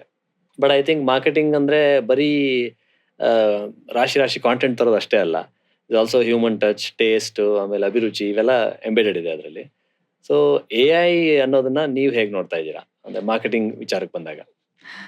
ಅಲ್ಲಿ 2 ಡೈರೆಕ್ಷನ್ ಅಲ್ಲಿ ಇನೋವೇಷನ್ ನಡೀತಾ ಇದೆ. ಒಂದು ನೀವು ಹೇಳ್ದಂಗೆ ಸ್ಕೇಲ್, ಎಷ್ಟು ಬೇಕಾದ್ರೂ ಕಂಟೆಂಟ್ ಕ್ರಿಯೇಟ್ ಮಾಡ್ಬೋದು. ಅದು ಒಂದು 2 ಸೆಕೆಂಡಲ್ಲಿ ಕ್ರಿಯೇಟ್ ಮಾಡ್ಬೋದು. ಅದು ಇಟ್ಸ್ ಒಂದು ಏನ ನಾವು ಒಂದು ಸಾಧನ ಅಂತ ನೋಡಿದಾಗ ಇಟ್ ಈಸ್ ವೆರಿ ಎಂಪವರಿಂಗ್, ಅದು ಒಂದು ಎನ್ರಿಚಿಂಗ್. ಅವಾಗ ಎಷ್ಟೊಂದು ಮಾಡ್ಬೋದಲ್ಲ, ಎಷ್ಟು ಕಮ್ಮಿ ಸಮಯದಲ್ಲಿ, ಕಮ್ಮಿ ರಿಸೋರ್ಸಸ್, ಏನೋ ಕಮ್ಮಿ ದುಡ್ಡು ಖರ್ಚಾಗಬಹುದು, ಅಥವಾ ಯಾಕೆಂದ್ರೆ ಅಷ್ಟೊಂದು ಟೈಮ್ ಬೇಕಾಗೋದಿಲ್ಲ ಎಲ್ಲ. ಒಂದು ಸಾಧನ ಅಂತ ನೋಡಿದಾಗ ಅದು ಪಾಸಿಟಿವ್ ಆಗುತ್ತೆ. ಅಲ್ಲಿ ಇನ್ನೊಂದು ಆಸ್ಪೆಕ್ಟ್ ಇರೋದು ಪರ್ಸನಲೈಸೇಷನ್. ಸೊ ಪರ್ಸನಲೈಸೇಷನ್ ಅಂತ ತಗೊಂಡಾಗ ನಾವು ಪ್ರತಿಯೊಬ್ಬರಿಗೂ ನಾವು ಮಾರ್ಕೆಟ್ ಮಾಡಬೇಕು ಅಂತ ಅಂದಂಗೆ, ಪ್ರತಿಯೊಬ್ಬರಿಗೂ ಅಂತಲ್ಲ, ಈಗ ಆಲ್ರೆಡಿ ಈಗ ವಿಭಜನೆ ಬಗ್ಗೆ ಮಾತಾಡಿದ್ವಿ, ಸೆಗ್ಮೆಂಟೇಶನ್ ತರ ಮಾತಾಡಿದಾಗ ಆ ಸೆಗ್ಮೆಂಟಿಗೆ ತಾಕೋ ತರ ಒಂದು ಏನಾದ್ರೂ ಒಂದು ಮಾರ್ಕೆಟಿಂಗ್ ಕಮ್ಯುನಿಕೇಶನ್ ಕ್ರಿಯೇಟ್ ಮಾಡ್ಕೋಬಹುದು. ಸೊ ಈ ರೀತಿಯಾಗಿ ಆ ಸ್ಕೇಲ್ ಅಲ್ಲಿ ಒಂದು ಅಡ್ವಾಂಟೇಜ್ ಇದೆ AI ಅಲ್ಲಿ. ಅದೇ ಏನಾಗುತ್ತೆ ಅಂದ್ರೆ, ಈಗ ನಾವು ಒಂದು 100 ವಿಡಿಯೋ ಕ್ರಿಯೇಟ್ ಮಾಡಿದ್ವಿ ಅಥವಾ 1000 ವಿಡಿಯೋ ಕ್ರಿಯೇಟ್ ಮಾಡಿದ್ವಿ ಅಂತ ಅನ್ಕೊಳ್ಳಿ. ಒಂದೇ ತುಣುಕಿನ ಒಂದು ಕಾನ್ಸೆಪ್ಟ್ ಇಟ್ಕೊಂಡು ಈಗ ಜ್ಯುವೆಲ್ರಿ ಆ್ಯಡ್, ಅವ್ರ ಬಟ್ಟೆ, ಡ್ರೆಸ್ಸು ಎಲ್ಲ ಚೇಂಜ್ ಮಾಡ್ಬೋದು, ಅಕೇಶನ್ ಚೇಂಜ್ ಮಾಡ್ಬೋದು, wedding versus birthday versus party, office wear, ಎಲ್ಲ variety of ads can be created. So ಅದನ್ನ ಕರೆಕ್ಟಾಗಿ ಮಾಡಿದಾಗ ಅದು ಒಂದು output might be very impressive. ಯಾಕಂದ್ರೆ 1000 ರೀತಿಯಲ್ಲಿ ಅದನ್ನ ನಾನು ಕ್ರಿಯೇಟ್ ಮಾಡಿ, ಯಂಗ್ 25 year oldಗೆ 25 year old ಫೇಸು, ಸ್ವಲ್ಪ 50 ವರ್ಷ ಆದವ್ರಿಗೆ ಆ ರೀತಿಯ ಒಂದು ಸೆಟ್ಟಿಂಗ್, ಅದು ಕನೆಕ್ಟ್ ಆಗುತ್ತೆ. That is personalisation. ಸೊ ಇದು ಒಂದು ಉಪಯೋಗವಾಗುವಂತ ಒಂದು ವಿಷಯ. ಆದ್ರೆ ನೀವು ಏನು ಮಾತು ಹೇಳಿದ್ರಿ, human touch hmm. Is from story telling. Okay. So ನಾನು 2 ನಿಮಿಷದಲ್ಲಿ ನಿಮ್ಮ ಅಟೆನ್ಷನ್ ಗ್ರಾಬ್ ಮಾಡಬೇಕು ಅಂದ್ರೆ ಒಂದು ಆ್ಯಡ್ ಸೇಮ್ ವಸಂತ ಥರನೇ ಪೋಲೋ ಟಿ ಶರ್ಟ್ ಅಥವಾ ಒಂದು ಫುಲ್ ಈಗ, ಯಾಕಂದ್ರೆ ನಾನು ನಿಮಗೆ ಬೇರೆ ಥರ ಈಗ ನಿಮ್ಮನ್ನು ನಾನೀಗ ಅಬ್ಸರ್ವ್ ಮಾಡ್ತಾ ಇದ್ದೀನಿ. ಹ್ಮ್. ನೀವು ಟಿ ಶರ್ಟ್ ಹಾಕಿದ್ದೀರಾ, ಅದ್ರ ಮೇಲೆ ಒಂದು ಸ್ವೆಟರ್ ಹಾಕಿದ್ದೀರಾ, ಅದೇ ಥರ ನಿಮ್ಮ ಟೇಸ್ಟ್ ಇರಬಹುದಾ ಅಂತ ನನ್ನ ಒಂದು ಊಹೆ. Okay. ಅದೇ ಥರ ನಾನೊಂದು ಆ್ಯಡ್ ಕ್ರಿಯೇಟ್ ಮಾಡಿದ್ರೆ ಅದು ಯೂಶಲಿ ರೆಸೊನೇಟ್ ಆಗುತ್ತೆ. ಹ್ಮ್. ಅಥವಾ ಮೇ ಬಿ ನಿಮ್ಮ ಆಸ್ಪಿರೇಷನ್ ಬೇರೆ ಥರ ಇದ್ದು ನಿಮಗೆ ಏನೋ ಒಂದು ಹಬ್ಬ ಹರಿದಿನಕ್ಕೆ ಏನೋ ಒಂದು ಬಟ್ಟೆ ಬೇಕು ಅಂತಂದಾಗ ಆ ಥರದ್ದು ಆ್ಯಡ್ ತೋರಿಸ್ಬೋದು. ಆದರೆ ಅದರಿಂದ ಒಂದು ಅಟೆನ್ಷನ್ ಗ್ರಾಬಿಂಗ್ ಅಷ್ಟೇ. ಅದು ಸ್ಟೋರಿನಲ್ಲಿ ನಾವು ಅದನ್ನು ಕನ್ವಿನ್ಸ್ ಮಾಡಬೇಕಾಗುತ್ತೆ. ಸೊ ನೀವು ಒಂದು ಬಟ್ಟೆ ಕೊಂಡ್ಕೋಬೇಕಾದ್ರೆ ಅದ್ರ ಏನು ಸ್ಟೋರಿ ಇದೆ ಅದು ನಿಮಗೆ ಅದು ತಾಕ್ಬೇಕು. Right. ಅದನ್ನ ಮಾಡೋದಕ್ಕೆ ದ ಹ್ಯೂಮನ್ ಟಚ್ ಅಂದ್ರೆ human involvement is actually required. ಒಂದು ಏನು ನೋಡ್ತಾ ಇದೀವಿ ಅಂದ್ರೆ ಸರ್ಪ್ರೈಸಿಂಗ್ಲಿ ಏನಲ್ಲ, ಅದ್ಭುತವಾಗಿ ಅದು it is able to do that also. It is Yeah. Able to build stories, it is able to connect dots. ಅಂದ್ರೆ ಒಂದ್ರಿಂದ ಇನ್ನೊಂದು ಹೇಗೆ ಅದು ಲಿಂಕ್ ಆಗಬಹುದು ಅನ್ನೋದೇ ಅಷ್ಟು ರೀಸನಿಂಗ್ ಎಲ್ಲ ಬಿಲ್ಡ್ ಆಗ್ತಾ ಇದೆ Right. ಅದರಿಂದ. ಸೊ ನನ್ನ ಒಂದು ಎಸ್ಟಿಮೇಟ್ ಏನಿದೆ ಅಂದ್ರೆ may be it is possible that AI will do a very good job even on the story telling. ಆದ್ರೆ ಹ್ಯೂಮನ್ನ ರೀಪ್ಲೇಸ್ ಮಾಡುತ್ತಾ ಅನ್ನೋ ಒಂದು ಕ್ವಶನ್ ಬರುತ್ತೆ. ಅಂದ್ರೆ ಅಲ್ಲಿಗೆ ನಮ್ಮ ಕ್ರಿಯೇಟಿವಿಟಿ ಏನಿದೆ, ನಮ್ಮ ಕ್ರಿಯೇಟಿವ್ ಅಷ್ಟೇ ಅಲ್ಲ, ಒಂದು ಈಗ ಕಮ್ಯುನಿಕೇಶನ್ ಆಸ್ಪೆಕ್ಟ್ ಅಥವಾ ಕನ್ಸ್ಯೂಮರ್ ಇನ್ಸೈಟ್ ಅಂತ ಮಾತಾಡಿದ್ವಿ. ಸೊ ನನಗನ್ಸೋದು ಈ consumer insight will be tough. ಅದು ಈಗ ಕನ್ಸ್ಯೂಮರ್ ಇನ್ಸೈಟ್ ಆಗ್ಲಿಂದ ಮಾತಾಡ್ತಾ ಇದ್ವಿ, ಅಬ್ಸರ್ವೇಷನ್, ನಮ್ಮ ಏನು ನಾವು ನೋಡ್ತೀವಿ, ಅದನ್ನ ಅನುಭವಿಸ್ತೀವಿ, ಅದರಿಂದ ಬರೋ ಅಂತ ಒಂದು ವಿಚಾರ ಅದು. ಅದನ್ನ AI ಬಟ್ ಅದು ಕಾಲಕ್ಕೆ ಚೇಂಜ್ ಆಗ್ತಾ ಇರುತ್ತೆ. ಕಾಲಕ್ಕೆ ಚೇಂಜ್ ಆಗುತ್ತೆ. ಮೆಟ್ರೋ ಬಂದ್ಮೇಲೆ ನೀವು ಹೇಳಿದ್ರೆ ಏನ್ ಬದಲಾವಣೆ ಆಯ್ತು ಅಂತ. ಅದು input ಬದಲಾವಣೆ ಪ್ರತಿ ಹೋಗ್ಬೇಕಲ್ಲ. 2-3 ವರ್ಷಕ್ಕೆ ಏನೋ ಆಗ್ತಾನೆ ಆ ಇರುತ್ತೆ. AI ಇಂಜಿನ್ ಅಲ್ಲಿ ಅಷ್ಟು ಇನ್ಪುಟ್ ಹೋಗ್ಬೇಕು. ಹೋಗ್ಬೇಕು. ಸೊ ಅದನ್ನ 2 ರೀತಿಯಲ್ಲಿ ನಾವು ನೋಡ್ಬೋದು. AI ಇನ್ಪುಟ್ ಅಲ್ಲಿ ಹೋಗುತ್ತೆ ಅಂತ ನಾವು ಅಸ್ಯೂಮ್ ಮಾಡ್ಕೊಂಡ್ರೆ ಆಗ್ತಾ ಇರ್ಬೋದು, ಒಂದೊಂದು ಏರಿಯಾದಲ್ಲಿ ಅದಾಗುತ್ತೆ. ಅದೇ ರೀತಿ ಈಗ ನಾನು ಆಸ್ ಎ ಮಾರ್ಕೆಟರ್ ನಾನು ಎಲ್ಲೆಲ್ಲಿ ಹೋಗಕ್ಕಾಗುತ್ತೆ? ನಾನು ಮೆಟ್ರೋದಲ್ಲಿ ಹೋಗಿದ್ದೀನಿ, BMTC ಬಸ್ಸಲ್ಲಿ ಹೋಗಿಲ್ವೇ ನಾನು ಇವಾಗ 1 ವರ್ಷದಲ್ಲಿ? ಈಗ ಈಗ ನನಗೆ ಅದ್ರ ಅನುಭವ ಇಲ್ಲ, ನನಗೆ ಅದ್ರ ಕನ್ಸ್ಯೂಮರ್ ಇನ್ಸೈಟ್ ಇಲ್ಲ ನನಗೆ. ಆದ್ರೆ ಮೇ ಬಿ ಆ AI ಇಂಜಿನ್ಗೆ ನಮ್ ತರನೇ ಒಂದು 10 ಜನ ಅದನ್ನ ಫೀಡ್ ಮಾಡಿರ್ಬೋದು.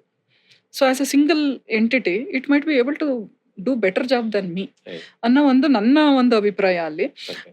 ಆದ್ರೆ ಒಂದೇನ್ ಹೇಳಕ್ ಪಡ್ತೀನಿ ಅಂದ್ರೆ AI ಒಂದು ಬಿಗ್ ಅನಾಲಜಿ ಇದೆ, ದ ಕ್ರೇನ್ ವರ್ಸಸ್ ಲೂಮ್ ಅಂತ. ಈ ನಮ್ಮ ಕೈಮಗ್ಗ ಏನಿದೆ, ಕೈಮಗ್ಗ ಆಟೋಮೇಟ್ ಆದಾಗ ಮೆಷಿನರಿ ಬಂತಲ್ಲ, ಲೂಮ್ ಆಟೋಮೇಟೆಡ್ ಮೆಷಿನರಿ ಬಂದಾಗ ಅದು ಕೆಲಸ ಫುಲ್ ರಿಪ್ಲೇಸ್ ಆಗೋಯ್ತು.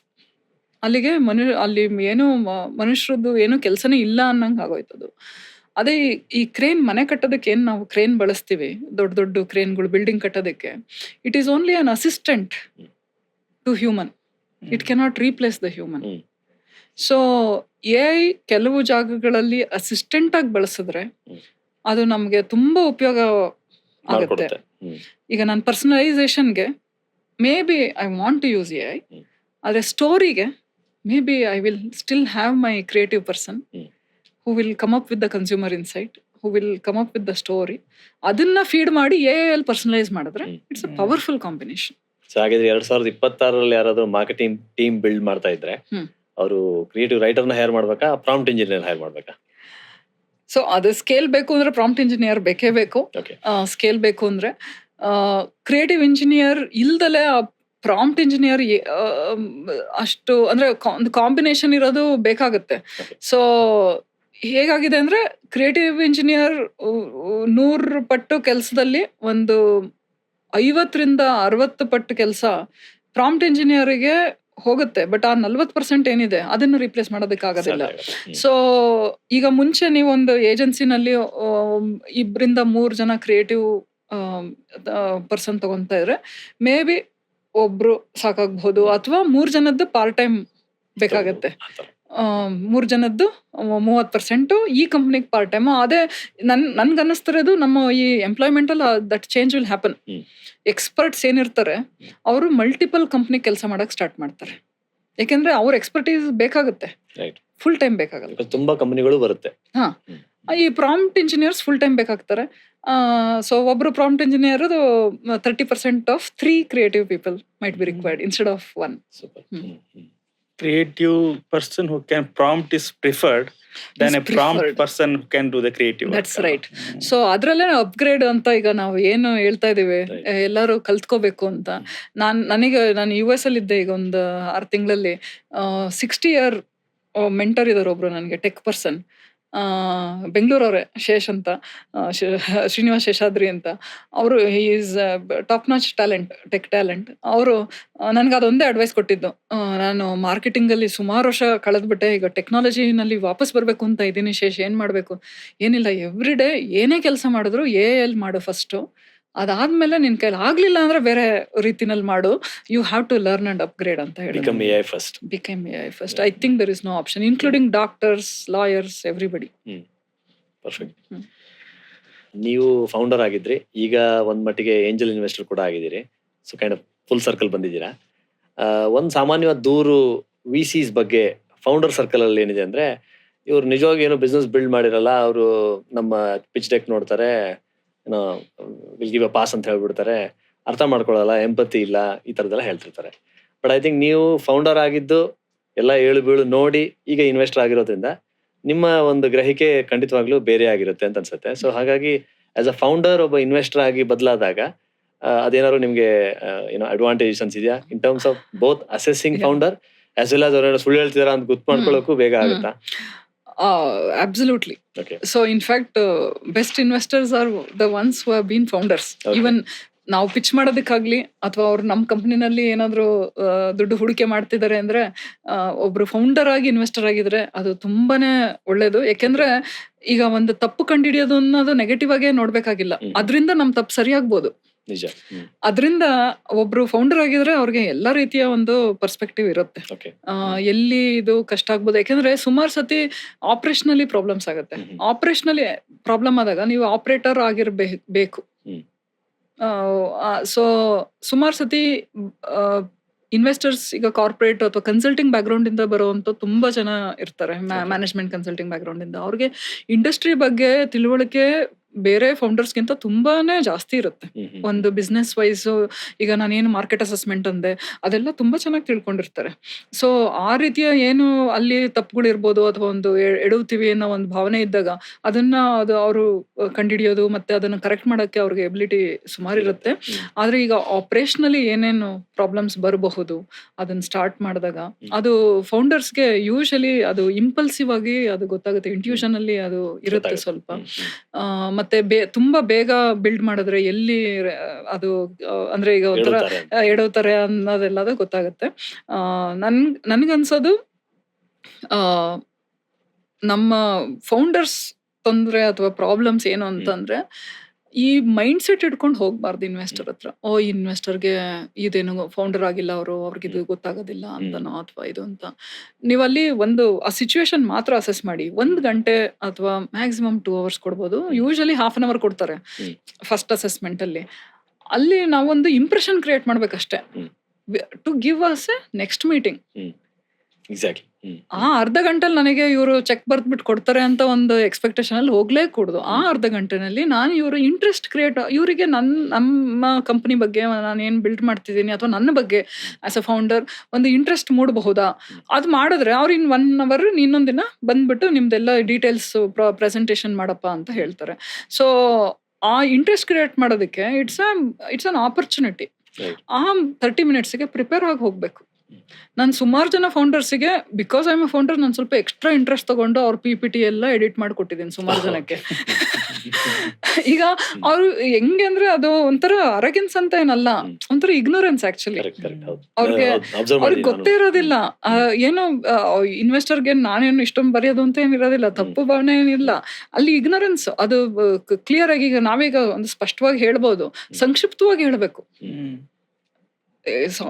ಸಂಕ್ಷಿಪ್ತವಾಗಿ ಸ್ಪಷ್ಟವಾಗಿ ಒಂದು 10 ನಿಮಿಷದಲ್ಲಿ ನಾವು ನಮ್ಮದೇನು ಪ್ರಾಡಕ್ಟ್ ಇದೆ, ನಮ್ದೇನು ಪ್ರಪೋಸಲ್ ಇದೆ ಅದನ್ನ ಫುಲ್ ಕಮ್ಯುನಿಕೇಟ್ ಮಾಡ್ಬೇಕು ಅಂದ್ರೆ ನಿಮ್ಗೆ ಅಲ್ಲಿ ಮಿನಿಮಮ್ ಅಂದ್ರೆ ಒಂದು 10 ದಿನದಿಂದ 15 ದಿನದ ಕೆಲಸ ಹಿಡಿಯುತ್ತೆ ಆಕ್ಚುಲಿ. ನಿಜ.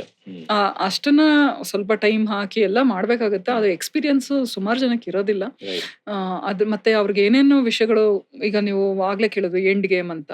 ಬಿಗಿನಿಂಗ್ ಫಸ್ಟ್ ಮೀಟಿಂಗ್ ಅಲ್ಲಿ ಎಂಡ್ ಗೇಮ್ ಬೇಕಾಗಿಲ್ಲ. ಫಸ್ಟ್ ಮೀಟಿಂಗ್ ಅಲ್ಲಿ ಇದಕ್ಕೆ ಎಷ್ಟು ಮಾರ್ಕೆಟ್ ಡಿಮ್ಯಾಂಡ್ ಇದೆ ಅನ್ನೋದು ಬೇಕು. ಅಷ್ಟೇ. ಅದನ್ನ ಕಮ್ಯುನಿಕೇಟ್ ಮಾಡಲೇಬೇಕಾಗುತ್ತೆ. Hmm. Most VCs look for 3 things. Right. One is the size of the market, right? The speed at which you are ready to build, and the returns that they can expect from this investment. Right. ಅನ್ನಂಗೆ. That is actually closely tied to the market size. Correct. ಅಲ್ವಾ? So market size and also the dynamics of the market.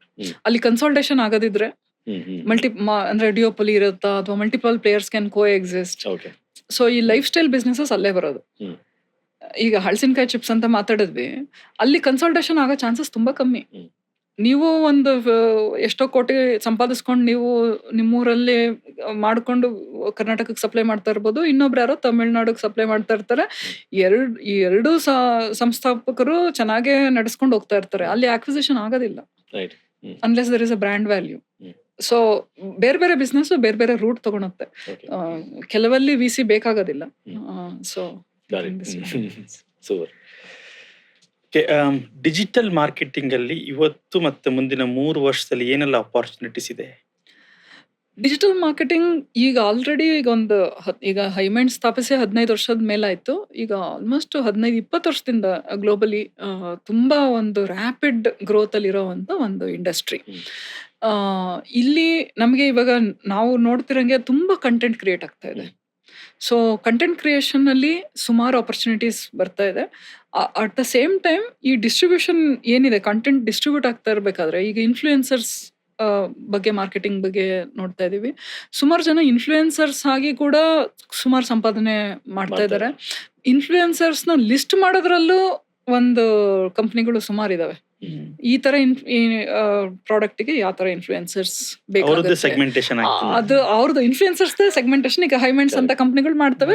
ತುಂಬಾ company ಮತ್ತೆ ನಾವು ಮಾಡ್ತಾ ಇದ್ರು ನಮಗೂ ಎಲ್ಲ influencers ಅವರು ಕಂಟೆಂಟ್ ನೋಡೋ ಅಷ್ಟು ಟೈಮು ಇದು ಎಲ್ಲ ಇರೋದಿಲ್ಲ. We use A I. So ಈಗ ಎ ಅಲ್ಲಿ ಲಿಂಕ್ ಆಗೋದು ವೆರಿ ಇಂಪಾರ್ಟೆಂಟ್. ಈಗ ಯಾರೋ ಒಬ್ರು ಎ ಅಲ್ಲಿ ಬರ್ಲಿಲ್ಲ ಅಂದ್ರೆ ಅದು ಲಿಸ್ಟ್ ಆಗೋದಿಲ್ಲ, ಮಿಸ್ ಔಟ್ ಆಗುತ್ತೆ.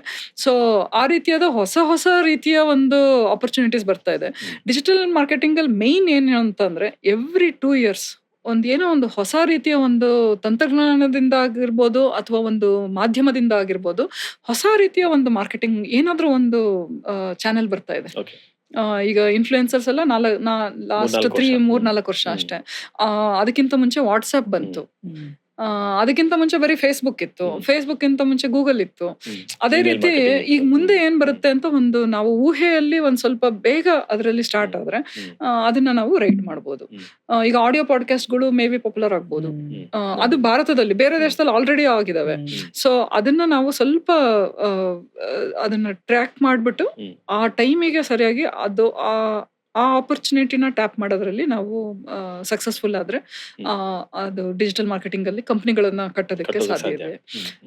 ಒಂದು ಒಳ್ಳೇದು ಅಂದ್ರೆ ನಮ್ಮ ಇಡೀ ಈಗ ಏನು 1.4 ಬಿಲಿಯನ್ ಪಾಪ್ಯುಲೇಷನ್ ಅಲ್ಲಿ almost more than 900 million to billion phones ಇದೆ ಅಂತ ಪಬ್ಲಿಷ್ಡ್ ರಿಪೋರ್ಟ್.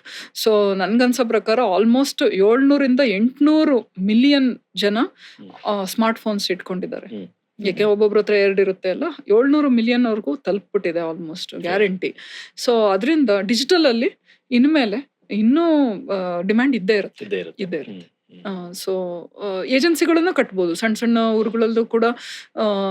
ಯಾಕೆಂದ್ರೆ ಎಲ್ಲ ಬಿಸ್ನೆಸಸ್ ಮುಂಚೆ ಬೆಂಗಳೂರಲ್ಲಿರೋರು ಮಾತ್ರ ಬೆಂಗಳೂರಲ್ಲಿ ಅಥವಾ ದೊಡ್ಡ ಸಿಟಿಗಳಲ್ಲಿರೋರು ಡಿಜಿಟಲ್ ಮಾರ್ಕೆಟಿಂಗ್ ಮಾಡಿ ನಮಗೆ ಅಂತ ಕೇಳೋರು.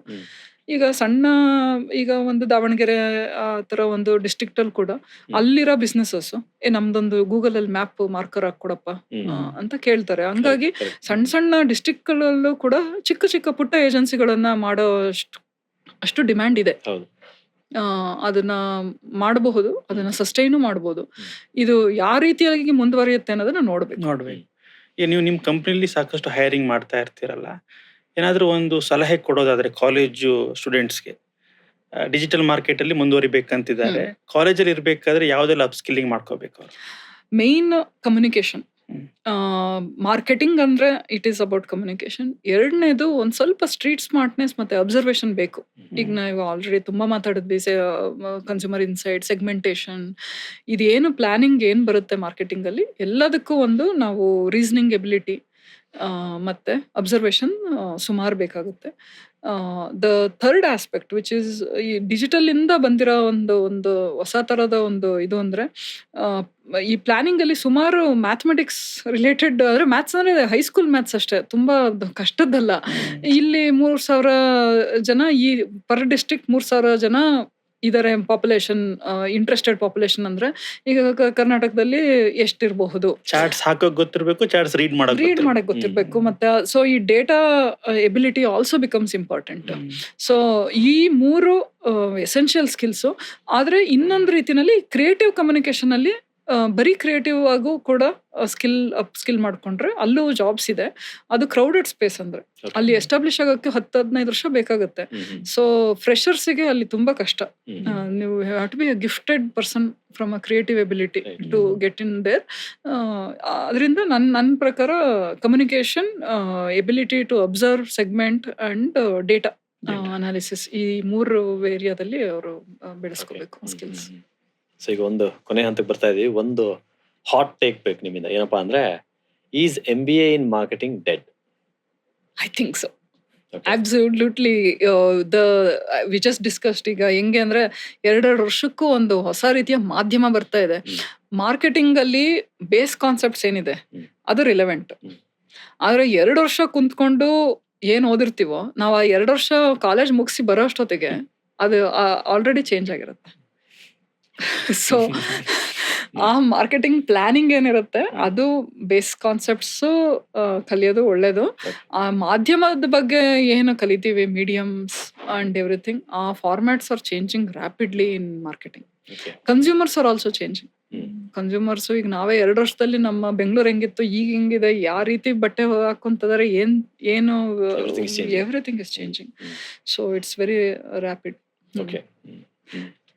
ಮುಂದಿನ ಪ್ಲಾನ್ಸ್? ನನಗೆ ಶಿಕ್ಷಣದ ಬಗ್ಗೆ ಸ್ವಲ್ಪ ಜಾಸ್ತಿ ಒಲವು. ಸ್ವಲ್ಪ ಎಜುಕೇಶನ್ ಬಗ್ಗೆ, ಅದು ಪ್ರಾಥಮಿಕ ಶಿಕ್ಷಣದ ಬಗ್ಗೆ ಸ್ವಲ್ಪ ಅಭಿರುಚಿ, ಅದಕ್ಕಿಂತ ಸ್ವಲ್ಪ ಅನುಭವ ತಗೊಳಕ್ ಸ್ಟಾರ್ಟ್ ಮಾಡಿದ್ದೀನಿ ಆಲ್ರೆಡಿ. ನಮ್ಮ ಕೆಲವು ಸ್ನೇಹಿತರು ಈ ಗೌರ್ಮೆಂಟ್ ಸ್ಕೂಲ್ಸ್ ಜೊತೆ ಮತ್ತೆ ಈ ಬೇರೆ ಖಾನ್ ಅಕಾಡೆಮಿ ಅಥವಾ ಇನ್ನೊಂದು ರಾಕೆಟ್ ಲರ್ನಿಂಗ್ ಅಂತ ಇದೆ, ಈ ತರದ್ದು ಸುಮಾರು ಕೆಲಸ ಮಾಡ್ತಾ ಇದ್ದಾರೆ ಇಂಡಿಯಾದಲ್ಲಿ ಕೂಡ. ಸೊ ಅದ್ರ ಬಗ್ಗೆ ಸ್ವಲ್ಪ ಇಂಟ್ರೆಸ್ಟ್ ಇದೆ. ನಾನು ಇವಾಗ ಸದ್ಯಕ್ಕೆ I am on a break. ಈಗ ಏನು ಇಮಿಡಿಯೇಟ್ಲಿ ಸ್ಟಾರ್ಟ್ ಮಾಡಬೇಕು ಅಂತ ಏನೂ ಇದ್ದಿಲ್ಲ. ನನ್ಗೆ ಇನ್ನೊಂದು ಇಂಟ್ರೆಸ್ಟ್ ಅಂದ್ರೆ, ಈ AI ಬಗ್ಗೆ ಸುಮಾರು ಮಾತಾಡಿದ್ವಿ. AI ನ ಒಂದು ಸಾಧನ ಅಂತ ತಿಳ್ಕೊಂಡಾಗ ಹೆಲ್ತ್ ಕೇರ್ ಅಲ್ಲಿ ಅದು ನಮ್ಮ ದೇಶಕ್ಕೆ ಮಾಡೋ ಅಂತ ಕೆಲಸ ತುಂಬಾ ಇದೆ.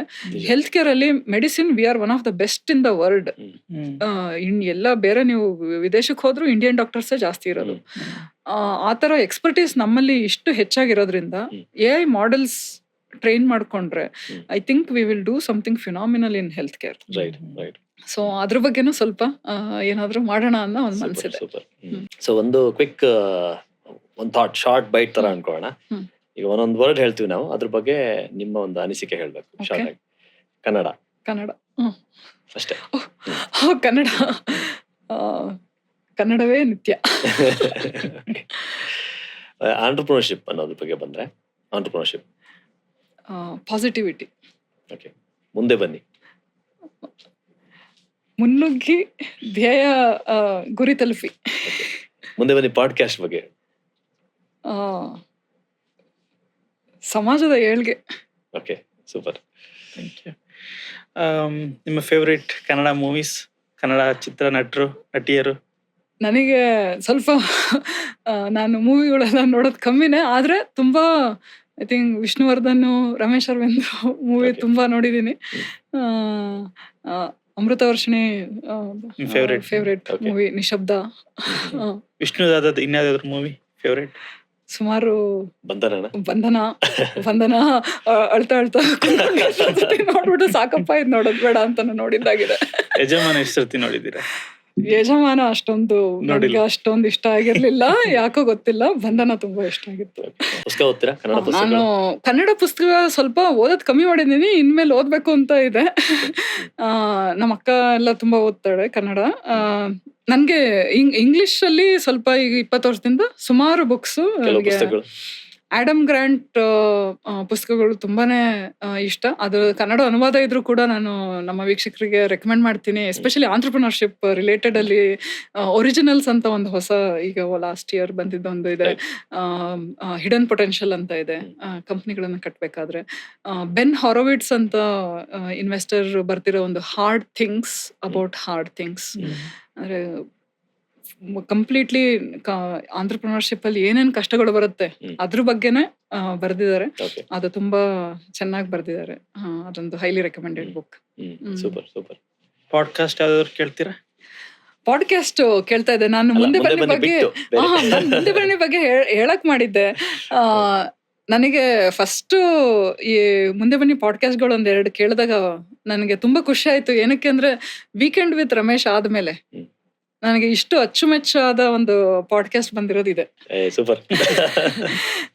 ನಾನು ವೀಕೆಂಡ್ ವಿತ್ ರಮೇಶ್ ಟಿವಿ ನೋಡಕ್ಕೆ ಊರ್ಗ್ ಹೋದಾಗ ಜಾಸ್ತಿ ನೋಡ್ತಾ ಇದ್ವಿ, ಬಟ್ ಆಚೆ ಬಂದ್ಮೇಲೂ ಕೂಡ ಹುಡುಕಿ ಆನ್ಲೈನ್ ಅಲ್ಲಿ ಎಪಿಸೋಡ್ಸ್ ನ ನೋಡ್ತಾ ಇದ್ದೆ.